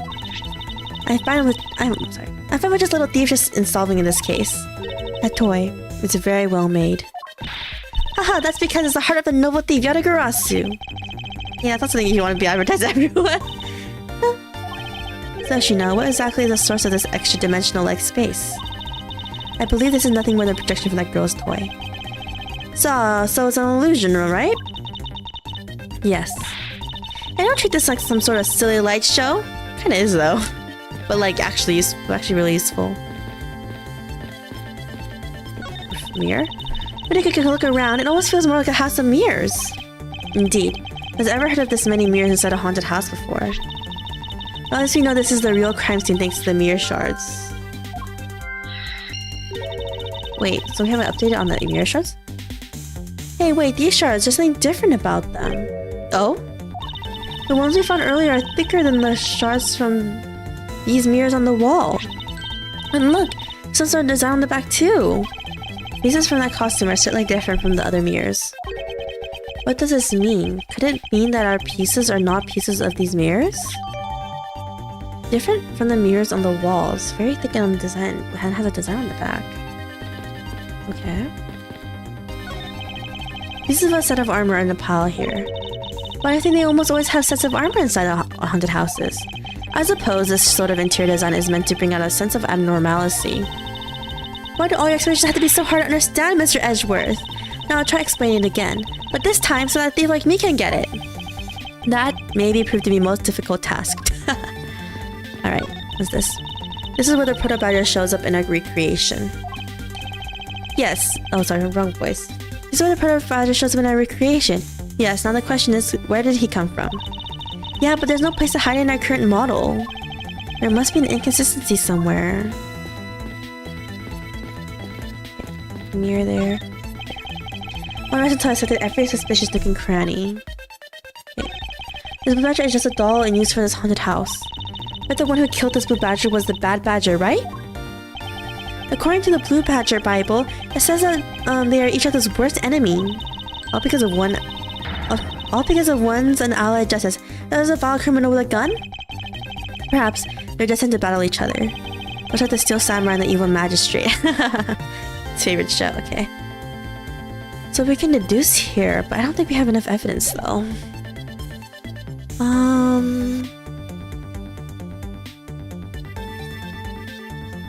Let's see.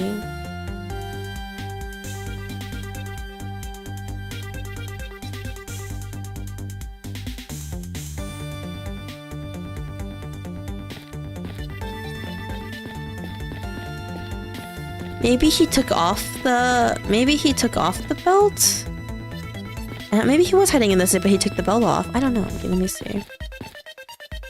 Okay, so we can examine this, right, again? It's not this one.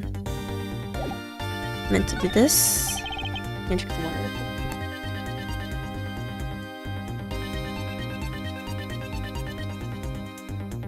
Okay. Yeah, what do we present on this guy? Also not connected to any evidence I hold.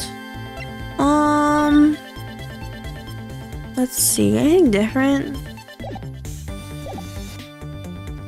The same to me. Oh, actually autoplayed.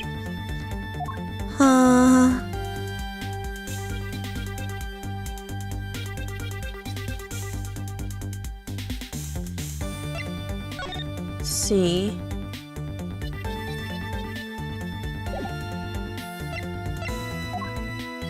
Okay, there's something wrong with this thing, but I don't know what it is. Maybe how it looks like? Okay, let me So blue badger, the one with the belt. It just has the belt really. Maybe the belt is different?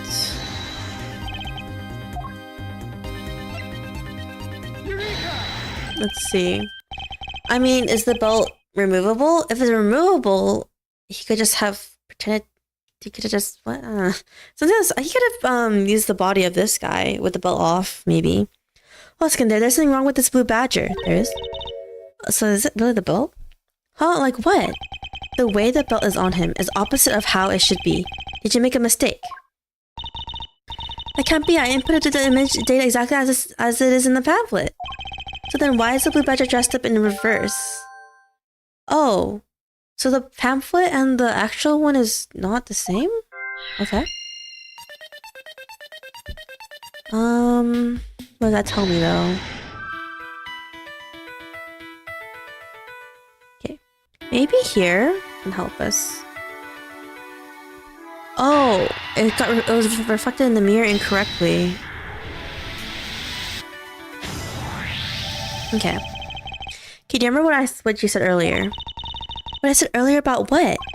About how this building might as well have been a house of mirrors. A house of mirrors? Oh, that would explain the reversed or mirror image. Yes. This blue badger might be nothing more than a reflected image of the real one. Then, was the blue badger you saw just a reflection? When I looked down at this hall, I thought it was perfectly straight. But if there was... However, if there was a mirror... Oh, then it would actually form an L shape, right? Oh, shoot. Wait, what? No, what is mirrors here? Okay. Precisely. I was deceived. The hallway was almost pitch black. And there was a beam in the way that obstructed my view of the other hallway. Wait, but why build this place like that? It sounds pretty pointless to me. Yeah, this house is just another attraction at an amusement park. They created a mirror wall for a very specific purpose, and one I can point out to you. There's a reason they built a mirror wall. Oh, this that. Wow, whoops, wrong one. This one. Take that. The disappearing thing. They're in the tablet. The main job of this attraction, the thing disappears, is the mystery of the disappearing badger. You mean they built the mirror for that trick alone? But you said you saw the badger, so it's definitely still there. That was true at the time, however. Doing this allows someone to make the blue badger disappear in a flash. Move the mirror wall, move the blue badger, move the mirror wall. To remove a reflected image, simply move the mirror. First, the mirror was constructed so that it could be moved. Then, beyond where the mirror was, an empty hallway had to be created. Oh, so when they wanted people to see the blue badger, they would open the mirror. And when they wanted to hide it, they simply had to close it again. Oh, so there's a hidden room. So that means Lance was hiding in the hidden room, okay. This explains why the other side of these structures have a design on them. And if that pattern is the same as the other walls in this hallway, then when the mirror is closed, it will blend in with the rest of the walls. This is a mirror trick that this haunted house employs. It's a pretty cool trick, actually. And this also proves the existence of a hiding place for the culprit. Huh? How so? Think about it, Kay. There was a place that was outside of my field of vision. Culprit kept outside by hiding here. Literally here. Take that! Take that! There was a very large blind spot, one I could not see beyond, and it was here. My assailant hid on the other side of the removable mirror. Then, when you wouldn't be able to see him, you didn't even need to do anything to the blue badger doll. Exactly. All he had to do— oh, wrong voice. You didn't have to do anything to the blue badger doll. Exactly. All he had to do was wait for me on the other side of the mirror. Wait, hold on. I just thought of something. Yes? Well, shouldn't the mirror wall be broken right now in reality? Since we have a few shards of it, we can probably assume it is. Yes, it most definitely is broken. The question is, when was it broken? Since we found these inside the victim's costume, that would mean the victim was there when the mirror was broken. Wait, that sound. Leave the money and go now. Oh, it was an echoey sound. The sound I heard was most definitely the sound of a mirror breaking. Okay, I'll just input some new information. Oh, don't scare me like that! Sorry, but I need you to recreate something for me. Sure, whatever you need. So what do you need anyway? You could first recreate this hallway, just before I entered the dining room. You got it?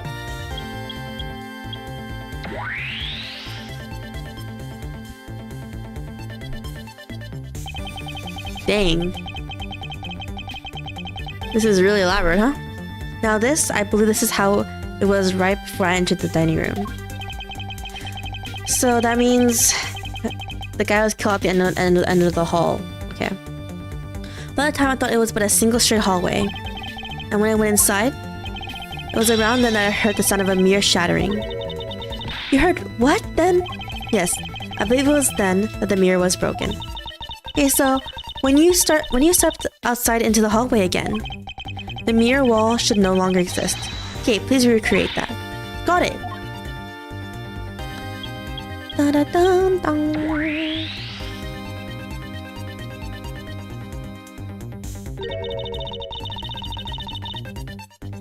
Wait, but with the mirror gone, the culprit lost his hiding spot. So where did he go in this proto-badger suit, Mr. Edgeworth? That'll be easy enough. With the mirror gone, he simply hid himself in the branch hallway. I think this about wraps it up. Looks like we finally solved everything. No, not yet. An even larger contradiction has now reared its head. Huh? Perhaps you did not notice. But this recreation contains a very troubling inconsistency. I did not notice. What is it? Inconsistency between what I saw in the recreation lies. I don't know. Wait a second. Let me see. I remember I might run out of save files. This is the final confrontation? Okay. Oh no, the haunted has a secret trick. Back. What is the contradiction?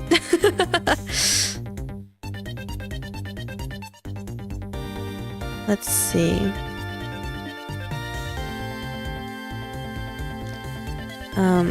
Here again? In this area here?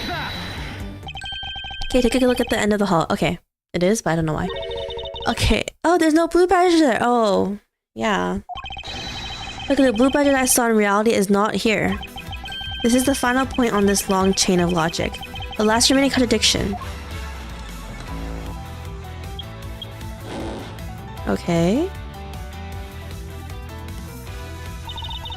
So let me get this straight. When you came out of the dining room, you saw a badger, right?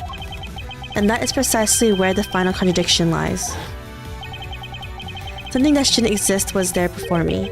Who or what do you suppose it was? What? I believe this is the real identity of our mystery badger.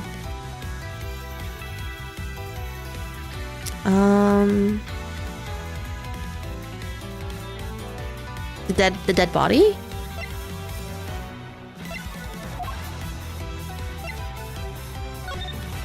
Oh, no, I can't do it by accident. Present? Yeah, okay, it is a dead body.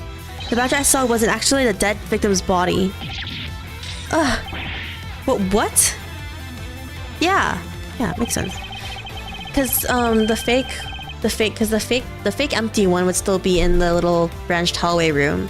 So that means the dead body had to be there, and Lance hid in the side room with the empty doll, and then ambushed us afterwards. Agent Long, the entirety of my complete logic is my final, decisive piece of evidence. The murder happened in the hallway of the haunted house at the time of the drop-off. And you can consider the moment I heard the mirror breaking to be the real time of death for Mr. Deacon. No. Maybe it was due to their fighting, or perhaps it was life-shattering bullet. But no matter what the cause was, the hallway mirror wall was broken. Not so fast! Huh, you were in the house at the time, right? Or telling me that you missed the sound of a gunshot. Objection! There were a variety of sound effects playing at the time. All for theatrics, I assume. The gunshot must have blended right in. Now then, I'd like you to recall something for me. Who was it that was with the victim at the haunted house? Who was the one who had the opportunity to rob the victim of his gun and use it on him? It was you, Lance Amano. Yeah, I have a breakdown. Oh man, he put the freaking cuffs. I'm sorry. Wait, so but why did he kill the butler though? I just didn't really understand why he did that though. Like, what was his motive for killing the butler?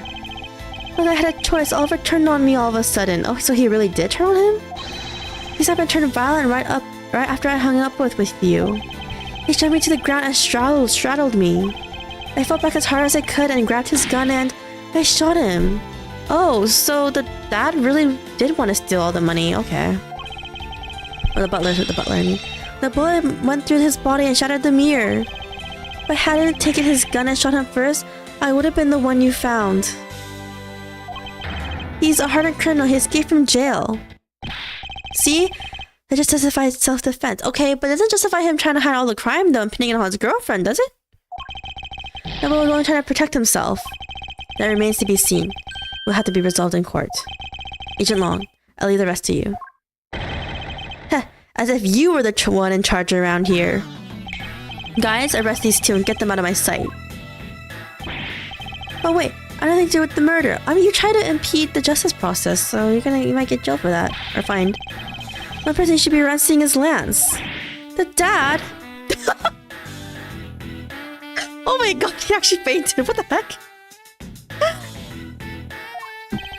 Sorry, but you're not slipping away that easily, Mr. Ernest Romano. Wow, he just threw his son under the bus like that? That's crazy, man. I'm talking about the evidence so that you could cover for your son. Yeah, exactly. What a great dad you are, willing to risk it all. It's really touching.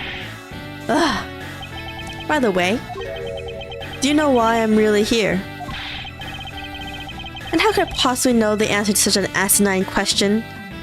Oh, he's probably investigating the dad for being part of the smuggling ring, huh? You wounded me. I came all this way from across the sea just to see you, you know. You came to see me? What's that supposed to mean? I have a few things to ask you, Mr. Mono, about a case from 10 years ago. What? 10 years ago? Oh, the file that got us to try to steal. Case from 10 years ago. Oh, what's the name of that you use here for that case? Shinna is known as the KG8 incident. The KG8 incident? Oh, so you remember it. Good. Then you'll recall the trigger in that case was the Mono Group scandal. Specifically, the charge of an internal smuggling ring. Smuggling. There's that word again. At that time, the person that was arrested as the ringleader was Mr. Amano's very own secretary, Mr. Colin Devery. What? He was the secretary? I thought he was just like a pilot guy. Because that's what Lauren said. Oh, father. Oh, no wonder the butler wanted to kill Lance. He has a grudge against the family. Even though you pushed the crime onto your then secretary, Mr. Devery, I always suspected that you were involved with the smuggling ring, Mr. Amano. Mr. Devery was arrested in place of you. Which is why he broke out. When he broke out, you hid him from the police, right? You did him in exchange for his silence on your little dirty secret. Now. Please calm down. I honestly have no idea what you're talking about. Pretend to be ignorant all you want. We're taking you down to the precinct for a nice long chat. Hold it! Who's saying hold it now? What the heck was that? I'll take him down to the precinct if you don't mind. Oh my god! So this prosecutor guy was in on this huge smuggling ring thingy? Oh my gosh! F this guy even more! Okay, if no one was here in the earlier, no one watched part 1 of the stream. This guy was the culprit of the first case, and he shot and killed the guy next to him that just came in, who's his own partner. And who the heck are you? I'm Jocks Portsman, and I'm the prosecutor in charge of this case. Oh, Jocks, thank goodness you're here. You have him in your pocket, so he is definitely part of the smuggling ring. Don't jerk me around. This is an Interpol case, so keep your paws off my suspect.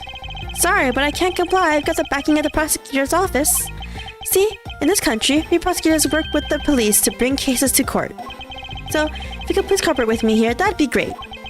Now, how about a handshake to seal the deal? Sorry, but I hate prosecutors, the whole lot of you. Not me, right? I proved to be a good guy? Guys, arrested 2 suspects. Sir! Oh, I almost forgot. Prosecutor Miles Edgeworth, is it? I'd like to thank you. Thank me? Yeah, for working so hard to fulfill my goal. What? Hey, is that any way to thank someone? And what the heck is that supposed to mean? You were so relentless, Lance, that you forced Ernest to tamper with the evidence. Thanks to that, I finally had a legitimate reason to arrest him. So, how does it feel to bite the hand that feeds you? The hand that feeds me? I'm not sure I follow. Heh, no use pretending with me, you're the one, right? You're the corrupt prosecutor that's working for Mr. Mono on the smuggling ring, right? Hey, it wasn't me, it's Jocks. No, I would never do such a thing. What the heck? Intel's never wrong. What? The Intel's accusing me? Who's getting the Intel for you? In your prosecutor's office, there's definitely someone working with the ring. So Agent Lang suspected my relation to Mr. Mono. That must be the real reason behind his antagonistic attitude. On top of that, your mentor was Manfred von Karma, right? Oh man, that guy is like haunting us from his jail cell. There were non-stop rumors flying around about forged evidence with that guy. You're not twisting the truth behind those closed courtroom doors too, are you? Not anymore. The courtroom is a place where the truth is revealed. Well, don't worry, it's not only you. The whole lot of you can't be trusted. Prosecutor who never lost in 40 years? Every defendant must be found guilty, fueled by that kind of thinking. Is it any wonder that courts produce nothing but falsities and lies? It would seem that his disdain extends beyond just me. Prosecutors, the courts, why is the man so angry with us all? Rest assured, the next time we meet, I won't be so forgiving. So don't you forget it. Okay, off the 2 of them go. Please wait. Agent Chanel. Why does Agent Long hate all prosecutors so? Long is the head of the Long Order House of Long in Zhengfa. The heads of all police-related divisions in that country were of Long blood. Were? What do you mean by that? Aren't they still? They were revered, but that was long ago. They don't hold that sort of sway anymore. And it was all because of the courts. How can that be? A prosecutor once withheld and tampered with the evidence one of the Long detectives found. The evidence purity was tarnished. It cost the Long family its honor and trust. But not all prosecutors are like that. Even so, Long will never respect the court again, or any prosecutor. Okay, well... So Agent Long is a man who hates all courts and is unwilling to forgive prosecutors.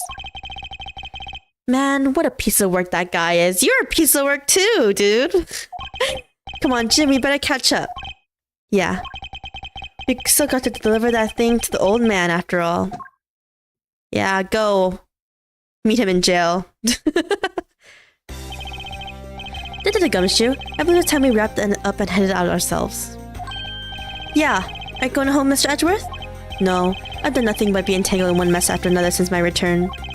If it is alright with you, can you drop me off at my office? No problem, sir.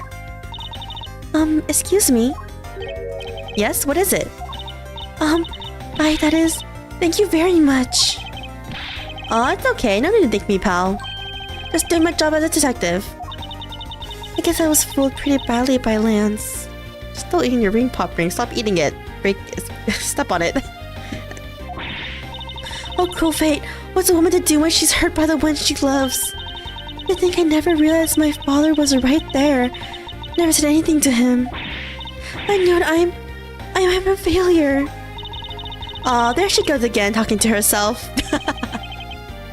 Miss Pops. I wonder if you know why your father participated in the kidnapping. No, I have no idea. Your father died while trying to stop Lance, which means that from the beginning he had no interest in the staged self-abduction. Wait, then why did he... I believe it was because of your presence, Miss Pops. Me? Lance realized that the 2 of you were related, which is why he used you as a hostage to coerce Mr. Devore into cooperating. Father... As a felon, I could not tell you of his real relation to you. However, As a monofamily butler at the very least, he was able to watch over you. It was all he could do, but that was the shape of his overflowing love for you. Oh. It's another way to put why he decided to protect, why he decided to try to kill Yans. Go on, speak your mind. That is... Thank you very much. You're welcome, although there's no need to thank me. I thought you're just gonna fall in love with us. No, Lauren, stop. I mean, this man's so much older than you. How old is Edgeworth right now?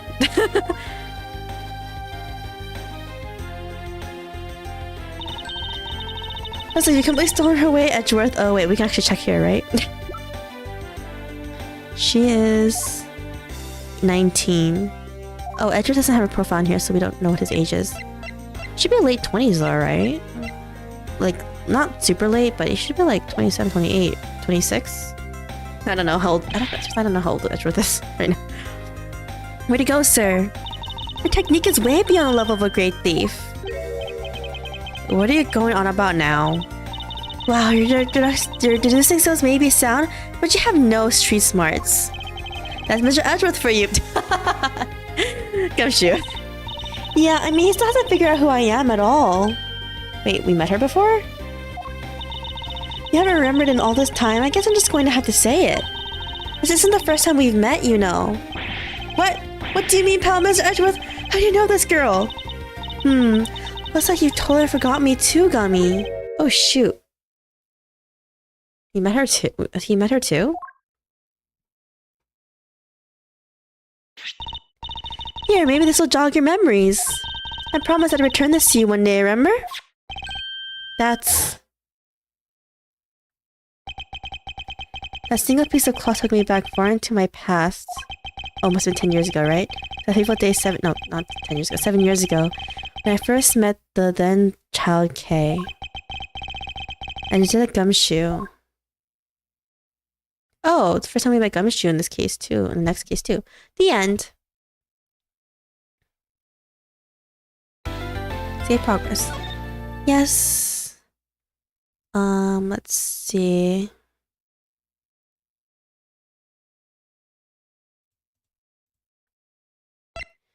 Save here. No, this is gonna be the new case, right? If we try to, yeah.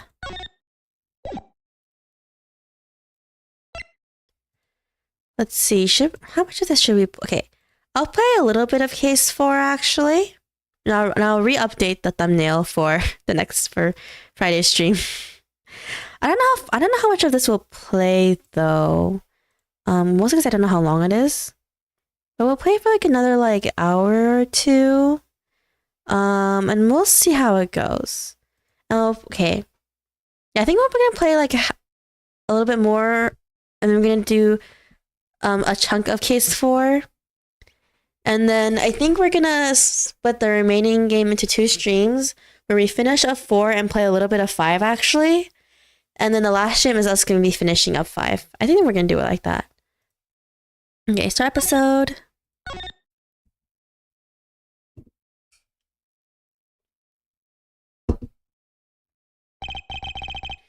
Okay, Faraday. A young lady who calls herself the second Yadagarasu. The piece of cloth that she conjured up has taken me back to many years ago.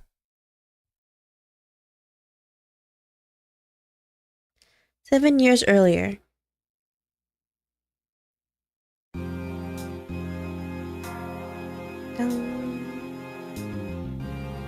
Who are these 2 people? Yeah, that's right. I did it. I killed the guy. Who are these people? But it was the great Yadagarasu that told me to do it. Objection. I asked the defendant, just what exactly are you trying to say? But to get it, I know the true identity of Yadagarasu.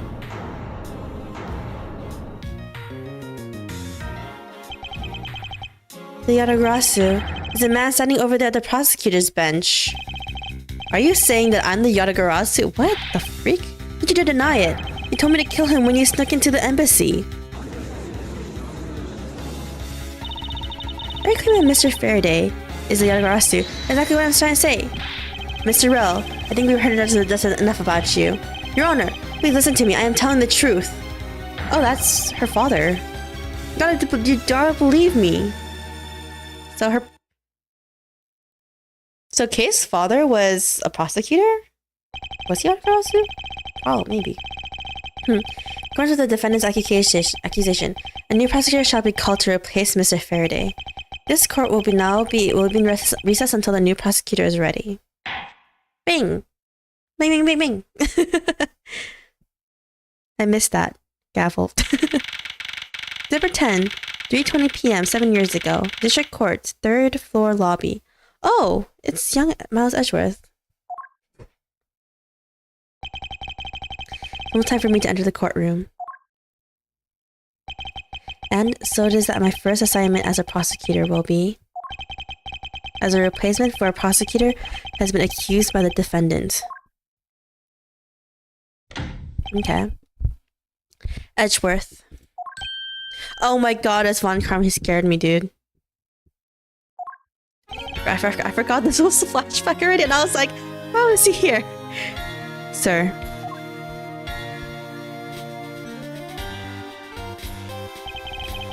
Have you read over all the documents regarding this trial? Yes, sir. I memorized everything there is to know.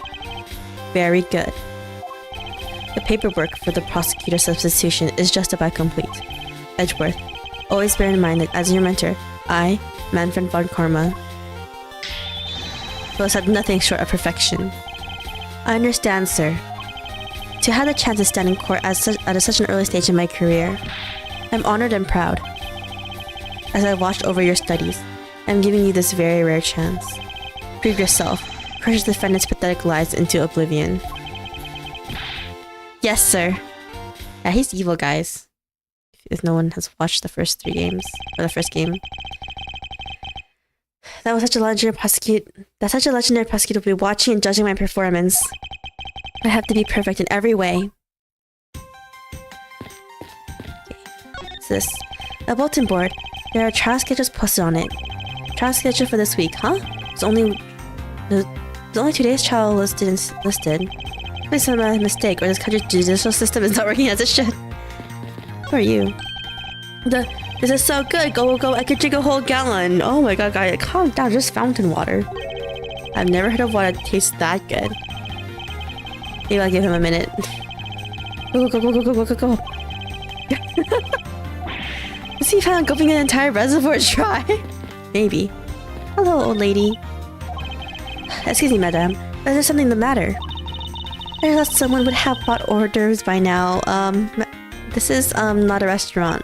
But this is the courthouse. It would be quite atypical to provide hors d'oeuvres here. Are you sure? Someone poured me a fresh cup of coffee last time I was here. That's,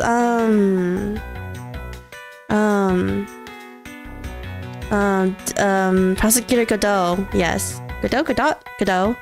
From the 3rd game. What the heck does she think this courthouse is for? Aren't these great? Daddy made all these. Awesome, but didn't you get fired right after you made them? Oh. Yeah, I did. I'm so sad. What the heck? That's the same amount of money on this model as it costs to build the real thing. What? Really? Okay. My boss wasn't very happy with me. Hey, Dad, didn't you say you built a secret mechanism inside it? Wait, what? I'll tell you about it someday when you're older.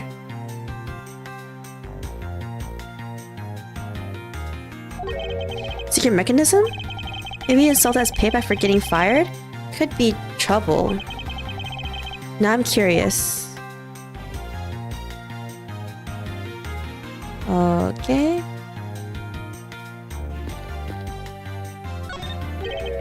Egad, what cold stare he's giving me.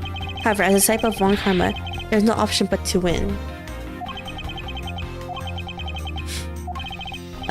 He's good. The power of his cold stare rivals my own. This is his bailiff. Oh, he's sleeping.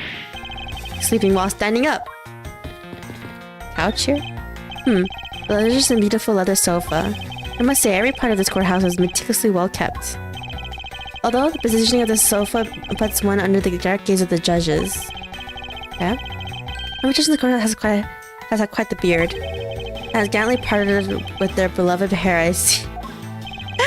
Edgeworth, don't fall like that. Being a judge must be a very stressful career. Most likely. You can talk to Von Karma, actually. Today's trial should have ended in just 1 minute. Because the defendant was picked up by the security camera, correct? Exactly. The killer had the gall to say that he only killed because he was instructed to do so. Even more outrageous is his claim that the case prosecutor, Bryn Faraday, had given the order. Faraday is such a fool. He's been cornered by his very own prey. Sir, are you an acquaintance of Mr. Bryn Faraday? He's a pathetic man who speaks nothing but nonsense. Nonsense? He once tried to explain to me a way of punishing those who cannot be brought to court. Those who cannot be brought to court. How have you been? I've been good. That is nonsense, for no man is above the law. Well, there's always a few exceptions. However, there's no reason to deal with such individuals. The prosecutor is a guardian of the court, one with no obligation to outside matters. Thus, there is no reason to deal with such individuals, I see. Edgeworth, disgracing yourself as Faraday will not be forgotten. Just came back from a study session. What is Von Karma doing here? We just finished up case 3 right now. And this is literally the beginning of case 4. Apparently, the entirety of case 4 actually takes place 7 years in the past. So Von Karma is still around. And then in this context, apparently this case is Edgeworth's first case in court, apparently. And it's gonna be the first time. It's also a case where he first met both Kay Faraday and Gumshoe. He said this all before this case started, by the way, so I'm not spoiling anything. Have no fear, I will not let you down, sir. In place of the accused prosecutor Bryn Faraday, I'll prove the defendant's guilt. Oh yes, and also, Kay's father, 7 years ago, apparently was accused of a murder. Went right in the middle of the case in the courtroom, where because the defendant was like, "You told me to murder this guy," and then Kay's father, who's a prosecutor, is like, "Wait, what?" Very good. I secured an hour of recess for you to prepare to do just that. Show them all. The power of Von Karma. Today's trial. So have you achieved a firm understanding of the case? I don't even know what the case is about. Do we have evidence? Profiles. No. Yeah, accused by Rel, the current defendant, of being Yatagarasu too. Alright, back for a second. Okay. Yes, sir. I memorized everything that is written down in the case files. Well then, explain the case to me. I want to see if you really know what you're talking about. Understood. Okay, see, that's what the case was about. A murder was committed on September 8th in front of the Kodopian embassy. The victim, Mr. Deedman, was a staff member at the embassy. The defendant in this case, Mr. Mackerel, was held for questioning the night of the incident as he was deemed suspicious. He was quickly placed under arrest for the possession of the murder weapon, a gun. Furthermore, at the time of the murder, the great thief Yatagarasu had successfully infiltrated the Kodopian embassy as well. At first, Ro claimed that he himself was the Yatagarasu, but that he did not kill Deedman. I wonder what he expected to gain from such a desperate lie. It's possible that he wanted to go down while in the spotlight if he is found guilty. There truly is no limit to people's insanity. But I digress. Continue, Edgeworth. Yes, sir. During the trial, the prosecution presented the security footage that captured the murder. Yong. The footage clearly shows Mr. Rel as the murderer. The act of Mr. Rel... No, sorry. This is my voice. The act of Mr. Rel firing the gun could be clearly seen from the visitors' gallery. Upon seeing that, the defendant retracted his statement and admitted to the murder. I did it because I was told to, by the real Yatagarasu, Bryn Faraday. That sounds about right. However, you've forgotten one thing. What? We did? While this may appear to be simply the murder of a Kodopian embassy staff member, people are actually referring it to as a second KG8 incident. The second KG8 incident. I'm very sorry, sir. I fear I failed to study hard enough. Okay, so there are 2 KG8 incidents. This would be the second one, and the first one was 10 years ago. Okay. Well, even among the police, it's information that only a select few are privy to. Could you please enlighten me, sir? Okay. Sir, what do you mean by the second KG8 incident? In order for me to tell you that, you must first learn about the original case. Take a look at these documents. This is a 3-year-old newspaper. Okay. Yeah, I've heard about the mono group scandal before, correct? No. Yes, I have. Wait, if someone spoils you, there will be a kidnapping? No. When I meant kidnapping, I mean when you get kidnapped, I will not save you. By someone else, not by me.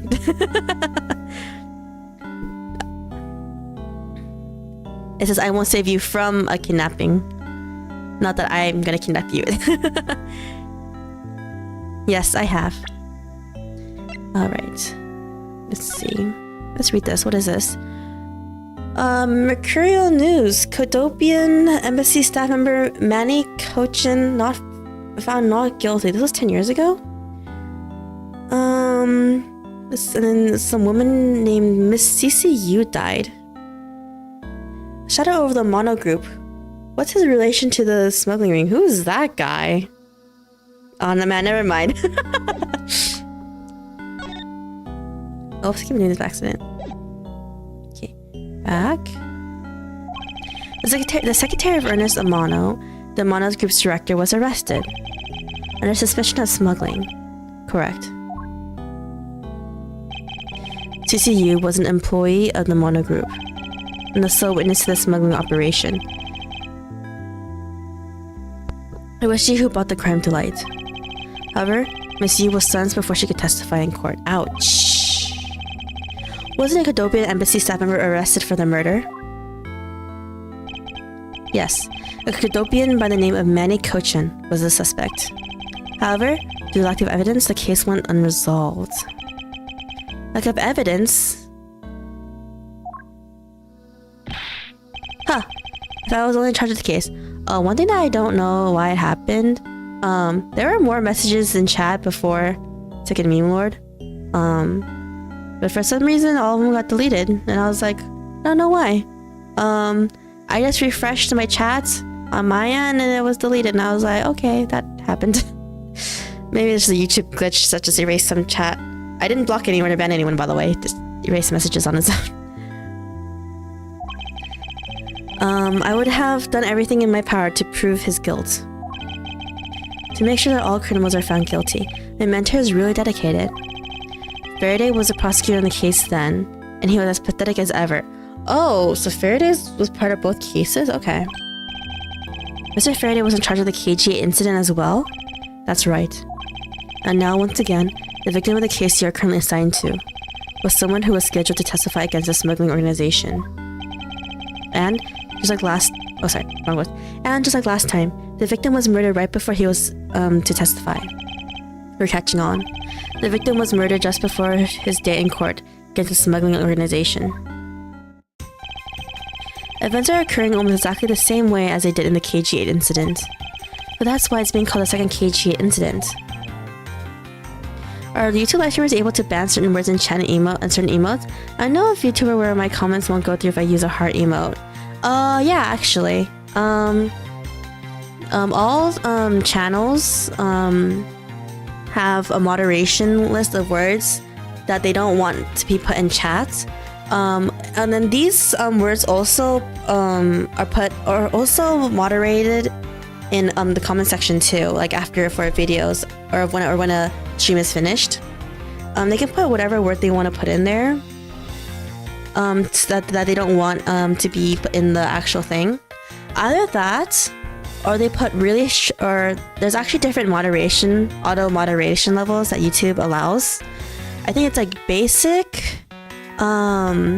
strict, no moderation, and I I think the strictest one is literally called like, I forgot what the strictest one is called, but there's one that's like really strict. I forgot what that one's called specifically. I think the strictest one doesn't allow emotes. Don't quote me on that. But yeah, even emotes, possibly. I don't know, because I never tried the strictest one, because obviously I don't do it for my channel. But it could be it could have been a case where people were using the emotes. Like your chat only allows member emotes. Yeah, that could have it could have been the case where maybe people were spamming too much of different emotes, and then she just didn't want them to spam any of it. You know what I mean? It could happen. Either or she has really strict moderation and that literally only allows paid emotes to be allowed on it. Something like that. But yeah.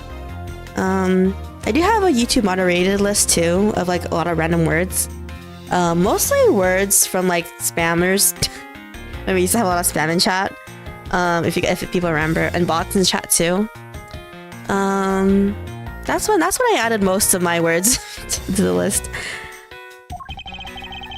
There's one difference between the two incidents.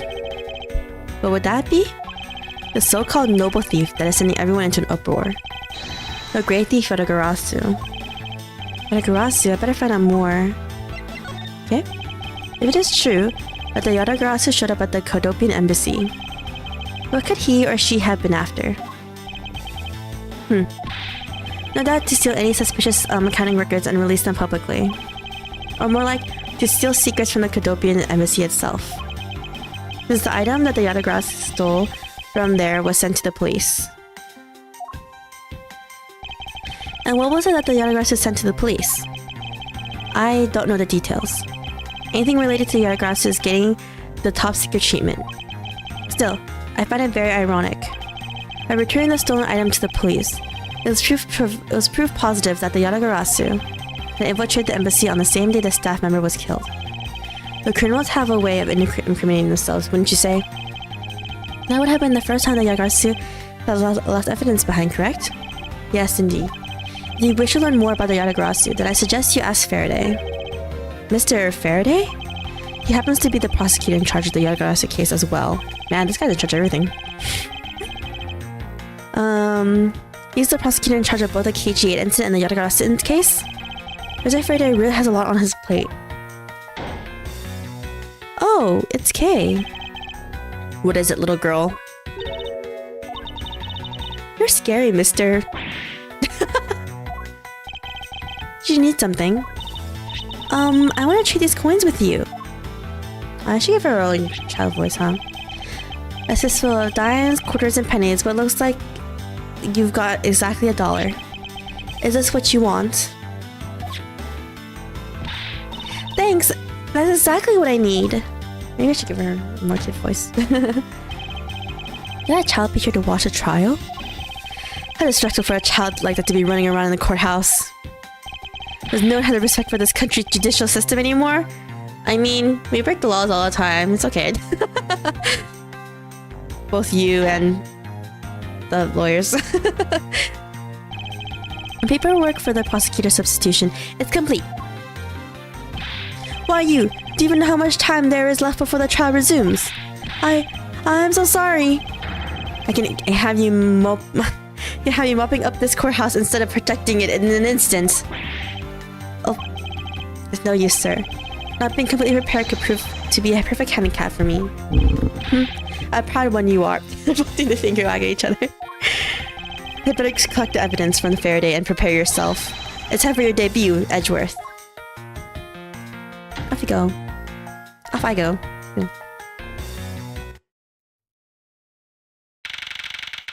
Number 10, 4 p.m. District Court. Courtroom number 3. Man, it's been a long time since we've been in court. Since all the cases before, we were never in court.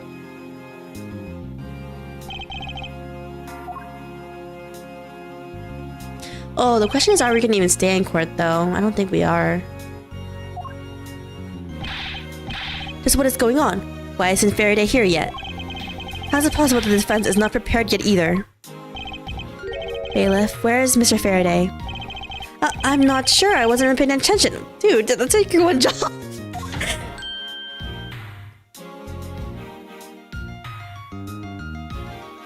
It's our old good friend Judge. I don't know if he even had a name, I'll be honest. I just call him the Judge. You must be the one Mr. Von Karma recommended. I hear this will be your first trial. I look forward to seeing how you perform. Oh, by the way, was there someone celebrating a birthday during the recess? I could have sworn I heard a popper going off. When I think of it, the other day with my grandson... You don't have to read your stories, old man. Sir, it looks like the trial is about to resume, however. Yes, it'll all be impossible to prove the witness a liar, without the evidence from Faraday. What is that blasted buffoon up to? It's an emergency, sirs! Oh, don't tell me there's a murder in the courthouse right now. Oh, Gumshoe. He's wearing a brown jacket. It's not green. Oh, this was 7 years ago. There should be no yelling in the sacred hall of law. Bailiff, remove this man from this courtroom at once. Please wait. You have to listen to me. There's an emergency. Defendant lobby number 2. But Mr. Faraday and the defendant. Oh shoot, Faraday's dead? Don't tell me he's dead. The two of them. They're both dead, Your Honor. What? I can't even Von Karma's shocked. He's like, what the heck? Faraday's dead. Number 10. Strict Court hallway. Dang, this is crazy. Stay back. Ugh. Who's this guy? No one's allowed on the crime scene, period. Oh, he's a detective. He has a really cool design, I'm not gonna lie. Just who does this oddball think he is? This is becoming quite the hotspot. Isn't she Mr. Rell's defense attorney? Hey, you know, running in the hallway, pal. But when you said you uploaded your most recent video, it was the day before my birthday. I just thought you went live. I was such... I told you... I said I wasn't gonna stream last week, and I was just gonna release the video. But yeah... Too busy last week to stream, but you know... It's a long video. I guess is the good part of it. But yeah. Streaming like twice this week and twice next week. Which is cool. And who are you to tell me what to do?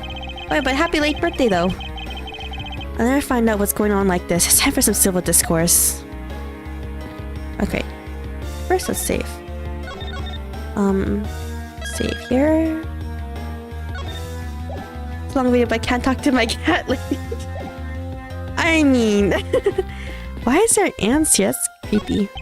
This sofa looks like it's seen its fair share of use. It looks like another part of the courthouse is visible from the window. Ah! My eyes have locked with my reflection's eyes in the barred window. What? The student Von Karma refused to back down. What? I won. What? Edgeworth, you weirdo. Okay. See, anything we can look at? Fire extinguisher.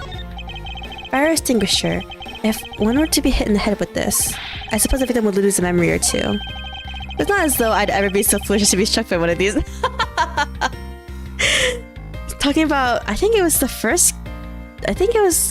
beginning case of game 2, right? Where you just got hit on the head by a fire extinguisher and he lost his memory. And he had to do the entire case while losing his lost memory. Most of the judge. There's a longer slogan of some sort of in tiny letters in the bottom. Every shot of my gallop brings the truth closer to me, and my hair farther away. No! This is a promotional poster for the court of a hair growth product. Defendant lobby number 1 is through here. The incident took place in number 2 next door. Okay, so nothing here actually. Shouldn't allow myself to be sidetracked like this. But I'm gonna move on. We like buy drinks. A drink vending machine. Ugh, now's not the time to be pondering what kind of drink I want. Warehouse specials. Interesting, they're selling court-themed food products here. Hot dogs for $7? Wow! Actual American inflated prices here. Many of them seem to be sort of troublesome and suspicious. Objection, I suppose. Beef jerky for $9. Okay, beef jerky might be $9. Oh, jerky's expensive nowadays. Milk for $7? What the? Some of that food is not worth it. Okay, let's talk to Gumshoe first, though. And you are? Who, me? Hey, pal. It's common courtesy to tell someone your name first before asking theirs. Ugh, point taken. My name is Miles Edgeworth, and a district prosecutor. A prosecutor? I've never seen a prosecutor as young as you, pal. I told you my name. Now would you mind telling me yours? Detective Dick Gumshoe, and just recently I achieved my dream of becoming a detective. More than a dream, is what I was born to do. Oh, so he's only been a detective for like 7 years. Wait, maybe I should check and make sure I'm not really in some crazy dream first. The detective is entirely too excited to be at a murder scene. Crime scene. So, Detective Gumshoe, would you mind telling me what you know about the incident? You know that I don't have to tell you anything, right? I know that, but it would behoove you to fill me in on what you know. Wow, you're a proud one for such a youngster, aren't you? Orange juice for $9? What? This vending machine is the worst vending machine. What the heck? So you're just gonna have to ask him for all the details, okay? As for me, I was guarding the door to defendant lobby number 2. So you were on guard detail. You just noticed anything strange while you were on duty. Well, I freaked out when I heard a gunshot and then I kind of froze. So I got shot. Just to defend a music gunshot scared you that much? And again, I can hardly claim to not know what it's like to hear one at close range. How ironic when he does. When Detective Bad came running to the scene. Detective was really called Bad. Wait, do we have a profile on him? No, we don't actually. I don't know the detective's name. Okay. We went into lobby number 2 together, and both men were lying there dead. Is it everything? Yeah, that's it. I was in the hallway the whole time, but I didn't hear a single peep of a struggle. Interesting. Other than the gunshot, he didn't hear a single sound of a commotion. Alright, so we can ask him about it, I guess, so for now. What about you? Do you have a minute? You know, I'm not really into talking to people I don't know. Especially at a time like this. I apologize for not introducing myself before bothering you. My name is Miles Edgeworth. I was to take Mr. Faraday's place in court. I wonder how come he maintained his build with instant noodles like, damn, how is he still buff? He doesn't look fat. Also, his kidneys are crying with all the sodium. No. But sometimes his salad gets cut so much that he doesn't even have sodium on the noodles. He's just buying plain noodles at that point. I'm like, plain instant noodles. I'm like, okay, first of all, where do you even get those? Because one time he was like, I can actually add salt to my noodles today. And I was like, oh, where are you getting your noodles, man? It's a Marichan. Edgeworth, huh? Never heard of you. So Faraday Substitute is a newbie? Huh? I'll have you know, madam, that I studied under Manfred von Karma. Man, I was so arrogant as a kid. You gotta take me for some naive novice.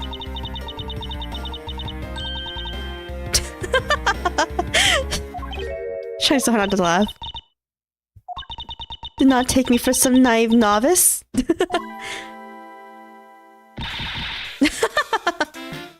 I was watching live stream like 40 seconds behind. Oh, is it that much? Is it that much of a? Oh, I was like, so you're a student of Von Karma. You should have. Those clothes are a dead giveaway. So stop right there. These are garments of one who gallantly presents the facts. Thanks for the great laugh, but try not to make me laugh so much, okay? I'm not trying to do anything of the sort. Just kidding, I'm just skipping around. By the way, do you know who I am? My name is Callisto Yu. Wait, is she?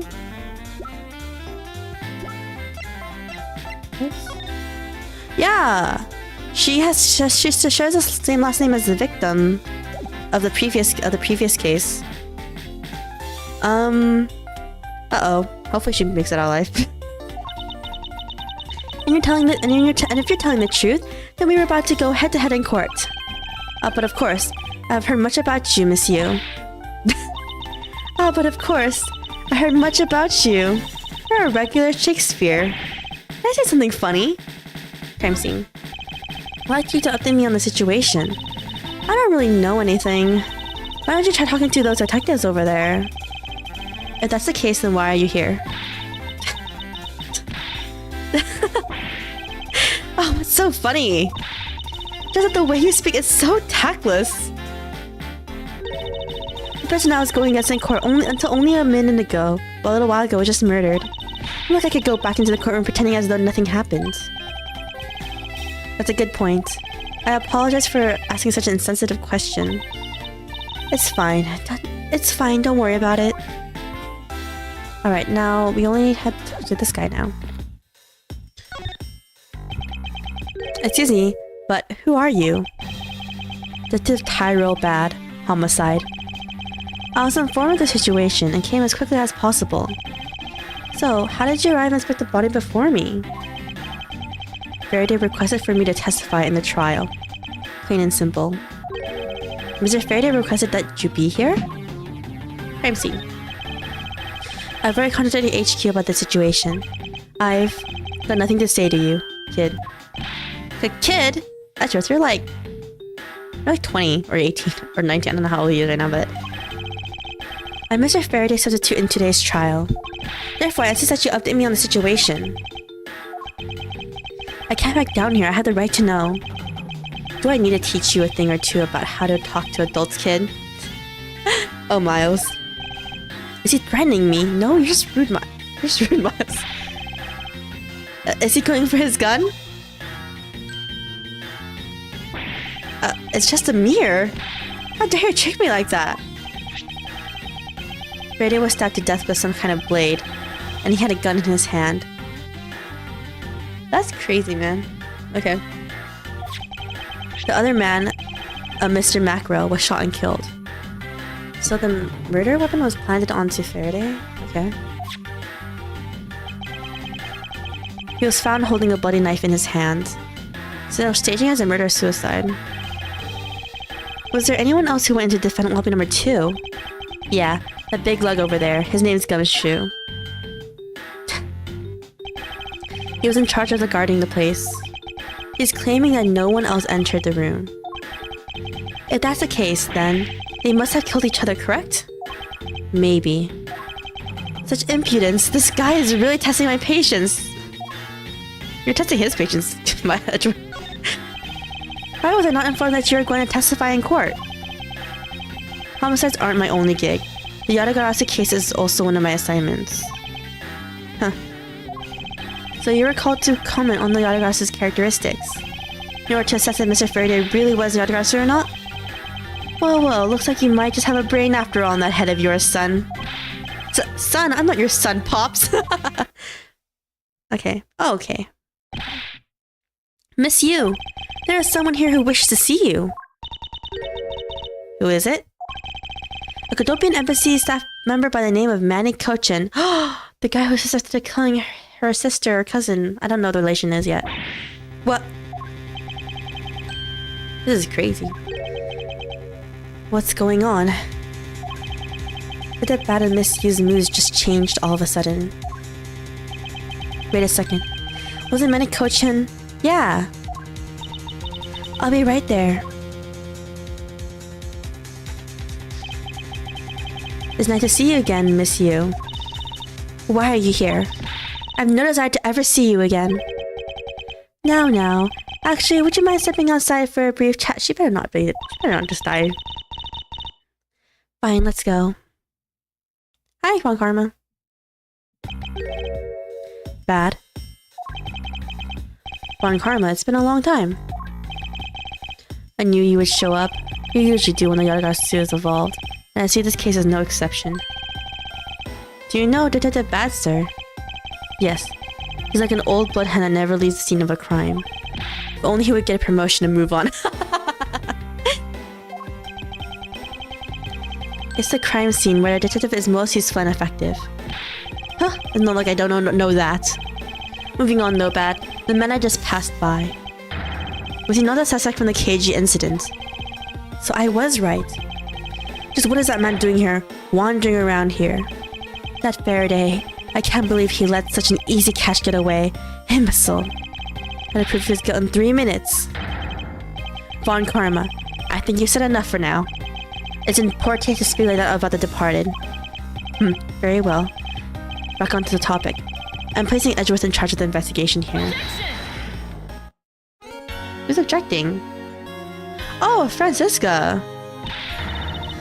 Papa, how could you place... How could I place him in charge? Oh, it feels so weird seeing a young Francisca. But yeah, she's only like 19 or 18, right? In the main story? She's like really young. She should only be like 13 or 14 right now. Something 14-ish? 13-ish? Francisca, what are you doing here? I'm here for summer vacation, what else? I don't remember what was I Francisca half the time. Francisca von Karma, so she's here on a vacation from Germany. She's the daughter of Manfred von Karma, and a student of his who's also a junior to me. You're the one who's junior to me, and don't forget it. You're not conveniently avoiding the bar examination, are you? Huh. You're able to pass, and then I'll have absolutely no trouble at all. I'll never allow myself to lose to you. Never. Why she always had to be this competitive? Anyway, Papa, are you really sending Miles Edgeworth to cover the case? You don't even have your license yet, it seems like. Yes, I am. Why do you ask? Well, you know, I'm close to becoming a prosecutor myself. I'm 100% confident I can do a better job than him. That's just like Francisca. She has no problem by mouthing someone right. Bad. Yeah. These two will be cutting the investigation. Oh, he does spoil his thought a little bit. What? You want me to let both of these kids loose on the crime scene? How old is Edgeworth, actually? Right now? This is a perfect opportunity for them to work their prosecutorial skills. A crime scene is not a place for children to be messing around in. I'm the one with the authority over this crime scene, Bad. And I will not tolerate complaining. Edgeworth, Francisca, I'll leave the case to the two of you. Understood, sir. Yes, Papa? I'll go take care of the paperwork now. Remember, I'll send nothing but a perfect report from the both of you. Do not disappoint me. Off you go, old man. Shoo. Hold up, Von Karma. I still haven't agreed to this. Break in while he's gone. Miles Edgeworth? It's been quite some time, Francisca. This would be a perfect chance for us to see which of us is truly worthy of the Von Karma name. I'd kill you to at least say hello. Long time no see. Very good. Just because you became a prosecutor first doesn't mean I can act all proud. Stop hitting us.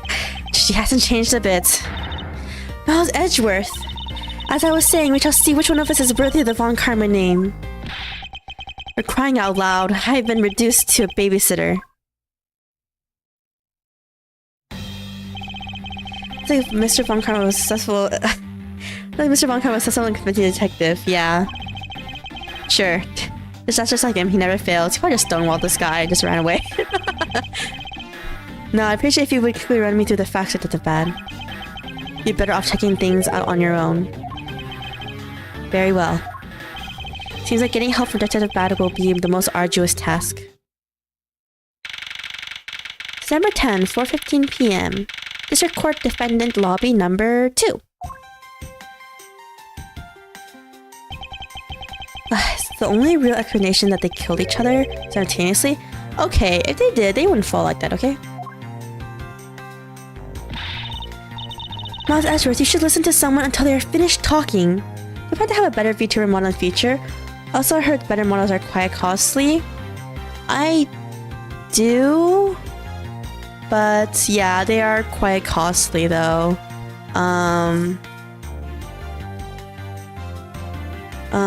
The problem is the rigging is... Okay, I'm not saying like... I'm not saying paying the artist is not costly too. But the rigging is also really costly too. Just for something that's good. Yeah, I know there are like cheaper free models out there with a lot of customization too. When I mean cheaper, I mean like models you can buy cheaply. But I don't. A lot of them are on Booth. I don't know how to convert US money to yen for that. First of all, also I don't know if they're gonna have the customization that I guess what I'm trying to say is that well, with all of these customizable cheaper models, they usually run anywhere between 50 to like $200-ish, and they're fully rigged too. The problem is I don't know. The problem is you don't really know the full amount of customization unless they advertise it somewhere or someone else is using the same model. Because you don't know if they have what you want. It's not like you can refund. It's not like you can refund it like easily, I guess. But yeah, I do plan to get a better model in the future. Sometime next year, earliest. So right now I'm like saving up money. One, to pay the artist.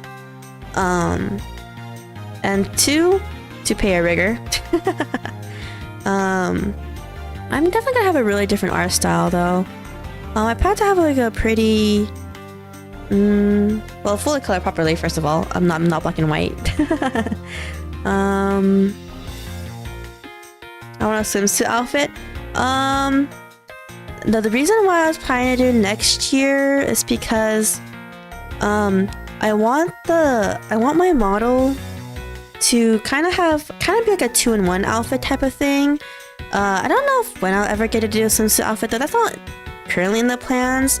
The first plan is to make a model that has that's like really pretty decorated clothes wise, but that you can take some parts off so it can be like it can double as like a casual wear.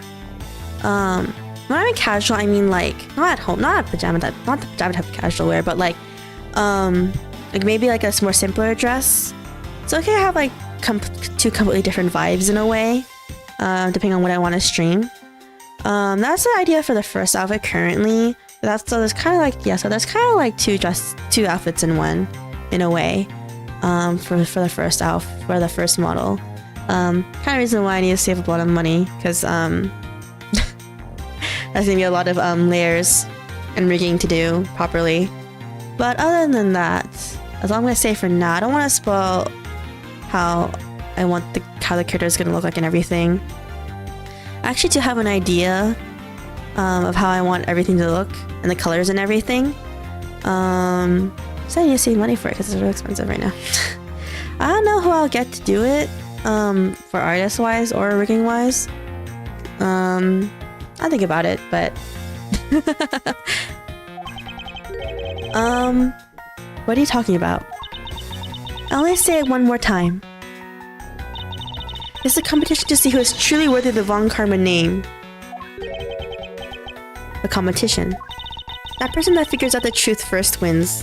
There's a dead body. Francisca, I don't think we should be commenting over a dead body. No rush and no pressure though. Yeah. No rush and no pressure. The plan was to release one next year.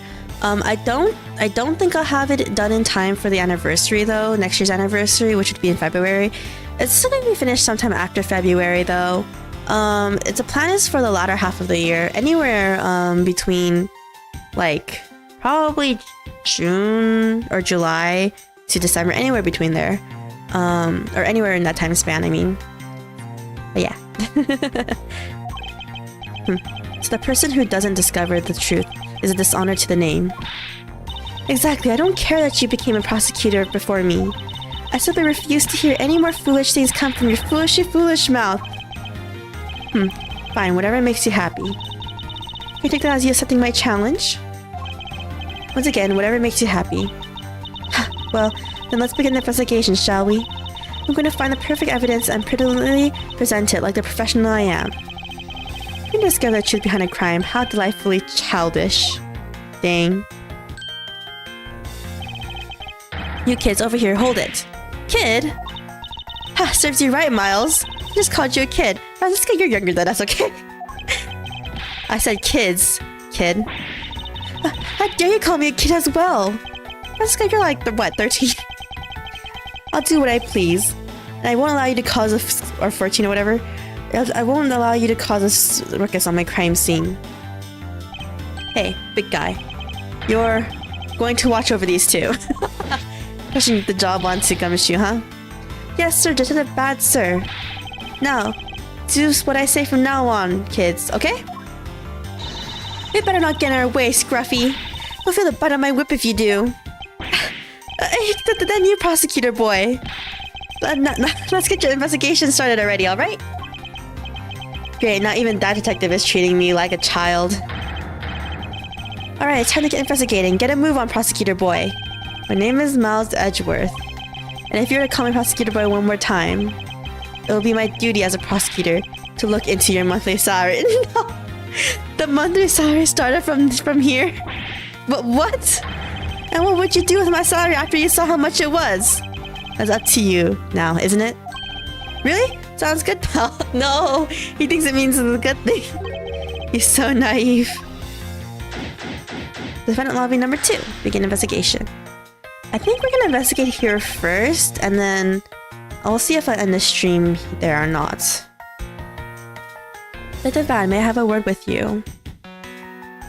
Let's see. How long would this be, though? We'll see. What is it? It appears that both a knife and a gun were used as the murder weapons. Yeah, it does. That leads us to our first question of the investigation. Where did the men acquire the weapons? That's true, though. The gun was inside Faraday's bag. What? He had a gun on him. It's a piece of evidence that was presented in the trial earlier today. It was still loaded, really? It was used to kill the Cadopian embassy staff member. But I've never heard anything about the knife. Mr. Rell was being held by police. There's no way he could have brought it in. Which means it's possible that Faraday had the knife on him from the start as well. Huh. Given a piece of evidence that has yet to be presented. But then why doesn't the Detective Bad know about it? Wait, what if...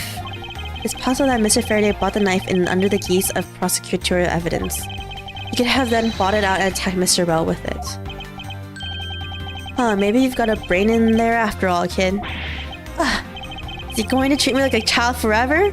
Probably. Looks like Mr. Faraday attacked Mr. Bell first, who then counterattacked. That's the only logical conclusion you can draw from a scene like this. Not yet. I feel it's much too early to be drawing conclusions already. I must first find conclusive evidence so as to protect the honor of Von Karman name. Okay. Okay, anything in the plot? The addictive past foliage is quite nice. It's actually quite soothing to be around it. Perhaps I should purchase one for my room. Okay. Huh, why are there plastic bags scattered all around? Doesn't that mean an evidence got stolen then? Oh, that's for keeping evidence safe, pal. Yeah, that's what I was thinking. I know that much, detective. You sure are good at this stuff, aren't you, pal? I might be happy when someone compliments me, but when it's this guy... Anyway, could these plastic bags be evidence as a fight between the two men? Okay, the bodies. Looks like Mr. Faraday fell on top of Mr. Rell. At first glance, it seems they must have killed each other. However, using logic, only logical conclusion is... Aha! But what was that outburst for? My detective instinct just hit me real hard. It was Mr. Rell that fell first. See... Yes? You don't need a detective's instinct for that. It's common sense. But I suppose you won't know much more than that until after I examine the bodies. Alright, let's see. First we should check the bloody bag, actually. If it's labeled. Why are these plastic bags scattered all around? This bags are for keeping evidence safe, pal. Yes, we know that. Oh, this is the same conversation. Okay. Okay. It's the same conversation as earlier, so just skip that. Okay, the gun. Looks like Mr. Faraday died while holding the gun in his right hand. So he shot Mr. Rell, and then fell on top of him while still gripping onto the gun. I guess that does seem kind of strange, huh? Yeah, because the gun should have been on the floor. I mean, why would Mr. Faraday know how to fire a gun? Not exactly rocket science, even I know how to pull a trigger. Although I doubt I'll ever need to use one. I hope I never have to fire a gun either, pal. But it sure does look cool to hold a gun in your hands. It appears that the police's screening procedures need a thorough review. Anyway, I should jot down some notes about the hangout in Faraday's hand. Alright. Let's look at the knife. Like Mr. Rell died with a knife in his hand. There's some blood stuck on it. Then he must have used this as a weapon. Yep, no doubt about it.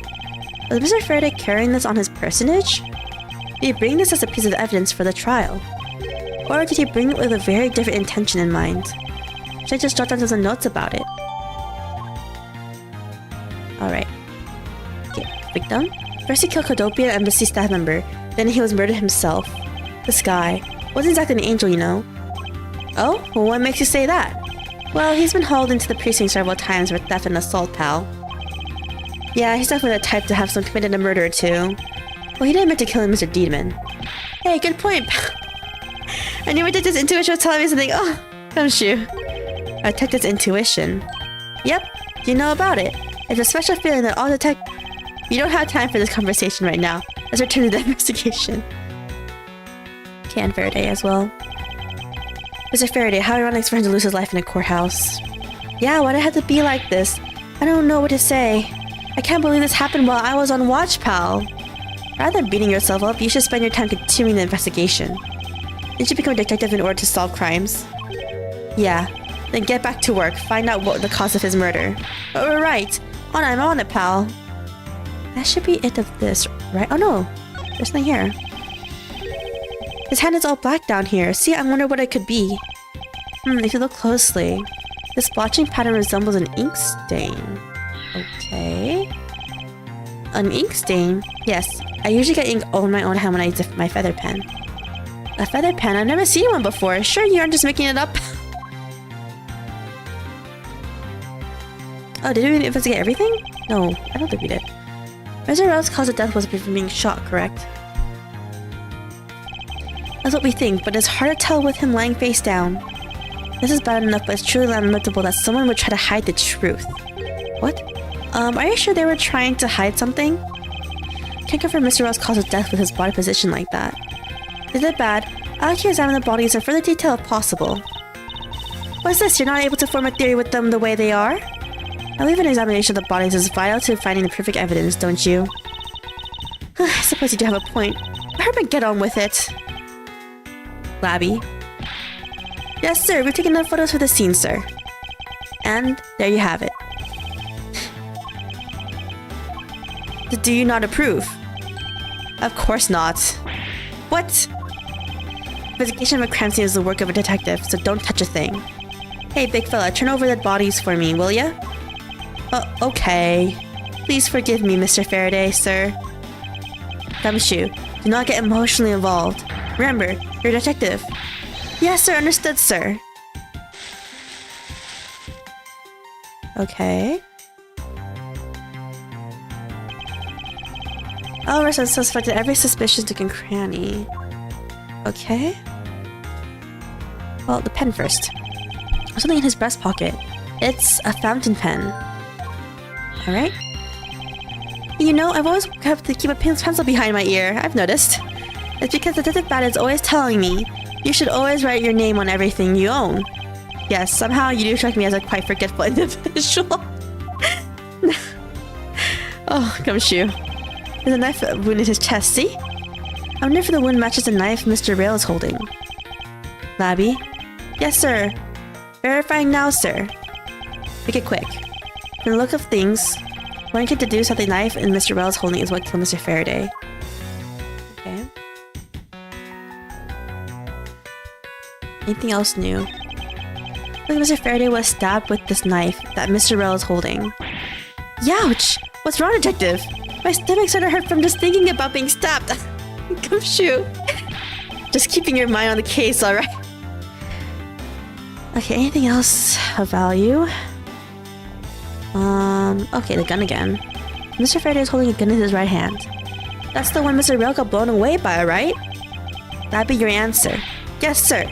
We found out the ballistic markings do match the gun. Oh, ballistic markings are the figurative fingerprints a gun leaves on a bullet when fired. Every gun leaves its own unique ballistic markings. Therefore, by looking at the markings on a bullet, you can tell which gun it came from. Yeah, that's it. Oh, of course I already knew about that. How are you a detective? Maybe you'd be better off going back to the academy. Yeah, come on, sir. Cut me some slack, will ya? The bullet that was fired from this gun is what felled Mr. Rell. Anything else? I don't see anything else being...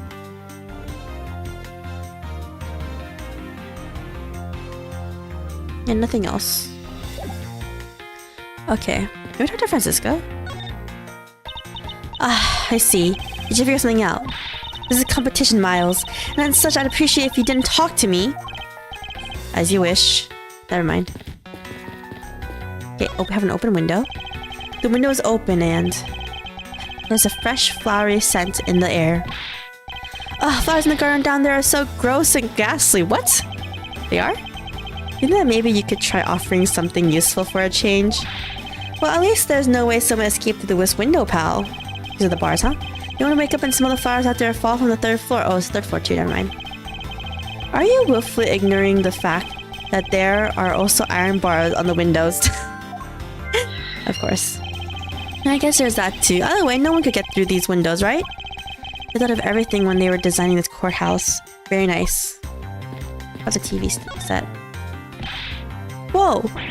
What is it, Detective Gumshoe?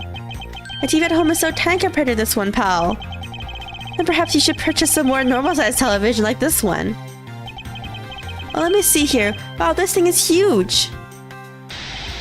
Ah! What are you doing? Wow, and way too noisy. You're the noisy one, Scruffy. Don't touch it. You'll get your fingerprints all over it. But I didn't touch it. Preservation of the crime scene is the foundation of detective work. Foundation, huh? Sounds like something the rookie here needs to shore up on. Let me examine the TV again. The TV has been left on. Why are you looking at me like that? It wasn't me, I didn't touch anything. Gumshoe, you know what will happen to you if you touch something again. Right? I won't touch anything. I won't even go anywhere near the TVs. And you, get back to your investigation, alright? Trying to do so anyway. Okay, can we talk to Bad? Okay. She said, Bad, do you have any thoughts on the case? Faraday and Rell. It looks like they killed each other, to me. Although, there are a few things that just don't seem right. And what would they be? Huh. Why don't you try thinking on your own first before you bother me, boy? What? Now I've been downgraded just a boy? Get the bag. I think there's some stuff in the bag, pal. I suppose this was Mr. Faraday's bag. It's probably the trial evidence I was supposed to collect from him. This is the evidence? Better not touch it. I leave prints on it. You just not pay attention to anything you do. Okay, so I can't examine the bag, actually, never mind. What's this? There are some plastic bags stacked up on the table. There's a tea set too, but there doesn't seem to be any sign of a disturbance. Yeah, the table's all neat and tidy. Interesting. Maybe they were super quiet in their scuffle. After all, I didn't hear anything from that out in the hallway, you know? But the only sign of a scuffle is the plastic bags beneath their bodies, and that's it. And the plastic bags on the floor are throwing us off. Oh, wait, but did we not examine something? We did not finish examining this? Really? I thought we did. Wait, I'm sending out a text.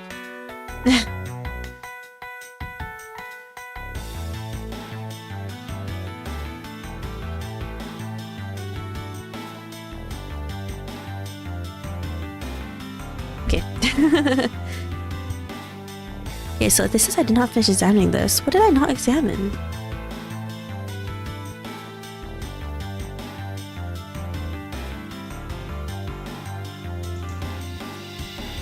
Maybe I needed to do logic. Neat and tidy table, the tea set and stir, lobby 2 window, fountain pen, ink stain. Okay. That splotch on Mr. Faraday's hand. I wonder if it might be the ink from his fountain pen. Oh, let's ask the lab guy. The gumshoe. I confirm that the substance on Mr. Faraday's hand is the ink from his fountain pen. I see. Good work. You know, I've always wanted to say that, even if it was just one time in my life. Mr. Faraday wrote with his fountain pen in his left hand. I think it's fair to assume he was left-handed. Okay. But Mr. Faraday's pen is very important in our case as well. Wait, why? Let me see. What hand is the ink stain on?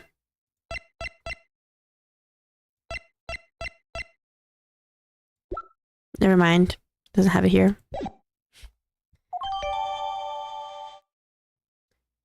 Mr. Fountain Pen is a more organizer. Fountain Pen used by left-handed Mr. Faraday has quite a quality nib. Can we connect these? Okay, good.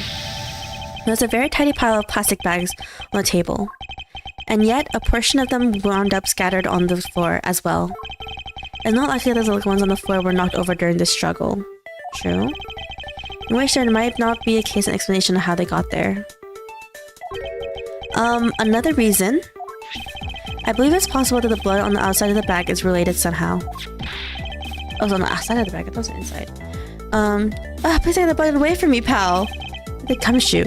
The blood is on this bag. Hold on, let me ask the lab guy. Alright, please hurry. What took a little of this, pal, is Mr. Faraday's. Oh, and the technician said they didn't find anything else on or in the bag either. It would appear that this bag is a very important piece of evidence. If you say so, leave it to your hands, pal. I'm surprised the bag wasn't labeled on what evidence it was. Okay. Go back for now. Why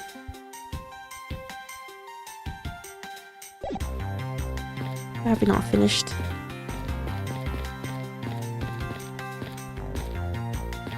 We still haven't finished investigating this? What have we not finished?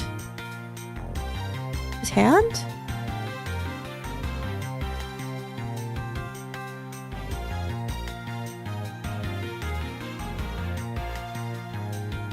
So we didn't finish investigating something here. Oh, this. I'm dumb. Shot in the chest. Some guts to fire a gun in the courthouse. I mean, I've been a detective for a whole week and I still haven't fired a single round yet. Aren't any burn marks on his clothes? That must mean... Wait. Burn marks? A round grows very hot as it's discharged from the firearm. Therefore, burn marks are usually left when a shot is fired from point-blank range. He's like he was shot from far away? There you go, Mr. Rob must have been shot from at least a yard or two away. Okay. You should know a bunch of neat stuff for your age, pal. Apparently, this detective has much common knowledge as your everyday marsupial. Now let us try to understand how the two men died. First, Mr. Faraday took the gun, and the knife out from the 2 days' trial evidence. Okay? And he aimed the gun at Mr. Rail and fired. However, Mr. Rail managed to grab the knife and counter Mr. Faraday while being shot. And two men fell together where they stood. That is my theory in any case. What a crazy way to go. Still, something about that explanation doesn't seem right. Okay. I believe I now have a firmer grasp on what happened here. I guess there's not much left to investigate, huh? They really did kill each other. No, I don't think so. No, we can't conclude that quite yet. There's still something I find very peculiar here. The theory that they simply killed one another is too simplistic in this case. In fact, there's actually a contradiction that shows there's another possibility. Boy, pal, really? I suppose I just had to show you the contradiction in this crime scene. From I've inspected every suspicious nook and cranny. So we can deduce now, right?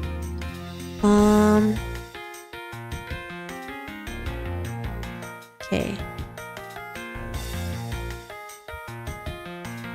So let's see. The gun, right?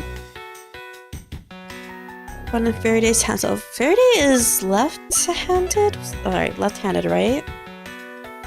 And he has a gun in his right hand, so... Because he's dominant right-handed. No. He's dominant right hand, left hand, yeah. Is this possible compared to any of the evidence I hold? Where is it? Eureka! Now we come face to face with the contradiction I spoke of, and it is this. Mr. Faraday used his left hand to write with his fountain pen. Ergo, he is left-handed, and yet the handgun is in his right hand. Don't you find it odd that the left-handed Mr. Faraday would hold a gun in his right hand? Exactly. Because we established literally in the previous case, case 3, that we finished earlier, that it's hard to use a gun with your non-dominant hand. That, lady and gentlemen, is a great condition haunting this crime scene. Hey, you're right, pal. That does kind of seem strange, but I guess something like that happened. The facts add up to one conclusion and one alone. Someone else put a gun in Mr. Faraday's hand after he died. Someone else? Plastic bags scattered on the floor, and a gun in the wrong hand. I sense the presence of a shadowy figure behind this case. A person of vile intent, but serious about keeping the truth from us. Investigation complete. We still haven't finished part 1 yet. I want to finish part 1 before I end today's stream. So number 10, District Court Defendant Lobby number 2. Here's the autopsy report. Oh, why was the game lagging for a second there? When Batty was coming towards us. It's probable that Mr. Rose survived for a short time after he was shot.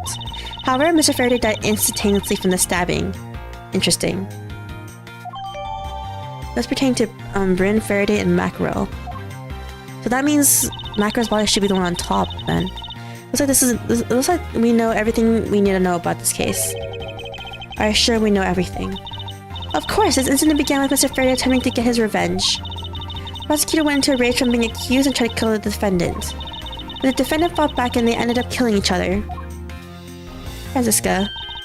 That's not good. That's not right. It's all very clear and simple. There is absolutely no margin for doubt. Do you really believe that to be the truth? Oh, are you saying that just because I figured out the truth before you? That you don't want to believe it's true?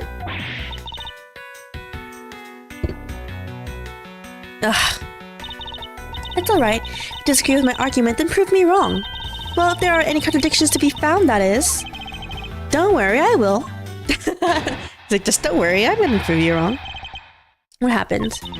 Mr. Faraday's death was instantaneous, while Mr. Bell survived for a short time. From this, it's obvious that Mr. Faraday died after he shot Mr. Rell. And Mr. Rell, while on the brink of death, stole Mr. Faraday's knife and stabbed him. These are the facts of this case. This was instantaneous, therefore he must have attacked him first. Proving that logic to be false is probably the fastest way to show her that she's wrong. Okay, so she'll first look for any holes in her theory. All white. Okay, short time. Whoops, I didn't mean to press that button. And this is obvious that Mr. Faraday died after being shot by Mr. Rell. Mr. Rell on the brink of death stole Mr. Faraday's knife and stabbed him.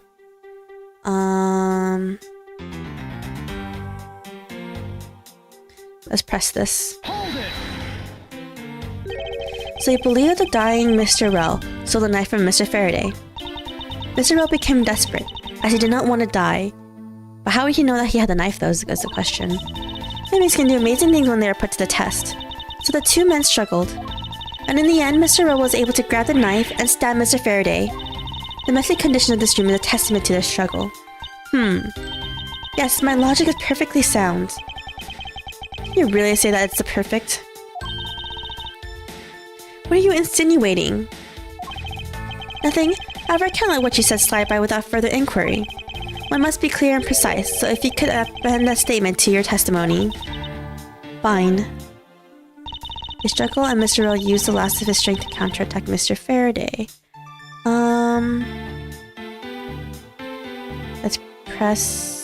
Let's present. But there was no struggle though, right? Yeah, here. There's Gouchy Litter said there was no struggle. If the two men were fighting, their struggle would have surely caused quite a bit of noise. However, Detective Gumshoe testified that he heard absolutely nothing. You place too much faith in that detective's testimony, you know? But for the sake of argument, let's say there wasn't a fight. How then did Mr. Bell get his hands on the knife? Mr. Faraday's back was sitting right here in the lobby number 2. It's not hard to imagine that perhaps Mr. Bell saw a chance and took it out at some point. So, what you're saying is this. Mr. Bell took a chance when he saw the opportunity and took the knife from the bag. And then Mr. Faraday shot Mr. Rell after being stabbed. Isn't there something strange in Franziska's statement just now? Shoot. Is there anything off? Yeah. Wait, something doesn't add up. Oh, really? Something not possible for Mr. Faraday to have shot Mr. Rell after being stabbed. Oh, he died instantaneously, yeah. Where is it? This one? Of death? Yeah, this one. Here we go. According to the coroner's report, Mr. Faraday died instantaneously, meaning that he died immediately upon being stabbed by the knife. Ergo, he could not have possibly fired the gun after that. Oh, you got me. But of course. Well then, the report is correct and there is only one correct explanation. We suppose that Mr. Rell attacked first. And Mr. Faraday, who died instantaneously, would have been unable to kill Mr. Rell. Therefore, Mr. Rell must have stabbed Mr. Faraday after he was shot, and then they both died. That's the only explanation that makes logical sense. You're getting your opponent's ideas in order to prove your own theory. I see you've been studying, Francisca. I just wanted to explain it to you as simply as possible. Before you foolishly propose a foolish say that only a foolish fool like you could. How naive of you to believe that only your opinions are valid. I suspect to discover the truth that the crime scene offers you. Francisca, you've still got ways to go. Don't hit us! What are you talking about? Are you saying there's a flaw in my logic? He's afraid to die instantaneously. Yeah, then how did his body go on top of the other one? The fact that he did is what gives rise to the contradiction in this scene. The question here in the crime scene is the order the bodies fell. Let me get this straight. What you're arguing is this.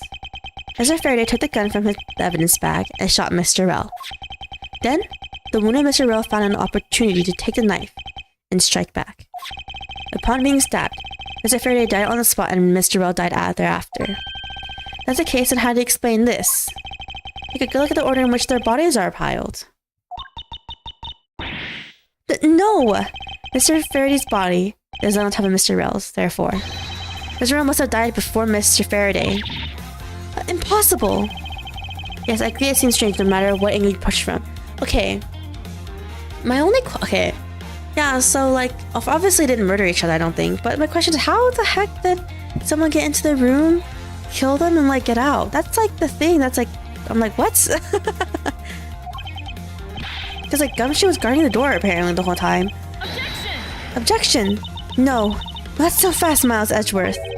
What now? Someone that you ought to think a bit more outside the box. And that it's even clearer now that the incident started with Mr. Faraday's murderous intent. He sure bounced back quickly. An explanation won't be enough this time. It takes some very decisive evidence to prove her wrong. Okay? What happened part 2? It was just chance that Mr. Faraday's body fell on top of Mr. Rell's. Really? The two bodies fell into a pile, which indicates that they attacked each other at the same time. It doesn't really matter in the slightest that they fell in the opposite order.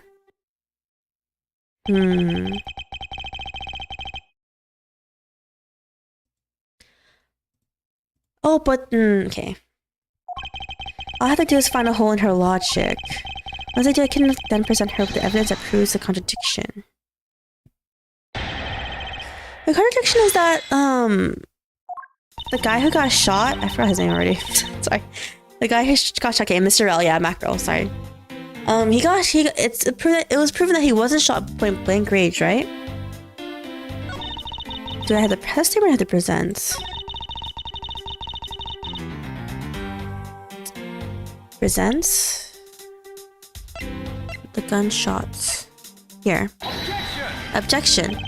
There's clear contradiction in your line of logic. Okay, I guess I have to press the statement first before we do that. Maybe nowhere. Exactly. Ugh, could I have it all wrong? No, that's not what I was trying to say. At this rate, I'll lose the truth for all eternity. I need to pay more attention to her testimony. Okay, let's press that statement again. Here we go. What do you mean by they attacked each other at the same time? I assume Mr. Faraday had two different weapons in his hands. He made it to attack Mr. Rell while holding both the knife and the revolver. And then, after Mr. Faraday fired the gun, Mr. Rell grabbed the knife as he was falling and stabbed Mr. Faraday. Really? He can do that while being in pain from being shot? That's how Mr. Bell wound up on the bottom with Mr. Faraday on top. At close range, that is more than possible. Yes, it is possible, but... Well, if you have any other ideas, then show me what you've got. Oh, I will. And to that extent, I'd like for you to append what you just said to your testimony. I don't see any point to that, but as you please. Alright. And then now we present.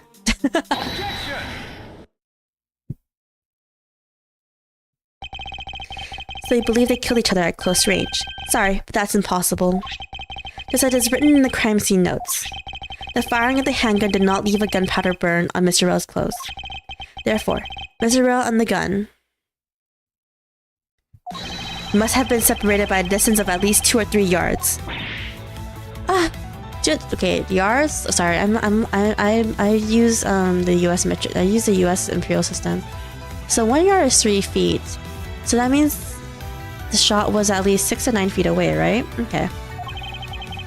This is by far the biggest contradiction. Few yards.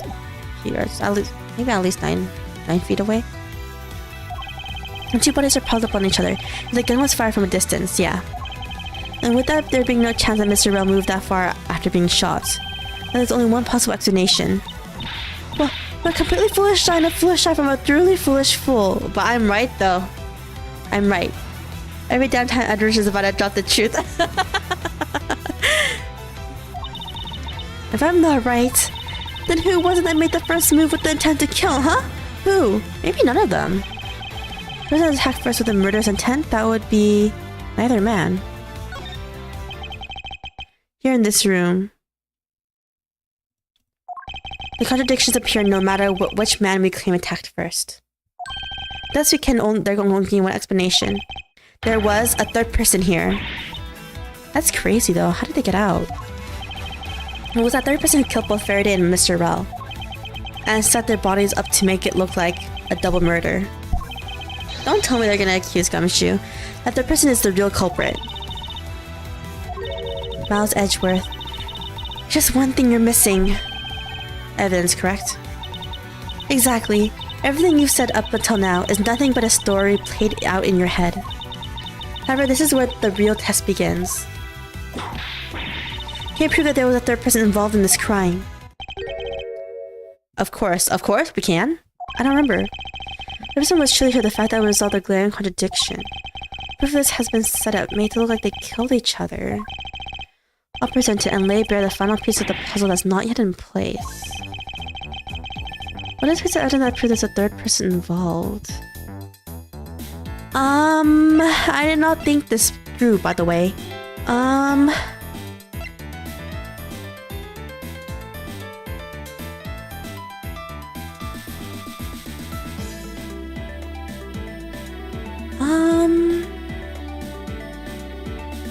Let's see. Okay, it's not this, but not this or this, or this, or this, or that. This will be one of these 3 evidences, right? Those pertain to... I don't think it's this one either, because it only proves their time of death and how they died. So it has to be one of these. We'll just do this, because... someone else had to hash up the gun, right? Oh, the blood bag worked too? Okay, I didn't know that. The gun in Mr. Faraday's hand and the plastic bag with his blood on it. These 2 items point to the presence of a third person. Oh, because of planted evidence, right? How so? We called it to the Gumshoe testimony. I was in the hallway the whole time, but I didn't hear a single peep of a struggle. There wasn't a struggle in this room. Then there shouldn't be any plastic bags on the ground. I mean that someone must have deliberately scattered them around. Do you not see the possibility in this? Disregarding the gun for the moment. There's a high probability of blood splatter when a knife is used on a person. Okay? The culprit held a knife with a plastic bag around it. Oh, that's why the bag had blood on it. I was like wondering. They could have used the bag to catch any blood splatter from when they withdrew the knife. But the question is if the person who's used the knife was wearing gloves at the same time, or if they used the blood to hide the fingerprints. And by spreading a few more plastic bags around, mixing the bloody one in with them. and arranging the room to make it look like there was a struggle between the two. You're able to conceal their presence. Ah! Oh, Francisca. I got it. Looks like we've still got a long way to go in this investigation. At least we proved there's a third person, though. Yes. Objection. Objection. Who's this? Oh, the lady. I forgot her name. Something new. Uh-oh, what's the heck up with you, pal? Oh, the judge. Hi, judge. Mr. Bad. Oh, sorry. It's her talking. Mr. Bad, I advise you to place Detective Gumshoe under arrest. No! I knew you'd be accused of murder. What? What's the meaning of this? Looks like you're not man enough to discipline your own subordinates. Don't you dare. The detective claims he was there, sitting in front of the door the entire time. But have yet good authority that it was all a giant lie. You left, Gumshoe? Miss Yu, I asked that she please explain that last statement. Oh, His Honor explained it himself. I saw it with my own eyes, I tell you. During the recess, there's a period of time when there was no one in the hallway. What? Where did you go, Gumshoe? What the heck? See, Mr. Bad? So I ask you, why would a detective who was supposed to be doing his job the whole time want to fabricate such a lie?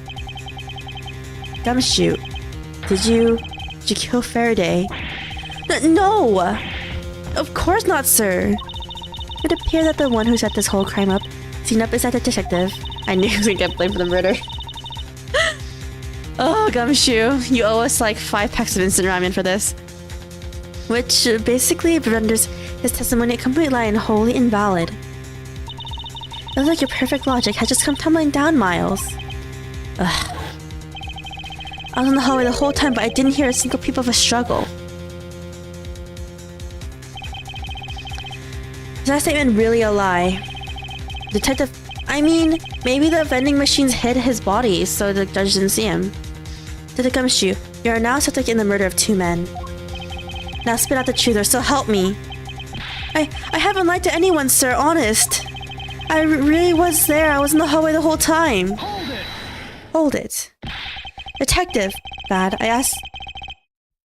Will you please not act without my permission? After all, I am the one that is heading up this investigation, am I not?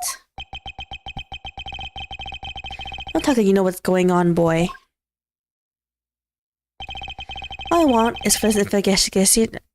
All I want is for this investigation to run perfectly. Perfection is only the wish of a disciple of Von Karma, after all. Therefore, before you take Detective Gumshoe into custody, I'd like to set the record straight on something. And what's that? What should I ask Detective Gumshoe about? Motive for the murders. Why he was in the hallway, the state of the hallway. Motive for the murder. Yeah, why would he want to kill these guys? Because the one thing I like to clarified is Detective Gumshoe's motive for committing this crime. Motive, huh? Gumshoe, got a grudge against Faraday or anything? No, sir, not me, not a single bad thing against Mr. Faraday, sir. Hasn't even met him before? Is that a fact? Objection. You really have a problem with lying, don't you, Detective Gumshoe? I'm telling you, I am not lying. The more natural you act, the more suspicious you become, you know? If you want a motive, Edgeworth, I have one for you right here. Could you please share it with us? However, be forewarned, I won't hesitate to object to flights of fancy. Because all I'm interested in is the perfect explanation. Look at the way she just laughs at just for talking like she's an old man. You're serious, aren't you? Fine, you amuse me, so I'll humor you with a little courtroom practice. Ta-da! Gumshoe's motive. It was about a week ago. I saw a detective get chewed out by a livid Faraday in front of the precinct. He stood there, super pale, as Mr. Faraday yelled, "That's a salary cut for you, you nitwit!" No! His salary was cut even before meeting Edgeworth. A brand new detective suddenly getting his salary cut? That's a reason enough for a grudge. Well, how's that for a perfect explanation? Okay, but killing the guy is not gonna bring the salary back. You totally must understand me, pal. No matter how mad I get, I can never hold a grudge. That's true, he doesn't. Quiet. You can't trust anything you say. Oh, come on, Bad. This is like a fellow detective, right? Like innocent until proven guilty? Sir. There's nothing wrong with the motive she proposed, per se. But there's some gaps in her logic that need to be filled in. Mr. Yu's perfect explanation may not be so perfect after all.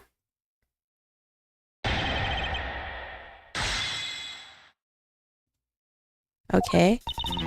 Okay, but then, okay, so he can kill Faraday, okay, but like, why would he kill Rel then? Just because he's like there as a witness or whatever? Faraday yelled, "That's a salary cut for you." A Brennan detective suddenly getting his salary cut, that's a reason enough for a grudge. Okay, let's press this one first. The kind of new detective salary right off the bat like that. I'm not really familiar with the way you guys relate, but is that a common practice? Speaking of cutting my salary, did you try to do that to me earlier too? I suppose I did. It's only natural to cut a worthless detective's salary down to their actual worth. No, Gumshoe, that's so mean. My father can even fire anyone, new or old, with a snap of his fingers. You think maybe that's enough reason for detectives to hate you people? Well, I guess. They really shouldn't cut people's pay. This is bad. Don't tell me Mr. Von Karma cut your salary earlier. No! Oh my god, that's how we got into the bat to help us? Von Karma cut his salary? Dang. Now I feel bad that he's helping us. Not for a perfect explanation. Okay, let's press this one too. That didn't give us anything new. The clear explanation perfect? Is it not to your liking? No, it's not. Unfortunately for you, it's not just up to my standards. Oh, is there something you want me to clarify in that case? What should I do? Should I raise an objection? Yeah. Why do you want to kill Matt? Why did he kill Macro then?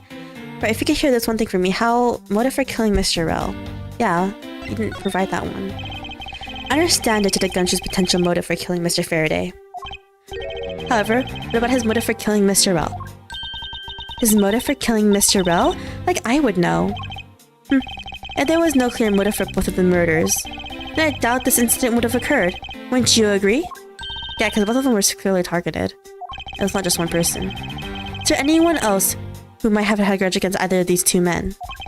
Or should we look into that ourselves? Oh, is that in that case? I have absolutely no idea. Can't we just accuse this lady? She has connection to the case from 3 years ago, which is 10 years ago in present day time, but because her sister died. Yeah, please not get clear at me like that. It makes me laugh. I didn't even do anything and you're already laughing away. Well, anyway, the way I see it, as long as he had a motive to kill one of the two, this crime would have played out the way it did anyway. Oh? Do you care to explain your logic? And this time, please try to provide a truly perfect explanation. Perfect this, perfect that. Stop being so uptight, or is that a requisite trait for being a Von Karma? Miles Edgeworth, I demand you shut this woman up. I wish you'd both be quiet for just 1 second. Oh well, I guess I have to explain it to you kids. Alright. Motive to kill the men. There's no one out there with a motive to kill both Mr. Faraday and Mr. Rel. All you really have to do is establish that someone had a grudge against one of the two men. Mr. Rel, who happened to be there, became witness to Faraday's murder before he was killed out of Society City and set up to look like they had killed each other. I wonder if that really is true. Is there no one out there with a grudge against both men? I should take another hard look at the evidence for this morning's case. Give me a second.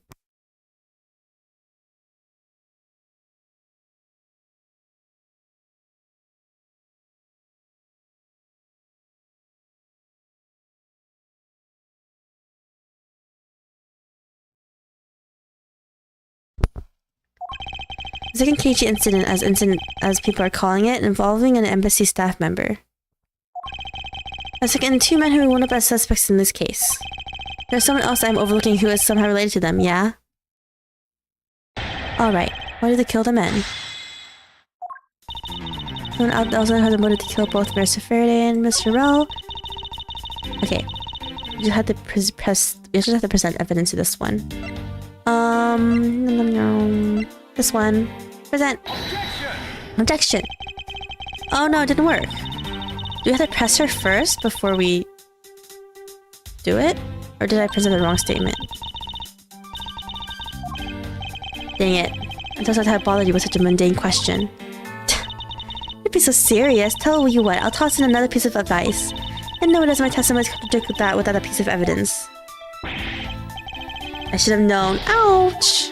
Okay, we presented the wrong one. Then the percentage did this one then. Present. Okay, this one doesn't work, then we whoops. We present it to another statement. Like 3 or 4. Objection. Okay, this one worked. Missy, I believe there's someone you overlooked in making your statement. Or rather, is it because you'd rather not bring this person up? What do you mean? We are looking for someone with a reason to kill both Faraday and Mr. Rell. I can think of at least one person that fits the bill. He was a suspect in the original KG-8 incident. And a member of the Kodopian embassy staff, Mr. Manny Kochin. Manny Kochin? I thought he was gonna accuse her for wanting to kill Faraday for failing the case. That's right, the very man who came to visit you earlier out in the hallway. The man who killed a member of the Kodopian embassy staff, Mr. Rell. The man who was the lead prosecutor of the KG-8 incident, Mr. Faraday.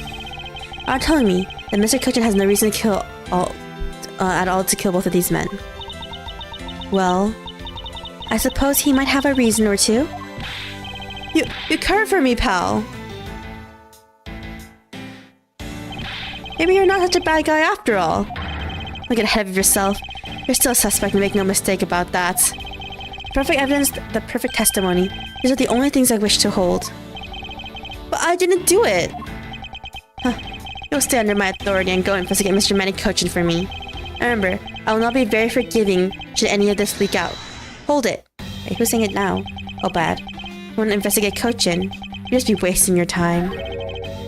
And why is that? Kochin was up in the viewing gallery watching the trial. Or so I was told. Every cop in this place has been keeping an eye out on the guy since he arrived. And the only real suspect we have is still Detective Gunshoe. I suppose so. No way, come on, Detective Bat. You gotta believe me, sir. I really was in the hallway the whole time, sir. I never took a single step into this room, sir.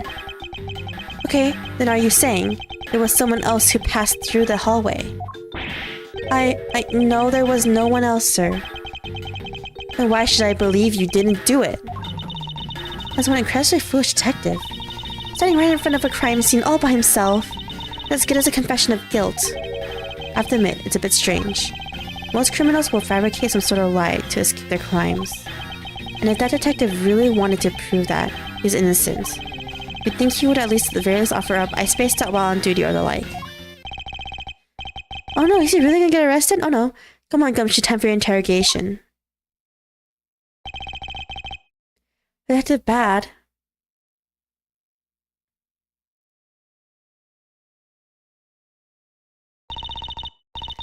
Mouse Edgeworth, I will go ahead and report this to Papa.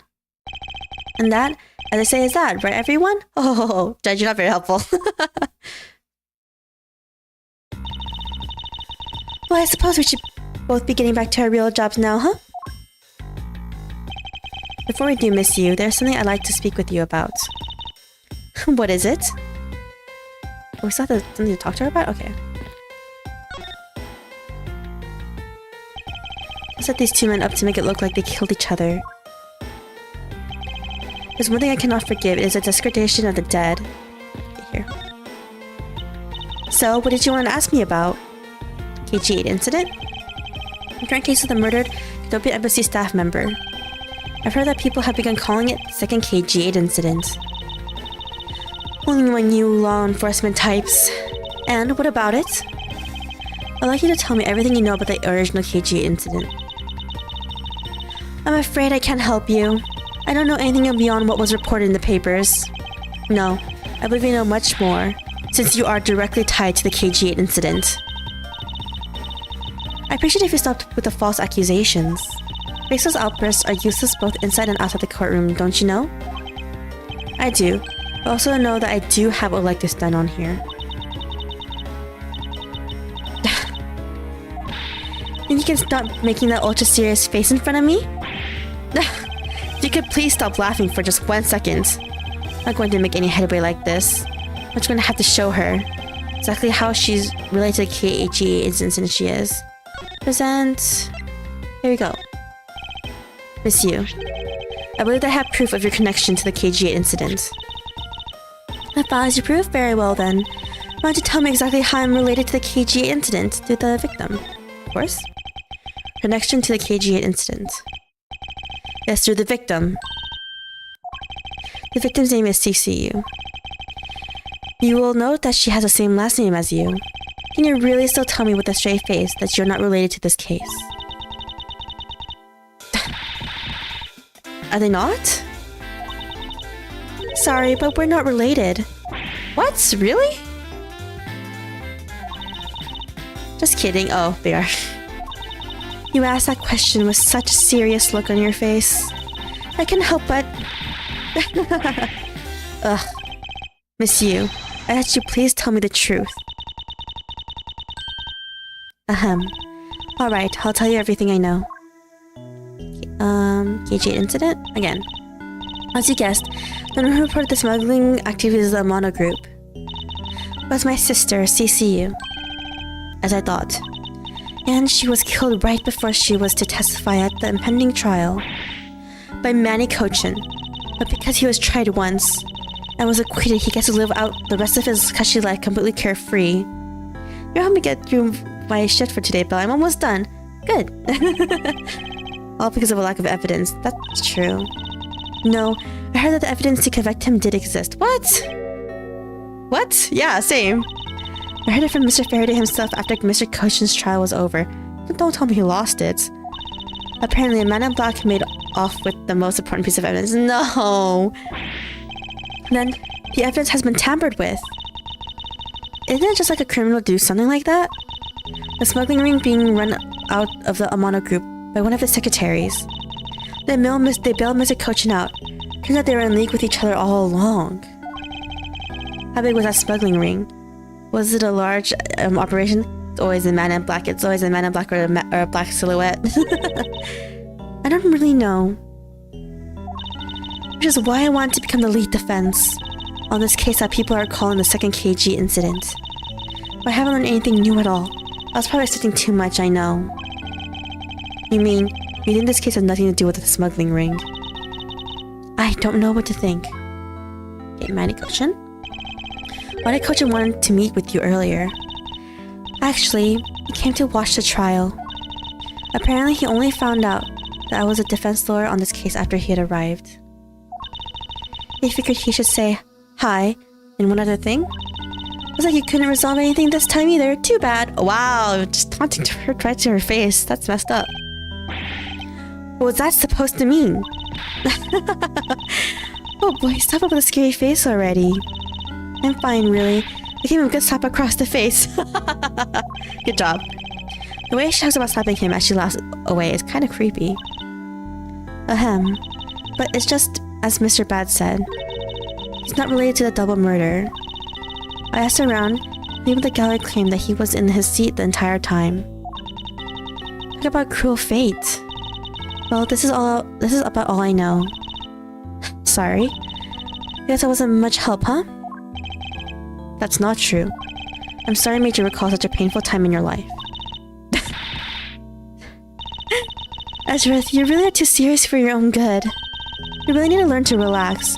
We wouldn't want you to die of stress, would we? Thank you for the advice, but there is no need to worry. I work in my own way, and I'll catch this criminal in my own way as well. You'll see. Get you with your game face on, ready to go. I'm making no such face. Did you know? Laughter is the best medicine, Edgeworth. Don't you get tired of making such a serious face all the time? Another fun fact for you, this case is my favorite. Okay, from this game specifically, right?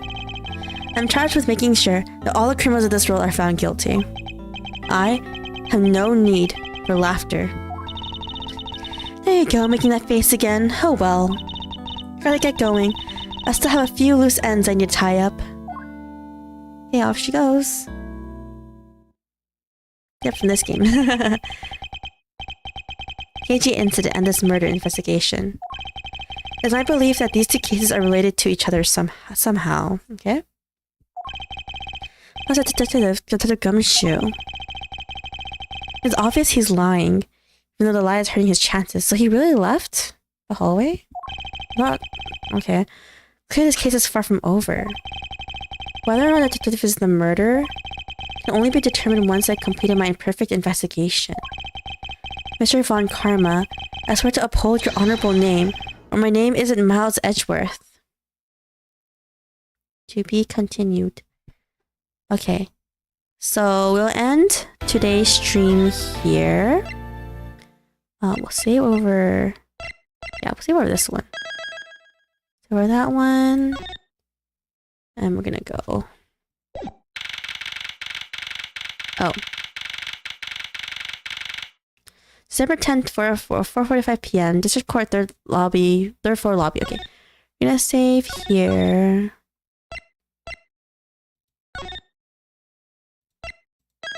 Oh, we're in the middle part. Okay.